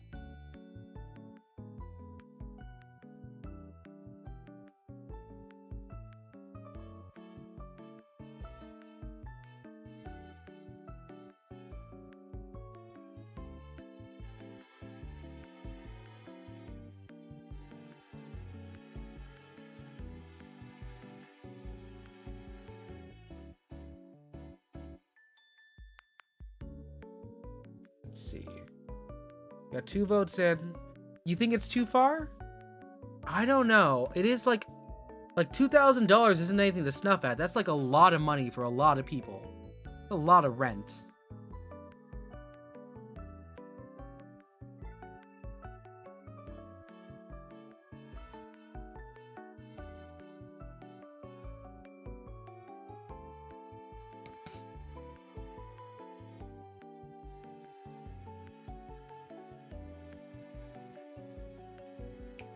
I don't know what's up with this. Like, this is like oofy on a couple levels.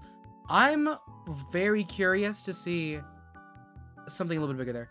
Hi, Urami. Yeah, so like, let's see. This is Urami is on Twitch side saying it's the price to get rid of her.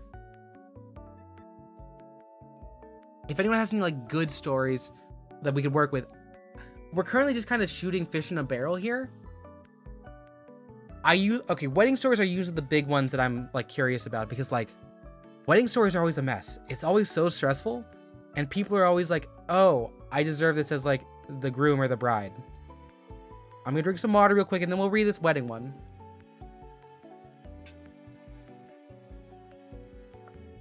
Okay. Am I the asshole for not going to my twin's wedding?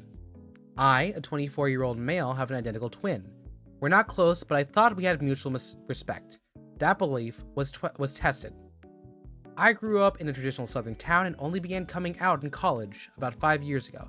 It's been slow, especially with family, but since moving to DC in 23 for school/work, I felt comfortable living authentically. After moving, I met my boyfriend, 26 male, and we've been together 2 years. Over time, I've introduced him to friends and family when I felt safe. Cut to November 24. I was home for the holidays and I told my twin and his fiance about my BF. They seemed happy for me. While staying with them, the wedding details arose, and they asked if I'd be bringing my date. I said yes, my boyfriend. My twin had gone to bed, but his fiance said, while there are pros and cons, it's up to you if you want to bring him. That felt like a green light. My twin constantly deferred to her on decision, so I didn't think I needed to double check. 5 months passed, and my boyfriend and I had spent $1,300 on travel for flights and hotels. 3 weeks before the wedding, I mentioned on a call with my brother that we were all set. His tone shifted. Oh, is boyfriend actually coming? I reminded him of the convo with his fiance. He said she never gave me permission and accused me of making it up. Then said, we can't allow your boyfriend to come. We worry how dad's side will react. I offered to call dad on the spot. He dodged, saying he'd check with his fiance despite saying it was his decision. An hour later, no change. I was still invited alone, still expected to buy a groomsman match suiting, even though it wasn't the party, and show up smiling. That's when I snapped and I asked, if I didn't invite your fiance to my wedding, would you still come? He couldn't answer and ended the call after some harsh words. Trying to make things right, I came out to my dad, which I feared for years, to explain the situation. He was surprisingly indifferent and even said uninviting my boyfriend was extreme. He offered to talk to the extended family. I thought I was removing the main obstacle. Weeks later, my twin called again. He now claimed our friends would be weirded out, so the excuse shifted. I said, if my boyfriend's not invited, I'm not coming. He didn't budge. Here's the kicker. Days later, my dad told me the fiance admitted she did give me permission, but changed her mind when she remembered who would be there. She denied this to my twin. Also, one of her bridesmaids is openly gay and brought her girlfriend, according to the fiance. She's not a part of the family, so it's different. So I didn't go. I'm still wondering if I made the wrong call. My absence was noticed. I got texts asking where I was. My mom had to explain it repeatedly, so instead of avoiding attention, my absence became the story. My relationship with my twin is dead, and some family ties now feel fragile. I don't think you're smelling homophobia. Dude, this homophobia is all over the place. Acacia. Ooh, it is there. No, not the asshole. This is very clearly like, if even the homophobic dad was like okay with it, this is like the twin not being a good friend or family member. I'm seeing a lot of NTAs here. Yeah.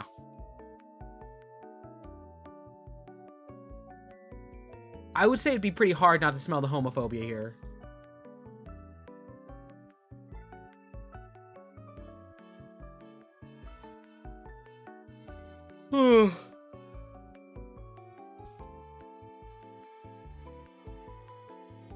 How long have we been going exactly?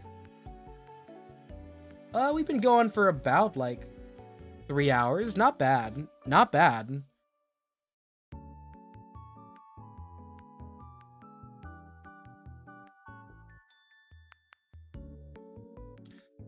Let's see. Do we have any other fun Am I the Asshole stories to read? I'm looking around here because I know I've got some saved up.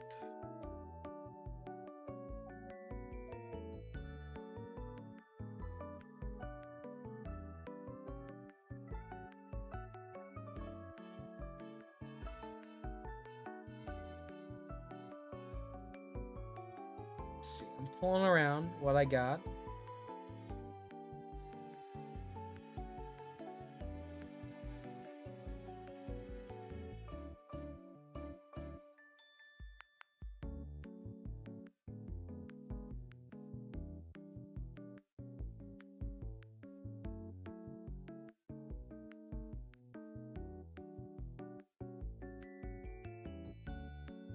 I'm gonna see if there are any other better subs here. Some better subs might help us a lot. Give us some to... I'm trying to find one that's like an actual like one where people are like split. Okay, I'm looking for controversial of all time.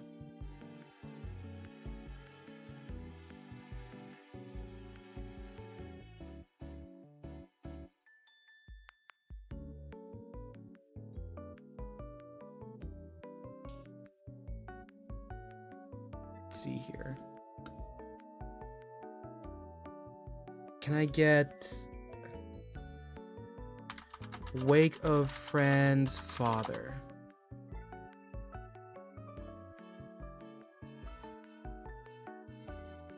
This is one I've seen here before. This is one of the most controversial of all time. 5 months ago. We have 12 upvotes on this. We have 12 upvotes on this here. Okay. Am I the asshole for being upset that my husband attended the wake of his friend's father, even though that friend has repeatedly disrespected me? Context. My husband's childhood friend, CHF, which is also how people say congestive heart failure, is also someone I knew from high school. We were once friendly, but over the years he showed himself to be a bully, especially toward the women in our friend group.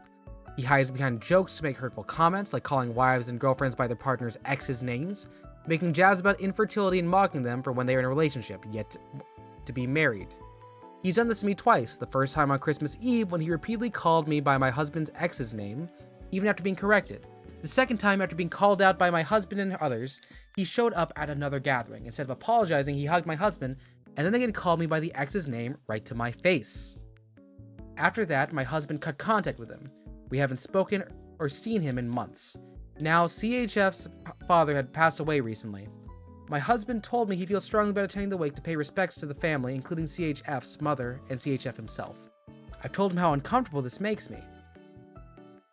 I'm hurt. I know our mutual friends will use this as a chance to mend the friendship, and it feels like my pain is being sidelined. This to me feels like a betrayal. The CHF's feelings and family take precedence over mine. It's shaken me. I feel unsafe in my marriage and our social circle. My husband insists about honoring the deceased and that it's separate from the issues between me and CHF. He says about his values and doing what's right, but I can't help but feeling devastated. Am I extreme for saying this has made me question our marriage?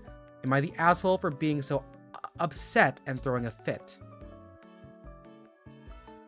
Okay, let's talk about this here. On the one hand, CHF, definitely an asshole.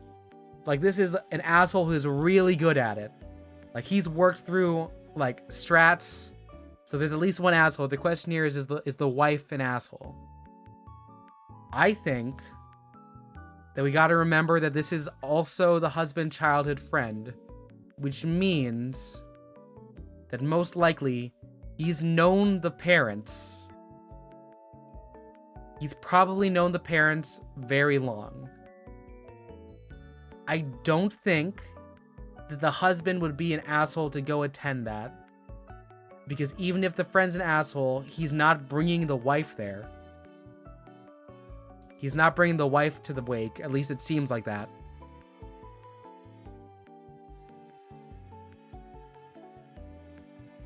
I know people that I've known in elementary school that if, like, one of their parents died, I would need to be there.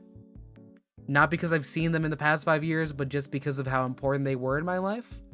And the way that this sounds, it seems like this childhood friend, up until they were, like, double asshole and then cut off. They were there a long time. I do think CHF is an asshole. I think that threatening divorce for the husband going to the wake is a bit much. So I'm going to say a light asshole here.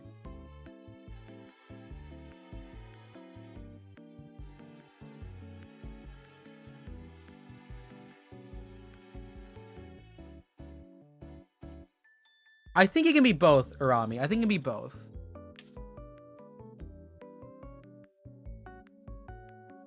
All right, people are saying the asshole. People are thankful.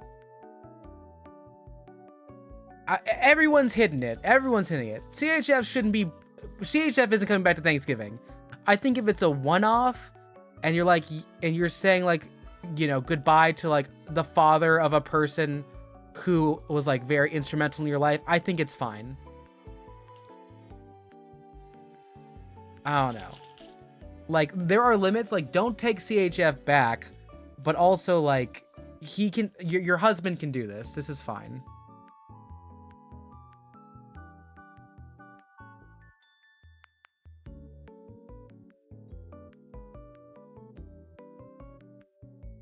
For clarity over my husband's relationship with the husband, if it matters, no friendship or interaction between the two of them. My husband has positive interactions with the wife, the mother of CHF.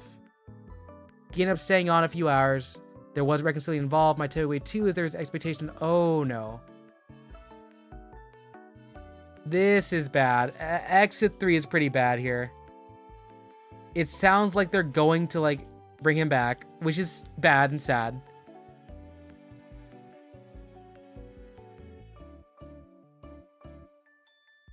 I think after this is an issue. I definitely agree that she's the asshole in this situation about the wake thing. The CHF coming back to gathering is not great. Seems like a lot of people are... Yeah, okay, they're going on there. YTA. Lots of YTA.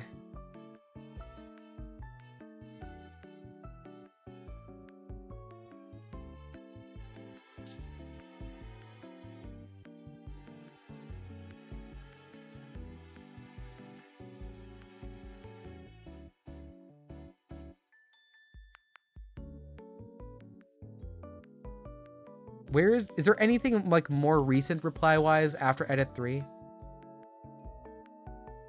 I can't see any. Okay. I'm gonna see if I can... Okay, I'm gonna... The thing is, I can search controversial on... Oh, wait, can I do it here? Comment count?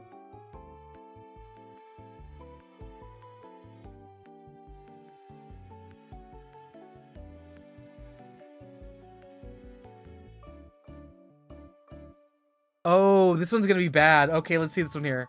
Am I the asshole? I told my daughter not to bother applying for college.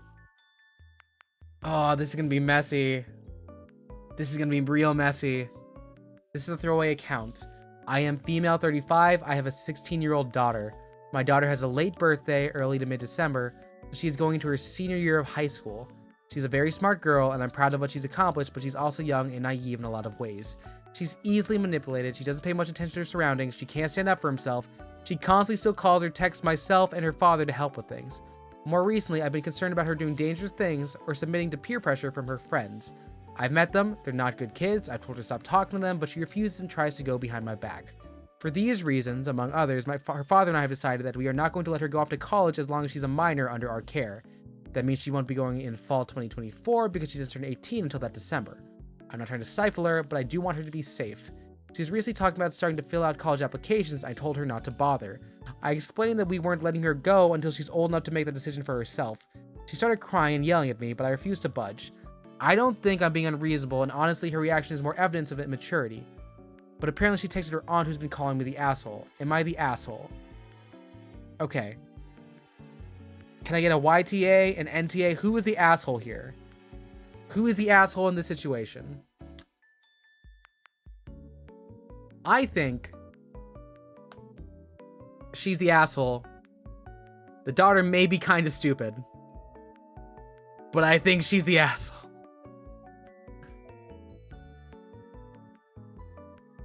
I think the big thing here is the don't bother. That's a very flippant way to say it. Likewise, you can defer enrollment. As someone who's been like through upper education and also realized a gap year would not have helped me, unless this mom is gonna fund a gap year, I don't think this is okay.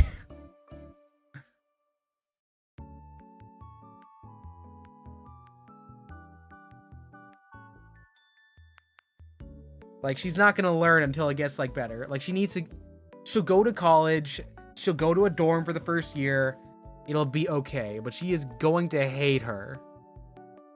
It's not really well known? Is gap year not that?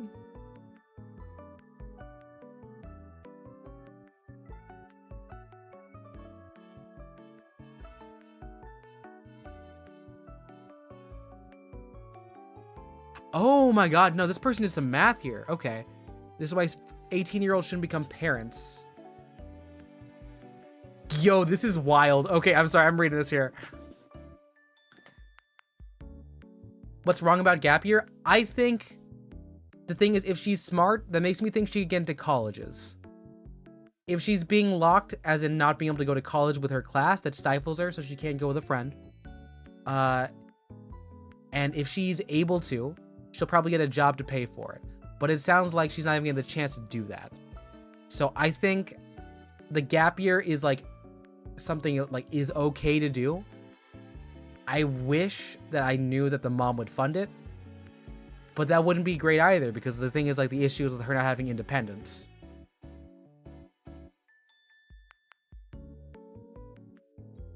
I do think this line is very funny. This is why 18-year-olds shouldn't become parents. OP is 35 with a 17-year-old kid. She didn't have good parents or enough sense to wear a condom or wait to have kids, and until she's at least 30. So yeah, it seems like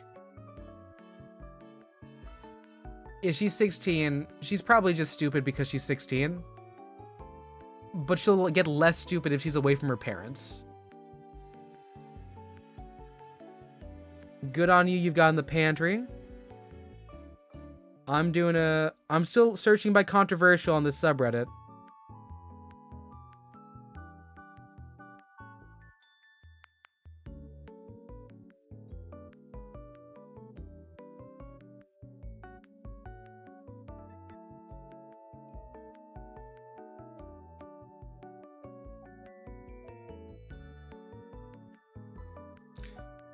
Let's see.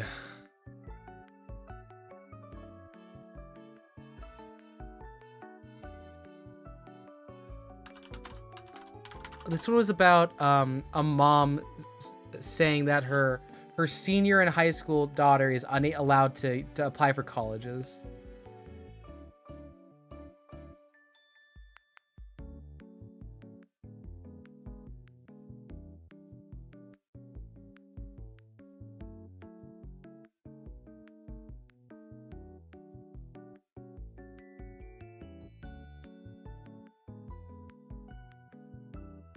See here. All right, here's another one. 465 comments 11 days ago. Am I the asshole for using a song as a joke at work? So 6 months ago, a new colleague called Scott joined our team. As someone who grew up around the time of the movie Eurotrip, I automatically thought of Scotty Doesn't Know, and I made the reference jokingly a couple times to him. And he seemed to laugh it off without really saying much. Everyone on our team thought it was funny, and everyone joined in and saying things like, "Oh, don't tell Scotty," whenever he mentioned his girlfriend, which he seemed to take in good enough humor. So eventually, I thought it'd be funny to set the song Scotty Doesn't Know as my ringtone on the work phone every time he called.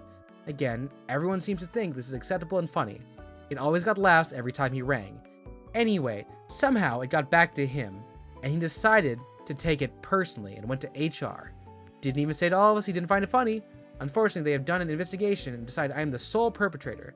They've taken a very harsh line and have to let me go for gross misconduct, accusing me of targeted sexual harassment, which I think is ridiculously unfair. I initially went to the HR sub for advice, but I got absolutely flayed alive there and called a total asshole. But I don't get it, it's just a fun reference to a stupid movie.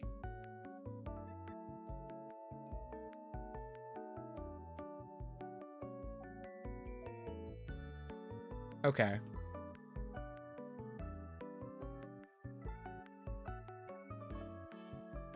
So Ace, you're saying you don't know about from one OP's intent is good as sending a 17 is shown to be easily a real concern. I'm gonna disagree. As someone who went to college and was like, I'm independent now, I can make actual mistakes. I think that's what's gonna fix the issue of her being a pushover. I mean, maybe she'll have to like find like an RA to talk to, but it's probably better. Because if you think about it, if she's naive for 16 years, what's another year gonna be with the mom, but no friends? Is the song or movie bad? It's rated R. It's funny. Sky doesn't know his leather. Yeah. But it's not great for the workplace. Like, I did it on his birthday.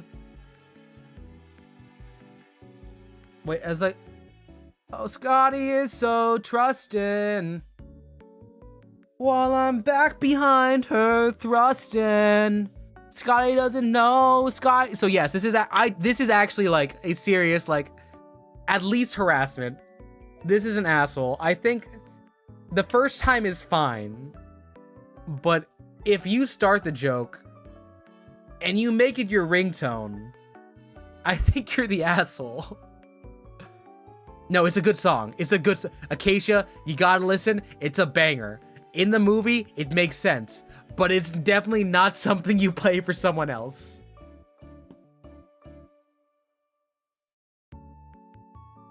I don't know, Ace. I guess, like, my question is, like, how much do you respect the autonomy if you...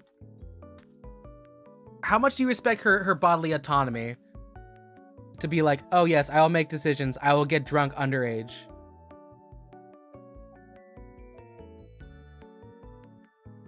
I think firing is a bit much. I do think they are an asshole. Keep in mind, this isn't as the question isn't, am I unjustly fired?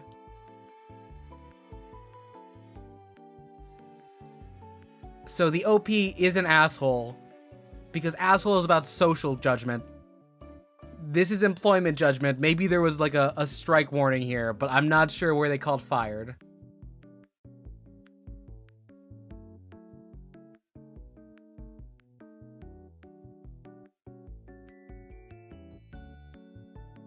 Acacia, I beg you, don't listen to the song, but don't lock yourself off of music because you're taking like 2 lines of us refer. Look, Eurotrip is a fun movie. It's a fun movie. Please do not take that attitude into understanding art.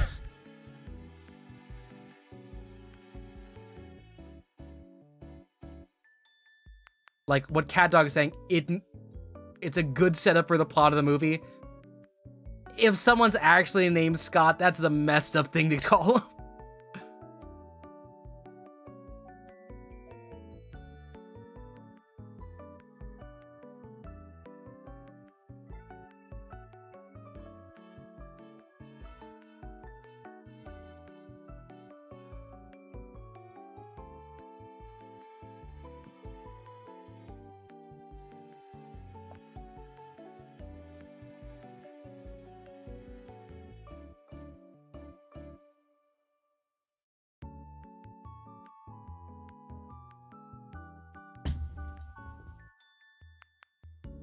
I kind of wonder what this looks like on the HR sub though.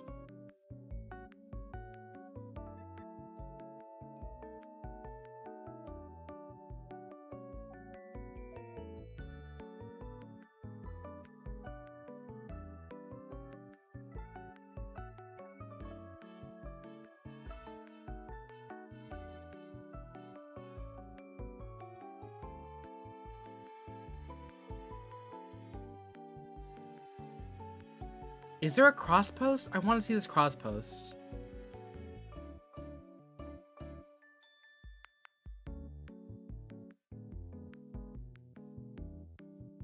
Oh, they hit their post. Oh, come on. Okay, all right, that's fine.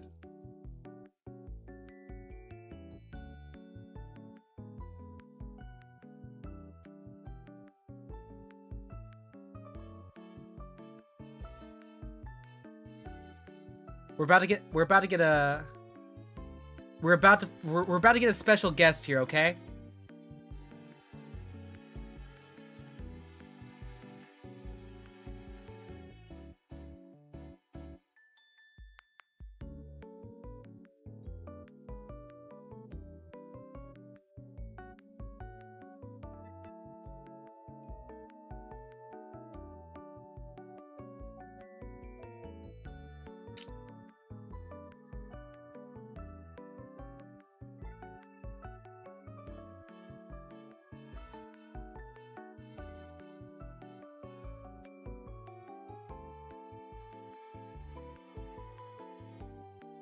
Okay. All right, so I'm finding one here. I'm trying to find a high stakes one. I'm getting a call right now. Our special guest is coming on in just a second here.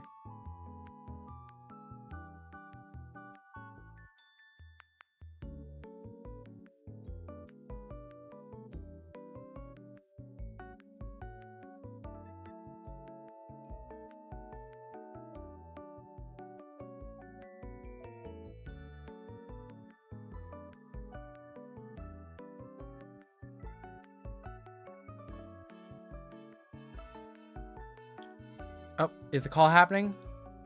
The call's happening. Hello, Cecily. Welcome to stream.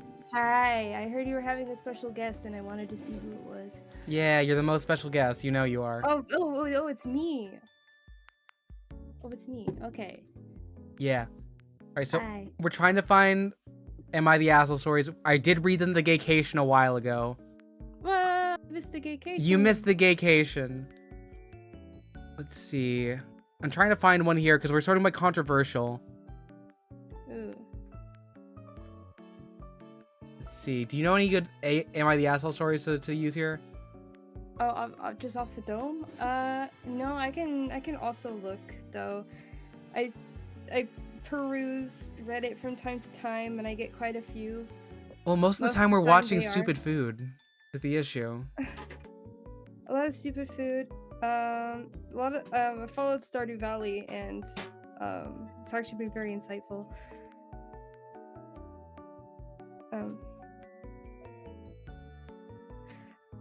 Oh, Bad Roommates is a good one too. Ooh, Bad Roommates is one. Ooh, okay. Okay, Bad Roommates.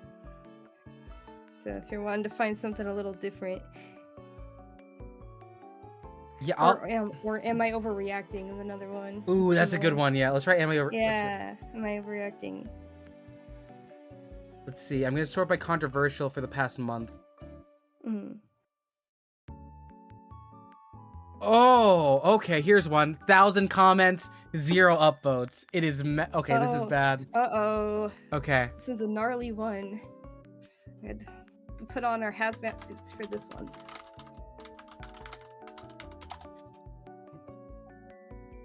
Hi, Ace.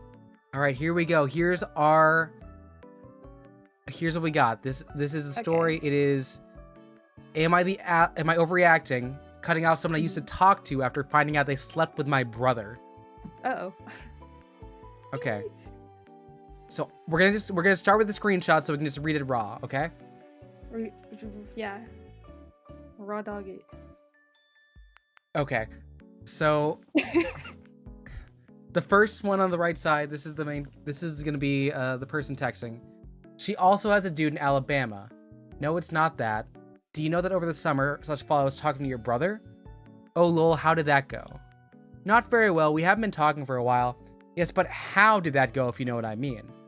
Are you asking if we slept together? Because if you are, the answer is yes. So you don't feel comfortable talking more, I get that.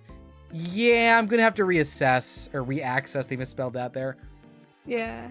I'm still down to hang tomorrow, but I'll have some considering to do. Yeah, that's understandable. I like to hang. Maybe actually, I'm gonna have to think about that too. Because you use my brother, sure didn't go to the thing. Yeah, I did, and I should have never done that. It was stupid of me. Yeah, no offense, lol. Was I ever home when you came over, or did you only come over at night? I kind of know how my brother is. None taken, it genuinely was. I do think you were there a couple times. How often were you over? I'm gonna have to cancel tomorrow for the time being, though. You picked probably the worst person to pursue, both because he's my brother, and because I assure you he didn't want a relationship.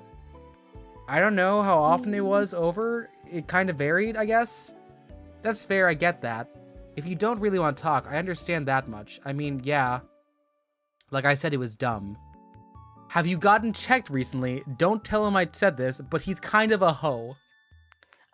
He's kind of a hoe. And when I say Oh. kinda, I mean he is. He is still a hoe. Yeah, I have. I'm clean. I've since blocked him because I did get that vibe for sure. Did you do that out of spite or something? I'm intrigued. You had ample time to be like, I actually used to talk to your brother. It wasn't out of spite or anything. I wasn't hurt by how things happened with us. Like, yeah, it sucked, but I know you weren't intentionally being hurtful. You mean ample time to tell you? Yeah, ample time to back out of talking to him. It's not like we don't live together and you didn't know. Well, I told him, so he was aware. But yeah, I shouldn't have done it. Well, yeah, but what about yourself, lol?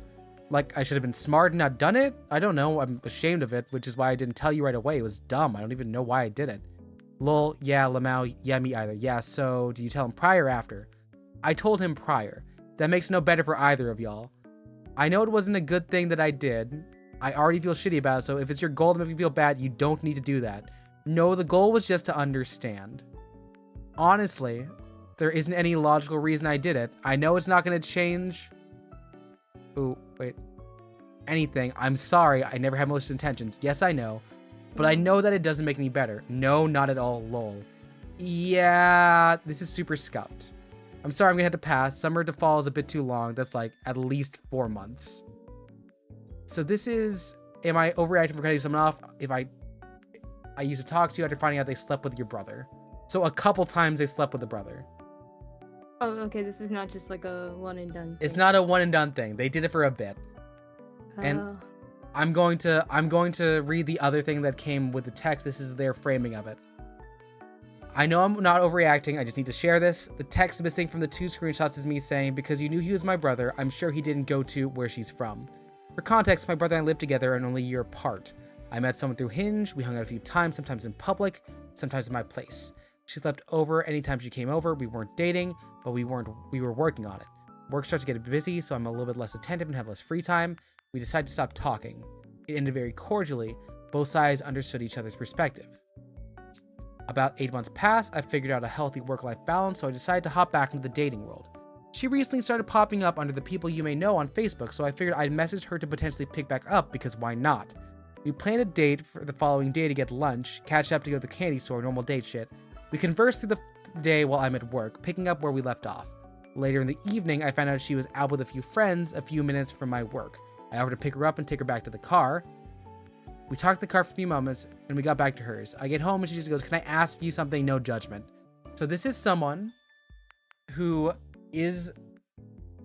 met this person through Hinge. Mm-hmm.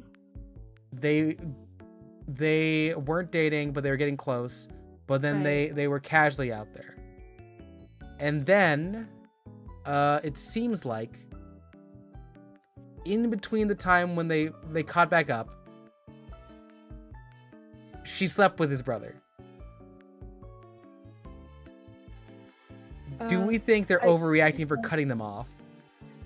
Oh, for cutting them off? Well, was it like, well, they weren't together or anything, were they? They were just kind of like testing the waters, I guess. Like, when they first met, they did not get to dating. They did get to the point where she was at the house and sleeping over, which makes me think it was casual but not dating. Oh.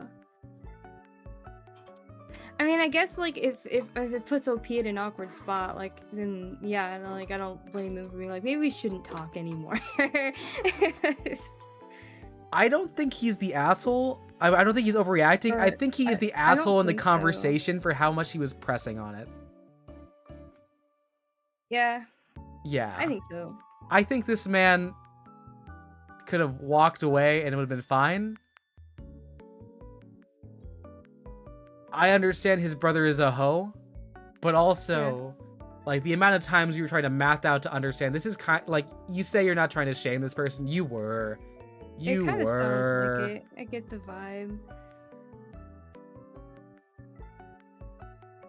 Well, we weren't dating, but we were working on it. Okay, well then there you go. It's like, there you go. Like, she was allowed to sleep with your brother, but I also understand if you're just like, I can't look at you the same way, knowing they slept with my brother, and so maybe we just shouldn't see each other anymore. Totally valid. But like, yeah, like if you weren't committed, then it's not a Yeah, like. I don't know. It would be weird, but like, Yeah. I think at that point it's like your brother probably should have told you too. But yeah, no, this. Oh, like, so did his brother know that they were? No, because the girl brought it up to them in the car. So then, why would he need to tell his? Why would he need to tell his brother then about it? If he didn't know. Because well, here's the thing. I remember looking back at the chat. And let's see. Because he's the OP is saying, was I ever home when you came over with the brother because they lived together, or did you only come over at night? Oh, I do think you were there a couple times. Okay. Yes. So. Hi Esteban, what's up? But like, I guess what I mean to say is the brother, okay, so is the brother that she was sleeping with, was he aware that his brother and the girl that he's sleeping with were testing things out at one point?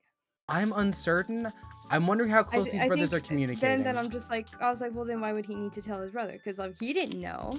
Like, if anything, this is just like some girl that he met online, and now they're like, he didn't know that she had any sort of connection to his brother.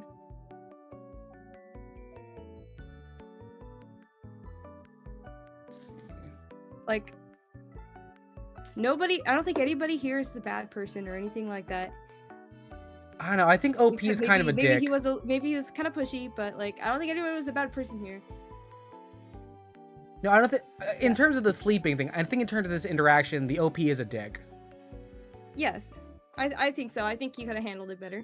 Yeah, I think this woman is like, so I guess very calm and not saying anything at all. Overreacting. Yeah, I think so. What did the people have to say about this? It's a lot of you're overreacting. It's a lot of. I think so. Not like crazy overreacting, but like it's like, Yeah, because here's a good one from the arrogance. Yeah, I can see that. I can see. Yeah, that did feel a little odd to me. Like, I know I'm not overreacting. It's like, okay.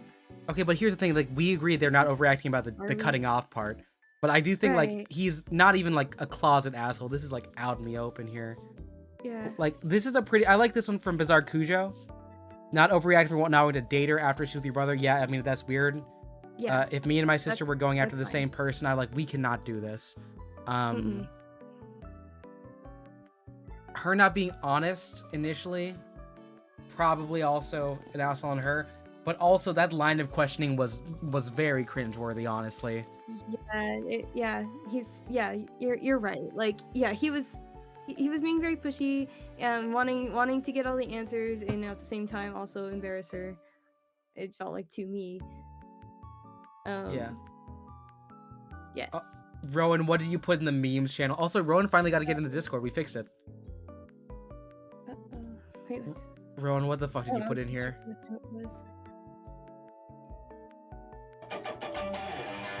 Oh, nice! You learned Sky doesn't know. Is this React Court? Oh my god! Wait, Library of Laterno. Are you the actual? Wait, yes. Wait, what? Are you the real? Oh my god! Yeah, it's you. I watch you like every morning. Yes, this is a React Court. I got super into NorthernLion this week. Well, like a couple weeks. I tried to beat his record at naming 100 women. I got to 8 minutes and 7 seconds. So if I had a second shot, I think I'd get it. But yeah, this is our React Court. Yes. Yeah. And to keep me honest, Cecily's here. Yes. Yes, no porn stars. No. Give me a sec here. Library will turn. I want you to be proud of me. Let me show you what I got. Let me show you what I got. It's a real good list. I didn't do anything sus. Gonna close my browser so I can get to the right thing here. Okay. Need to get to my drive. I'll show you my list. Cecily, I named 100 women. Are you proud of me? Oh. How long did that take? 8 minutes? Oh, very good. Here's the list. Elaine Chao, politician, famously married to Mitch McConnell. Ellen Wong, Knives Chow from Scott Pilgrim. We had a lot of actors. I got Mary Wollstonecraft Shelley. We hit a lot of like Scott actor, famous anarchist, political commentator, former chair of the Reserve, Helen Keller and Anne Frank, Elizabeth Cady Stanton, Susan B. Anthony, Elizabeth Banks, Queen Elizabeth I, which you know what? It counts. Helen Keller to Anne Frank, bang bang. Oh my gosh, yeah. Right next to each other, right neighbors. Well, look, Yellen, Keller. I was like, oh, Janet Yellen, Helen Keller into Anne Frank. Yeah. I don't know how to respond to that, but I hit 2 Bronte sisters. Okay, I'm cultured. Into Zooey Deschanel, into 3 Supreme Court justices, into Anna Kendrick. I only had 4 wrestlers, which I'm proud of because I'm a wrestling fan. Julianne Hough, who's a dancer. Tate McRae. Look, I'm sorry, Library Laterno. I know she's a criminal. It's a heinous crime too, but it's the first thing that came to mind. She may be a criminal, but she's still a woman, okay? No, okay. Well, she's dead. Rights and wrongs. And Cecily, you don't know who Mary Kay Letourneau is, do you? Mm-mm. You should probably look her up. Maybe. Okay. Christina Grimmie, Sarah Brightman, the soprano from Phantom of the Opera, Leah Michele, Jenna Ushkowitz. That's the only thing your aunt would bring up when your mom showed you the account. Yeah, it's really rough that that's the actual last name. Yeah. Look, I know. Look, the name Tate McRae popped up. I was thinking about doing poppers with Tate McRae. And I am excited for Slam Frank. I'm concerned every time I see it. Yeah, I had Glee actress. Then I had my 4 turn into tennis: Billie Jean King, the Williams sisters, Maria Sharapova. Then I got into actresses: Brie Larson, Kristen Wiig. Then I pulled out of my pocket a random Simone de Beauvoir. Just like bring up this French philosopher in between SNL, and then all 3 of the women from Hocus Pocus. Ada Lovelace, who, you know, forefront of mathematicians and processing, Jasmine Crockett. 2 reps. Then I went Clinton Harris, 3 Obamas, Clinton again, another Chelsea, and then I was like, okay, we're going to, because I think at this point I was like 5 minutes in and I was getting stuck, so I was like, we're just gonna go to movies. I made all of female Ghostbusters is right there. More SNL. Actor Condoleezza. Jane Goodall, I think, is a really fun pull. That's a really fun pull. Just like, yeah, Life with the Apes. Rita Hayworth, so old Hollywood. Rhea Pullman, Susan Sontag. Look, I got in my bag here with a Susan Sontag, Virginia Woolf, Bell Hooks trio. I'm proud of that. Talia Shire, Regina King, Angela Bassett. Then I went to my Everything Ever All at Once era. Christina Ricci. Yeah, I know, Yumi. It's Library Laterno. I've been watching the channel every morning. It's a super impressive time. I know. I thought I could beat him. I felt really close. And Nicole Smith, maybe paused on the line for the porn star, but I don't think that counts. Anna Wintour for design. I ended on Ariana Huffington. My time was 8:07. Yeah. Very good. Pat on the back for you. Good job. Please don't pat me on the back for naming 100 women. You're my girlfriend. This feels weird to say out loud. Well, I can give you a pat on the head if you want. Okay, thank you. Would that be better? Yes, please. Okay. I love you. I love you too. Yeah. Genuinely impressive. I probably couldn't name 100 men, so there you go. The 100 Men challenge feels regressive, but also a lot worse. I don't know if this is how it sounds. Yeah, no. I was watching like the 100 Men challenge for NorthernLion, and I was like, this man is really good. Like, I went on Sin 2 Nerdle on a guest account, and I'm not that good at it. I got 5th in a battle royale. I won like 5 battle 2-0s, but now I just got that swapped over. 100 Pokemon, yes. The Point Crow 100 Pokemon feels regressive, yes. What are we looking at here? What am I looking Oh, at? this is Sin 2 Nerdle. It's a movie guessing game. Oh. Yeah. Honestly, we've been doing a lot of Reddit for a bit. I want to play some. Let me do a Battle 2.0 and see what I can do. I get really toxic with this. Is this stream problematic media? Is it? I don't think so. All right, the long walk. Okay, give me one here. Give me a licorice pizza. I don't think so. Did I do something, Techie?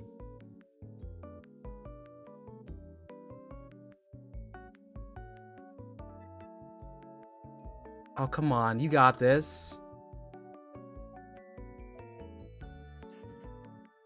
Guardians of the Galaxy, 90s romance. We got Zoe Saldana. We've got Chris Pratt. Who else is in the old one there? Give me Chaplin. Give me Chaplin. What? All right. Give me Tropic Thunder. Oh, Guardians of the Galaxy. My bad. Give me the Tomorrow War. I thought we were somewhere else.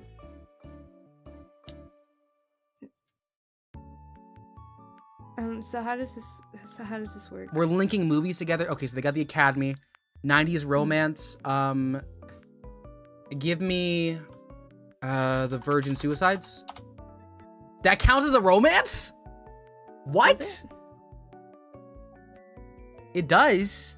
Marie Antoinette. Okay, then you want to drop that. You got your Sofia Coppola. No WinCon films. Okay, then give me Melancholia. Give me Melancholia. Oh, okay. You know, Techie, that's fair. You watch Flow? Flow? Oh, yeah, Flow's... Let's see. Stand By Me. Very cool, very cool. So you've got Kiefer Sutherland. I've got Goonies. I've got River Phoenix. The guy who did... Okay, you know, actually, I am going to put Goonies. We're going to go Goonies. Yeah. Mm-hmm. We got Corey Feldman on the poll.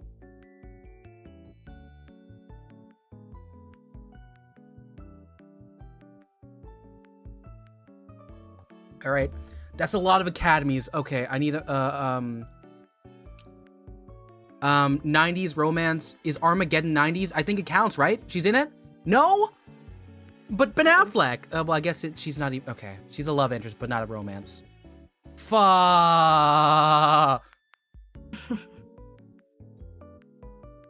Sean Astin, is he in Everybody Wants Some? No. Is he in Fast Times? Shoot. Time.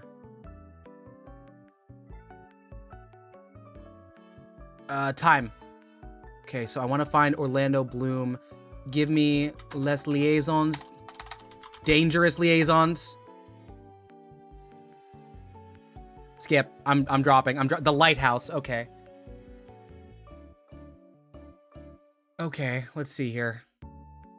Arpats, I got Willem Dafoe. Antichrist isn't... The Boondock Saints? You're playing the Boondock Saints? With Norman Reedus? What else is he in?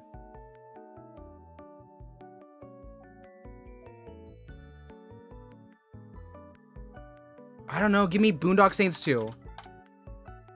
All Saints Day. Alright, thanks, Yumi.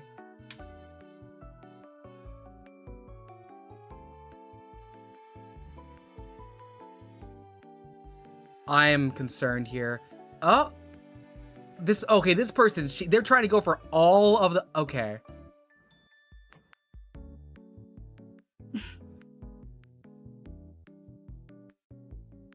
You gonna fall on this one? You're not gonna skip? Yeah, I think I won on they had it. Boondocks 2 All Saints Day? Oh, come on, man. This guy's got to know ball here. All right. They had a pretty good winning condition. They got pretty far along with it. What? I mean, Yumi out of like, you know, it's the presumption thing. Link Library of Laterno. Do it. Am I not subbed to Library of Laterno on this account? They're like dude, they're so cool. They're a good NL clipper. I'm gonna sub.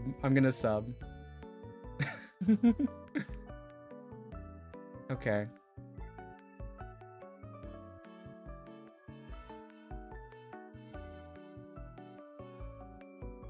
I mean, actually, gamer, make a new one. Cecily, I'm sorry if this is weird for you. No, it's fine. Do you want to go back to another thing? No, it's your stream. Okay. Honestly, well, you're my I've got a guest. stream at 7:30, so. 80s science fiction versus 90s romance. Okay, so I want to get 80s science fiction, so I need to get someone else here. Michael Cera's in it. So someone who's older. You know, actually, give me anyone but you.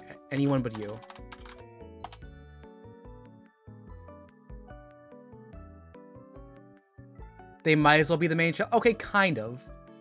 Look, but NorthernLion's got a bunch there. Hitman. West Side Story?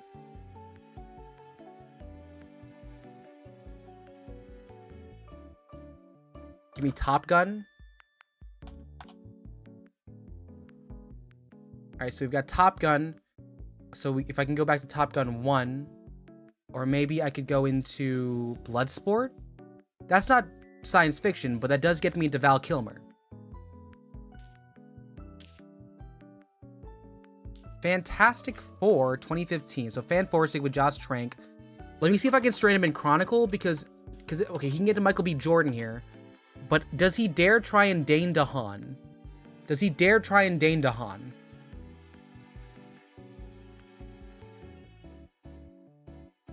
Oh.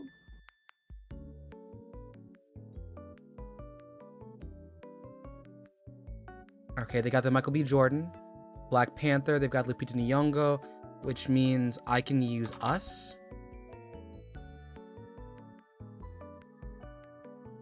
Don't Amazing Spider-Man 2 my ass? I can't deal with that. Alright, they're gonna give us a Jordan Peele, they're gonna give us Keanu. The comedy with Tim Heidecker.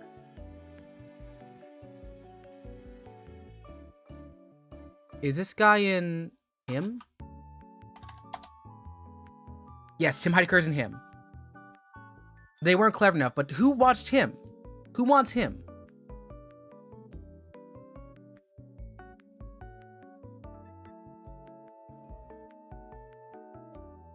Nope. It's not. Here's the thing. It's not actually Jordan Peele, unless they give you producer credit. White Chicks, that's good call on that, actually. So the Wyans. Can I gonna get you, sucker? Okay, we're back in the 90s. I was on a very famous TV show. BoJack the Horseman.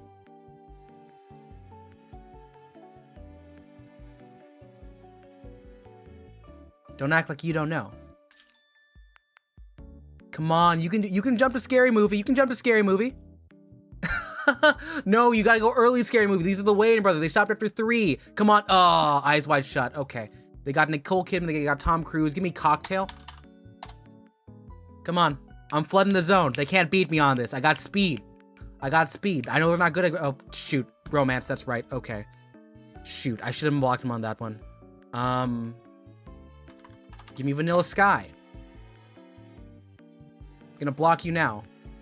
You can't play a romance off of him. No more. I'm cutting you off. What are you gonna do like an Almost Famous? It's Cameron Crowe. That's the one to go to. Come on. See, this is how I get like so toxic. I know some movies, but not all of them. This is like an issue for me. He's trying to Catherine Zeta-Jones me. Come on. Oh, Escape from New York. Kurt Russell. Okay. Give me the thing. Dang it, that's the blocker. Okay. We gotta go back to Cape stuff. Give me Guardians 2. We've doubled our Kurt Russell. We've doubled Kurt Russell.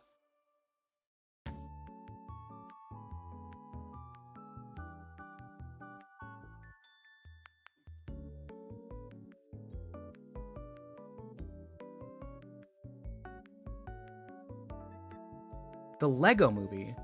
Okay, we used our Chris Pratt. Let's see. Get me Shawshank. Oh, yeah. Yeah, Morgan Freeman's in there. All right, you've got Tim Robbins, you've got Morgan Freeman. What are you gonna do? Drop to a Bruce Almighty? An Evan Almighty? The Hudsucker Proxy with Jennifer Jason Leigh and Tim Robbins.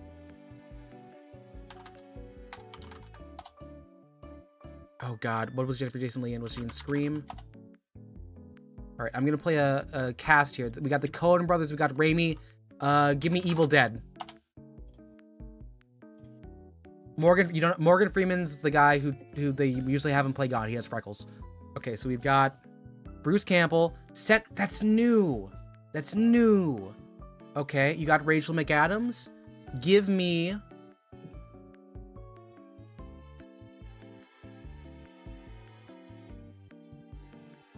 the Maze Runner for Dylan O'Brien.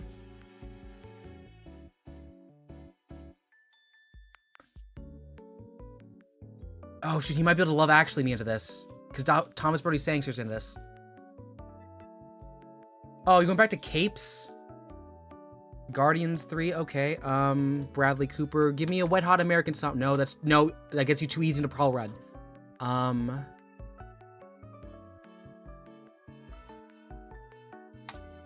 Give me The Hitman's Bodyguard. Give me Dune. All right, I read Maze Runner in school too. Yeah, I didn't read it as an assignment. I was like, this is very like, I don't think my school was big on like giving you like popular teen movie. Doctor Sleep with Rebecca Ferguson. We did The Long Walk. Can I get The Dark Tower? Oh, come on. Okay, I can get out of this. I should have done an earlier King. I should have done like Christine or Carrie. That's sci-fi horror, right? No, we're in McConaughey land. How do I get back? Okay. Give me Fight Club. No, that's the 90s. I gotta keep away from that one. Give me The House of Gucci.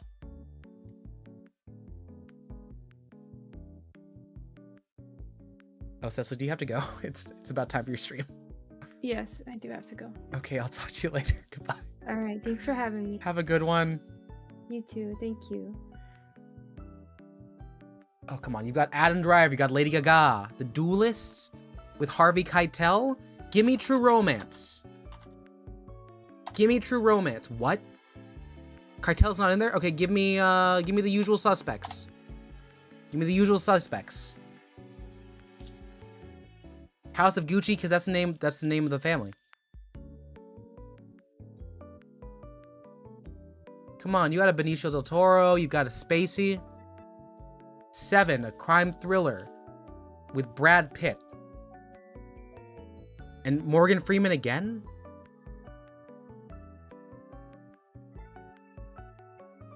This is Fincher, give me Zodiac.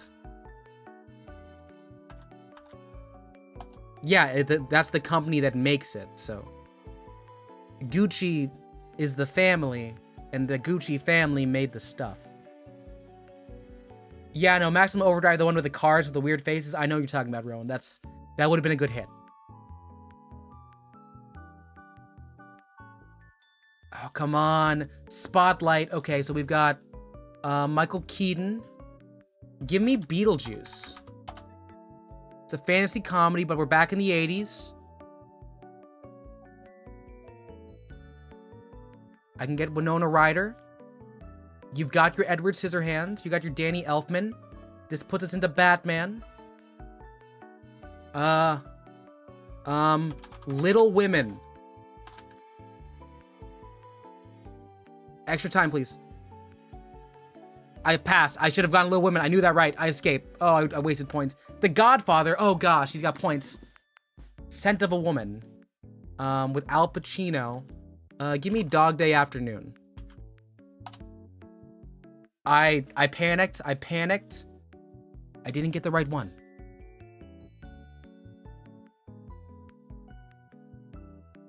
Devil's Advocate with Keanu Reeves and Al Pacino. Give me Dracula.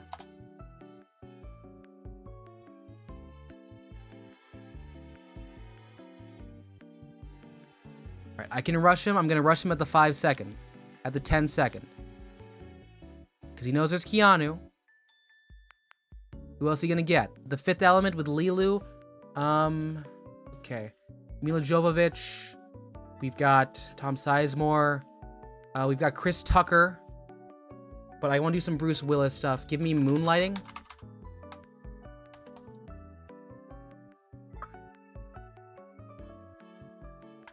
Rock Cop.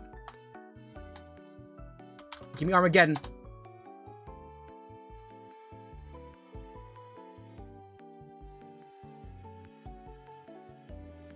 I'm not playing in my winning condition, which is the issue. I'm really bad at 80s sci-fi.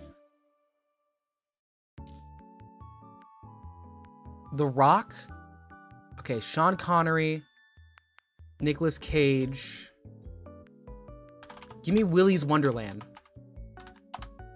All right, come on. There's no one else in that movie besides Willy. The only person in that movie is Nicolas Cage. Face Off.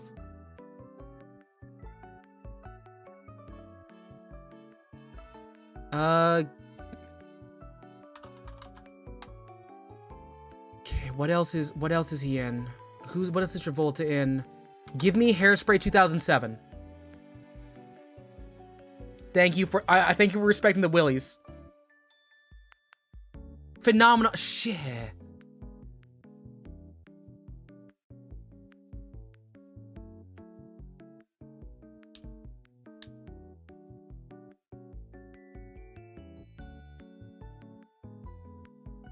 Give me Look Who's Talking. Gonna block you on one of these two. Come on, you're gonna try a Chrissy Alley film. We're out of John Travolta's. I'm really... Wedding Crashers, shit! Okay.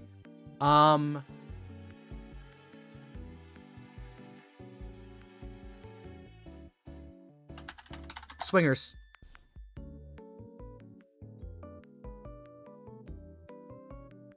Chef, so we got Jon Favreau. Give me The Replacements.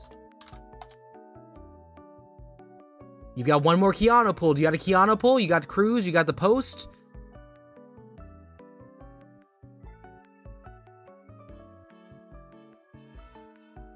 The French Connection with Gene Hackman. We watch a lot of movies. The French Connection with Gene Hackman. Give me Superman.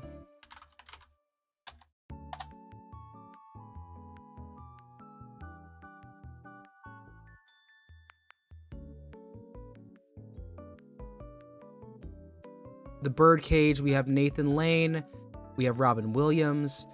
Give me... Oh, God. 15-minute photo. No. Give me Flubber. There it is, Ro. Alright, can you get out of Flubber? Or can we stuck? Oh, wait, no. 90s romance. He's got this. He's just gonna pull another Robin Williams, isn't it? Wait, he can't, though. Patch Adams. Are we all out of... Okay. Okay, get out of this one, kid. How about I send you over to... Ed. Oh, no. Jack. I send you to Jack.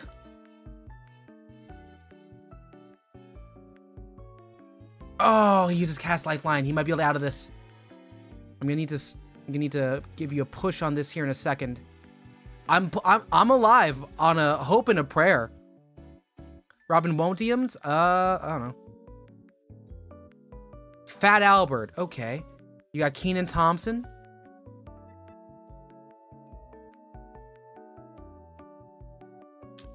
I could put you in Good Burger. I could also put you in They Came Together.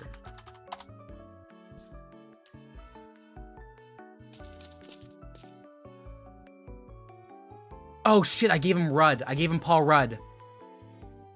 Forgetting Sarah Marshall. This has got Faison Love. It's got... Okay.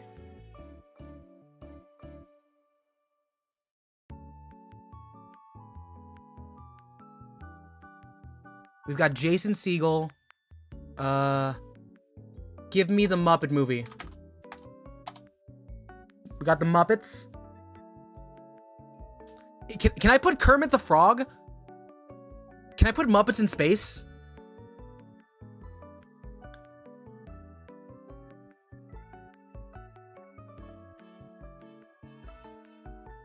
Night Bitch. With Amy Adams and Scoot McCrary. Give me American Hustle. We are all out. I am all out of lifelines here. Come on, don't remember. You can't remember Jennifer Lawrence is in this movie. Hillbilly Elegy. Oh my freaking god! Not the freaking okay. This is the one with the. Oh my god! It's the one with JD Vance.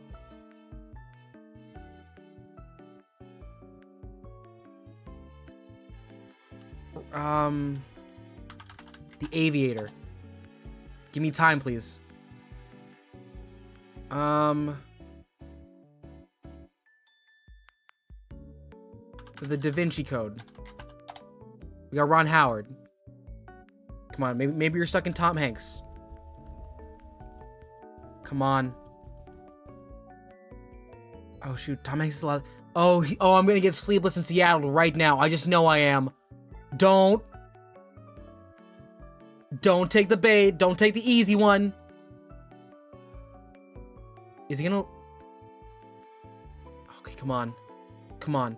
You have such an easy... You've got mail. Damn it. Oh. Good game. Good game. They left immediately. Shit. Okay. That was a fun one. That was a fun one.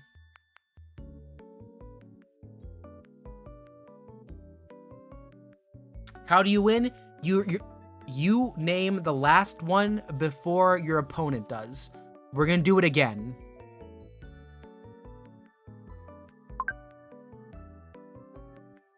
Alright, let's see here. I am ready with Stone Cold 01. Their ELO is low. Mine is very mid. First one is the tournament with Gary Young. Oh my gosh, who is in this? Ving Rhames? Give me... Ballad. Can I get Armageddon again? Give me time on this.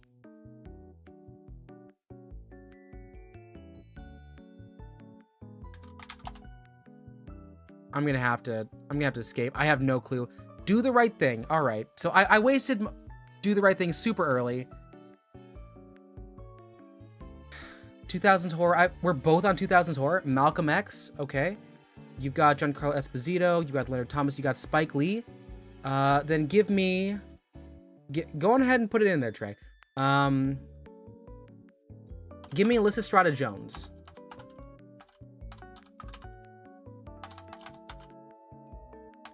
Or not. Give me Black Klansman. Old Boy 2014. Look, I don't want to do the father. I don't think that counts as a 2000s horror. Okay.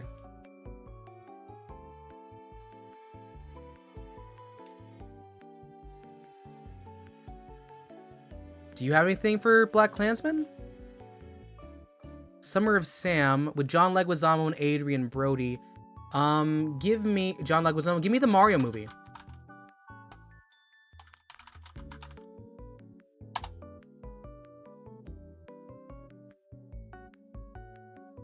Oh yeah, no, the original Old Boy is great. All right, come on. You know Bob Hoskins, The Pest. All right, you want to do one more John Leguizamo? We're out of it. The Pest is... Ooh, okay. Give me a cast list. We got Jeffrey Jones, Ballerini, Tommy Sansa, Joe Morton. Oh my god. I'm gonna escape this. I got nothing on... Cocktail. Hello, Tom Hanks. I am using all of my lifelines super early.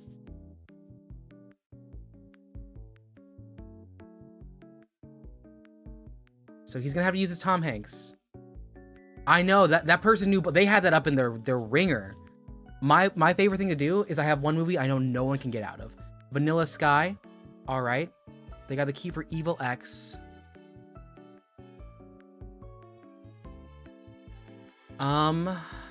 Give me Almost Famous.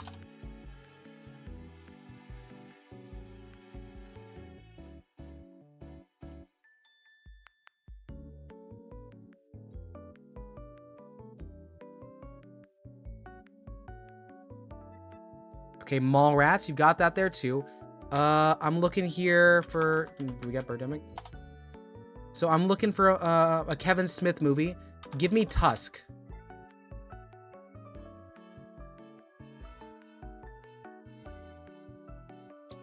Come on, you got this. It's Tusk. It's Justin Long. There's an easy answer here.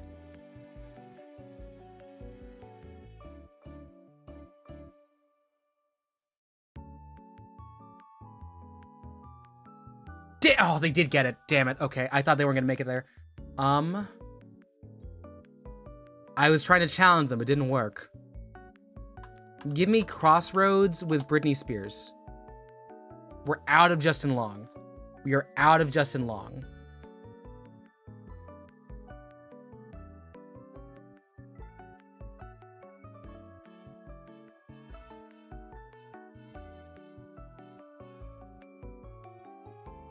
Okay, there was an escape. That's fine. You did Training Day. We've got Ethan Hawke. Gattaca's 97. What's The Island? Can you get The Island?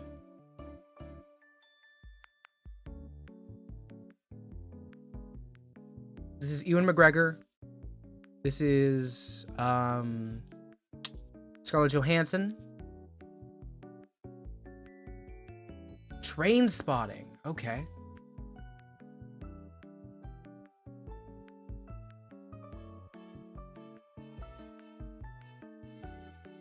Give me Moulin Rouge. We're out of Ewan McGregor's. What you got for me?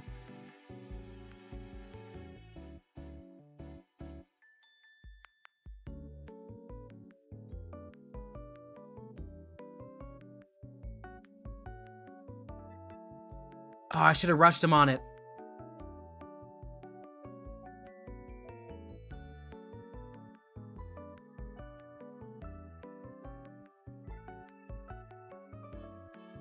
I'm rushing you. I'm rushing. What?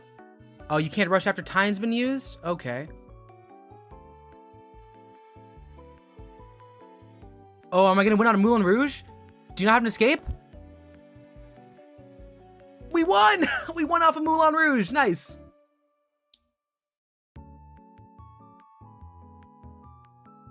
They left. We can go for one more. It's wild the Library Laterna was here. That was insane. Alright, we've got the Nolanite. So I'm going to guess that this person's going to call for some sort of Nolan movie. Death Race 2000 is a weird one. You got David Carradine. You got Sly Stallone. This guy's going for 90s romance. I'm stuck on 80s sci-fi. I hate it. Rocky? Okay. You've got Carl Weathers sci-fi. Give me Predator. Is that not 80s science fiction? Oh, I can't get the wink. I wasted it early.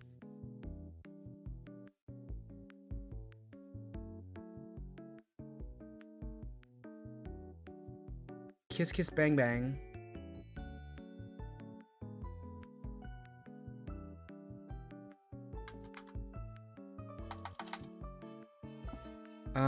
Can I get Death Proof?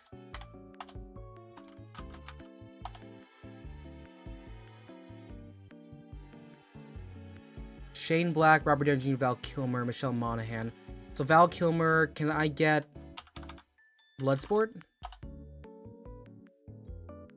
Can I get Top Gun?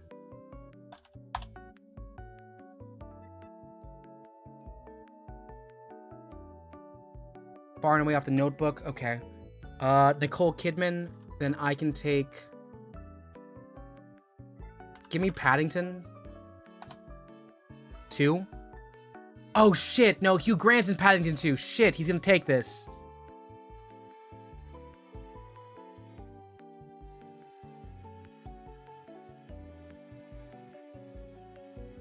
Cold Mountain.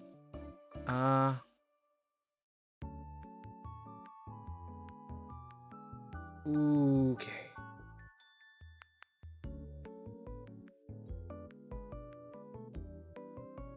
How about,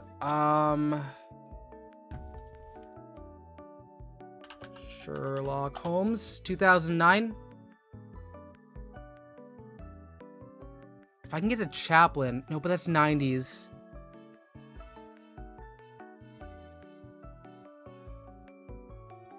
Wait. Okay, you went to Chaplin. Cool, we got there. Can I get Weird Science? We got it. Weird Science. I forgot he was in there. Here's the one where they want to bang a robot. Or something they made in the shower. It's weird. It's a weird movie. We're looking okay here. Weird Science, trying to go to 90s romance. Doolittle. We use Robert Downey Jr. We're almost at a Robert Downey Jr.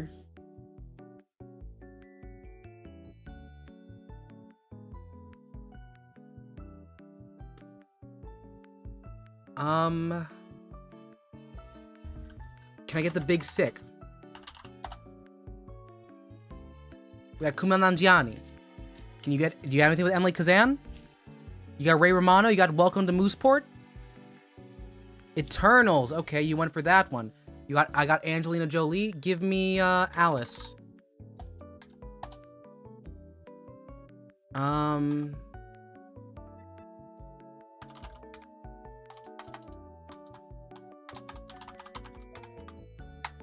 Alright, give me Tomb Raider.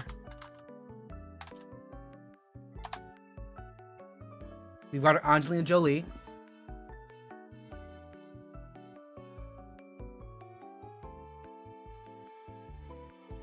Can you pull a John Voight?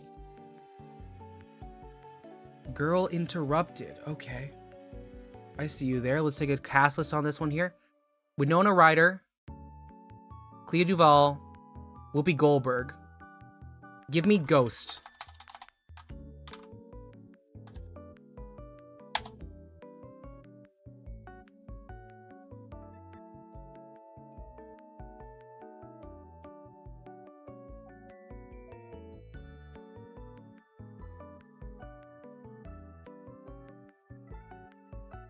I am out of everything but blocks. Dirty Dancing. Okay. You got Jennifer Grey. I've got Ferris Bueller's Day Off.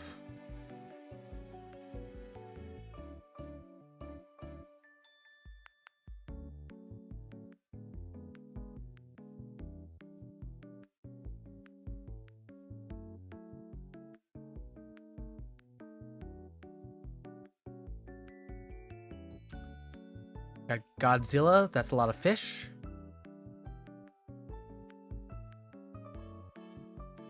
You know what? I'll do Godzilla 2014.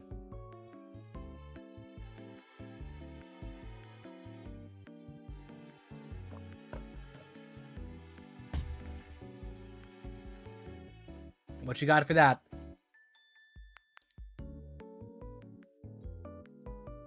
Christopher Abbott and Elizabeth Olsen. You know what? If Elizabeth Olsen's there, it's Old Boy 2013. Father.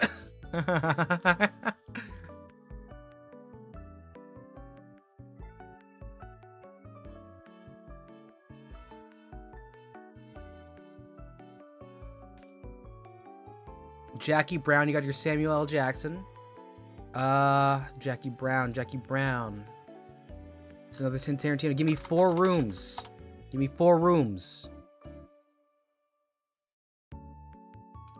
Fuck, True Romance counts. Okay. Christopher Walken, give me, The Dead Zone. That's a horror movie with Christopher Walken. We're on a good bat here. If I can just get to my Stephen Kings, we're looking good.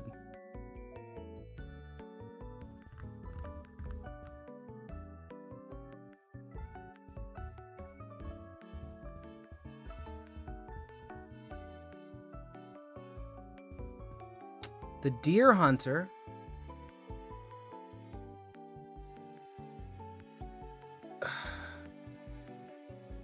Okay, so I can't do... Okay. Alright, give me Kramer versus Kramer. Come on, can you get a Dustin Hoffman there? Sophie's Choice immediately? Oh my god, okay.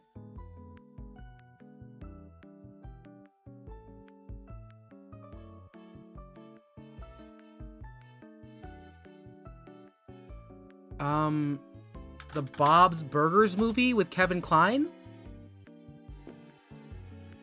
Alright, come on. What you got?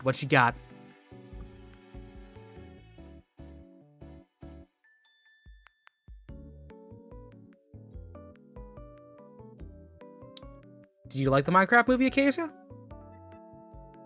The Birdcage? No, there's no Robin Williams in that. No Nathan Lane. Did you escape to Wild Wild West? You did. Okay. Will Smith movie. You know what? Let's go, give me a Collateral Beauty.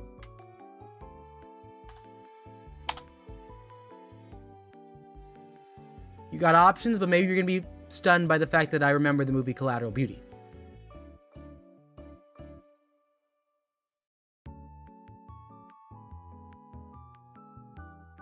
It's how much they struggle to make an interesting story. I thought it was Atonement. Okay, that's wild. Okay, you want to do that? You say Atonement. I'll raise you another Saoirse Ronan. Give me The Lovely Bones. I don't think they struggled to make an interesting story. I think they chose not to and wanted to just let Jack Black riff. And Jack Black does a good riff. Gareth has technically motivations and he's weird about it. I just don't think they knew what to do with the kids. Little Women, okay. We got Florence Pugh. We've got Emma Watson. We've got another person. We've got Saul Goodman. Give me nobody. You don't have to... Well, Jack Black is a cultural icon. I keep forgetting how young you are. You should watch School of Rock. Nobody 2. Okay, alright. You want to pull Nobody 2 on me? God,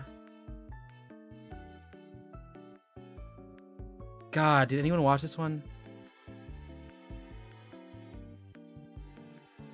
Back to the Future. Hell yeah. We got Christopher Lloyd from Food Fight.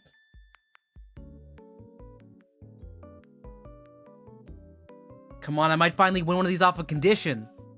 The Addams Family. All right. Splash.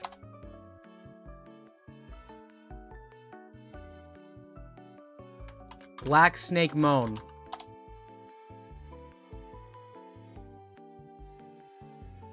I can check that, Trey. I can check that. Come on, you got Samuel L. Jackson. You got Justin Timberlake just in time. Come on. Can you pull it? Sleepy Hollow with Christina Ricci. 1990s horror. Give me a Beetlejuice. That's not a fantasy. Age of Innocence? Age of Innocence? Oh my god.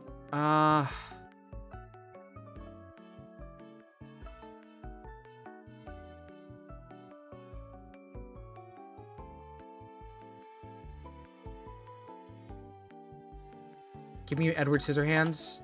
And I gotta block you on this one here.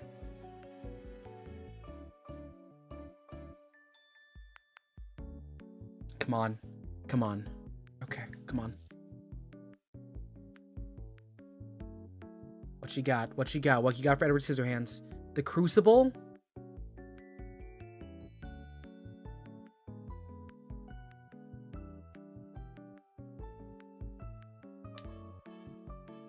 Oh my god.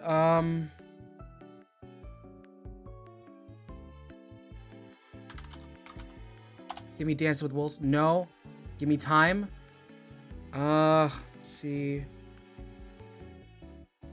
Give me Phantom Thread.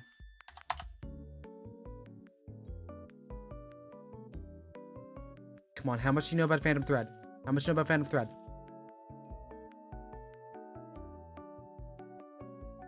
Did they what? I lost? Good game. Wait, Last of the Mohicans is a romance? I call bullshit.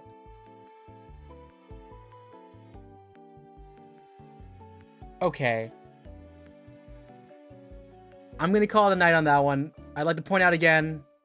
Woohoo.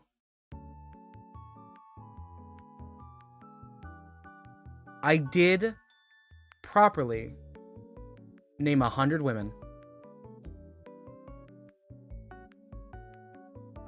I'm gonna send y'all out somewhere. Where to? I'm unsure.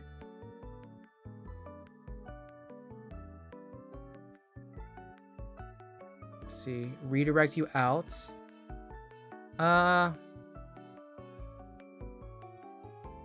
Yeah, send you out to Cecily.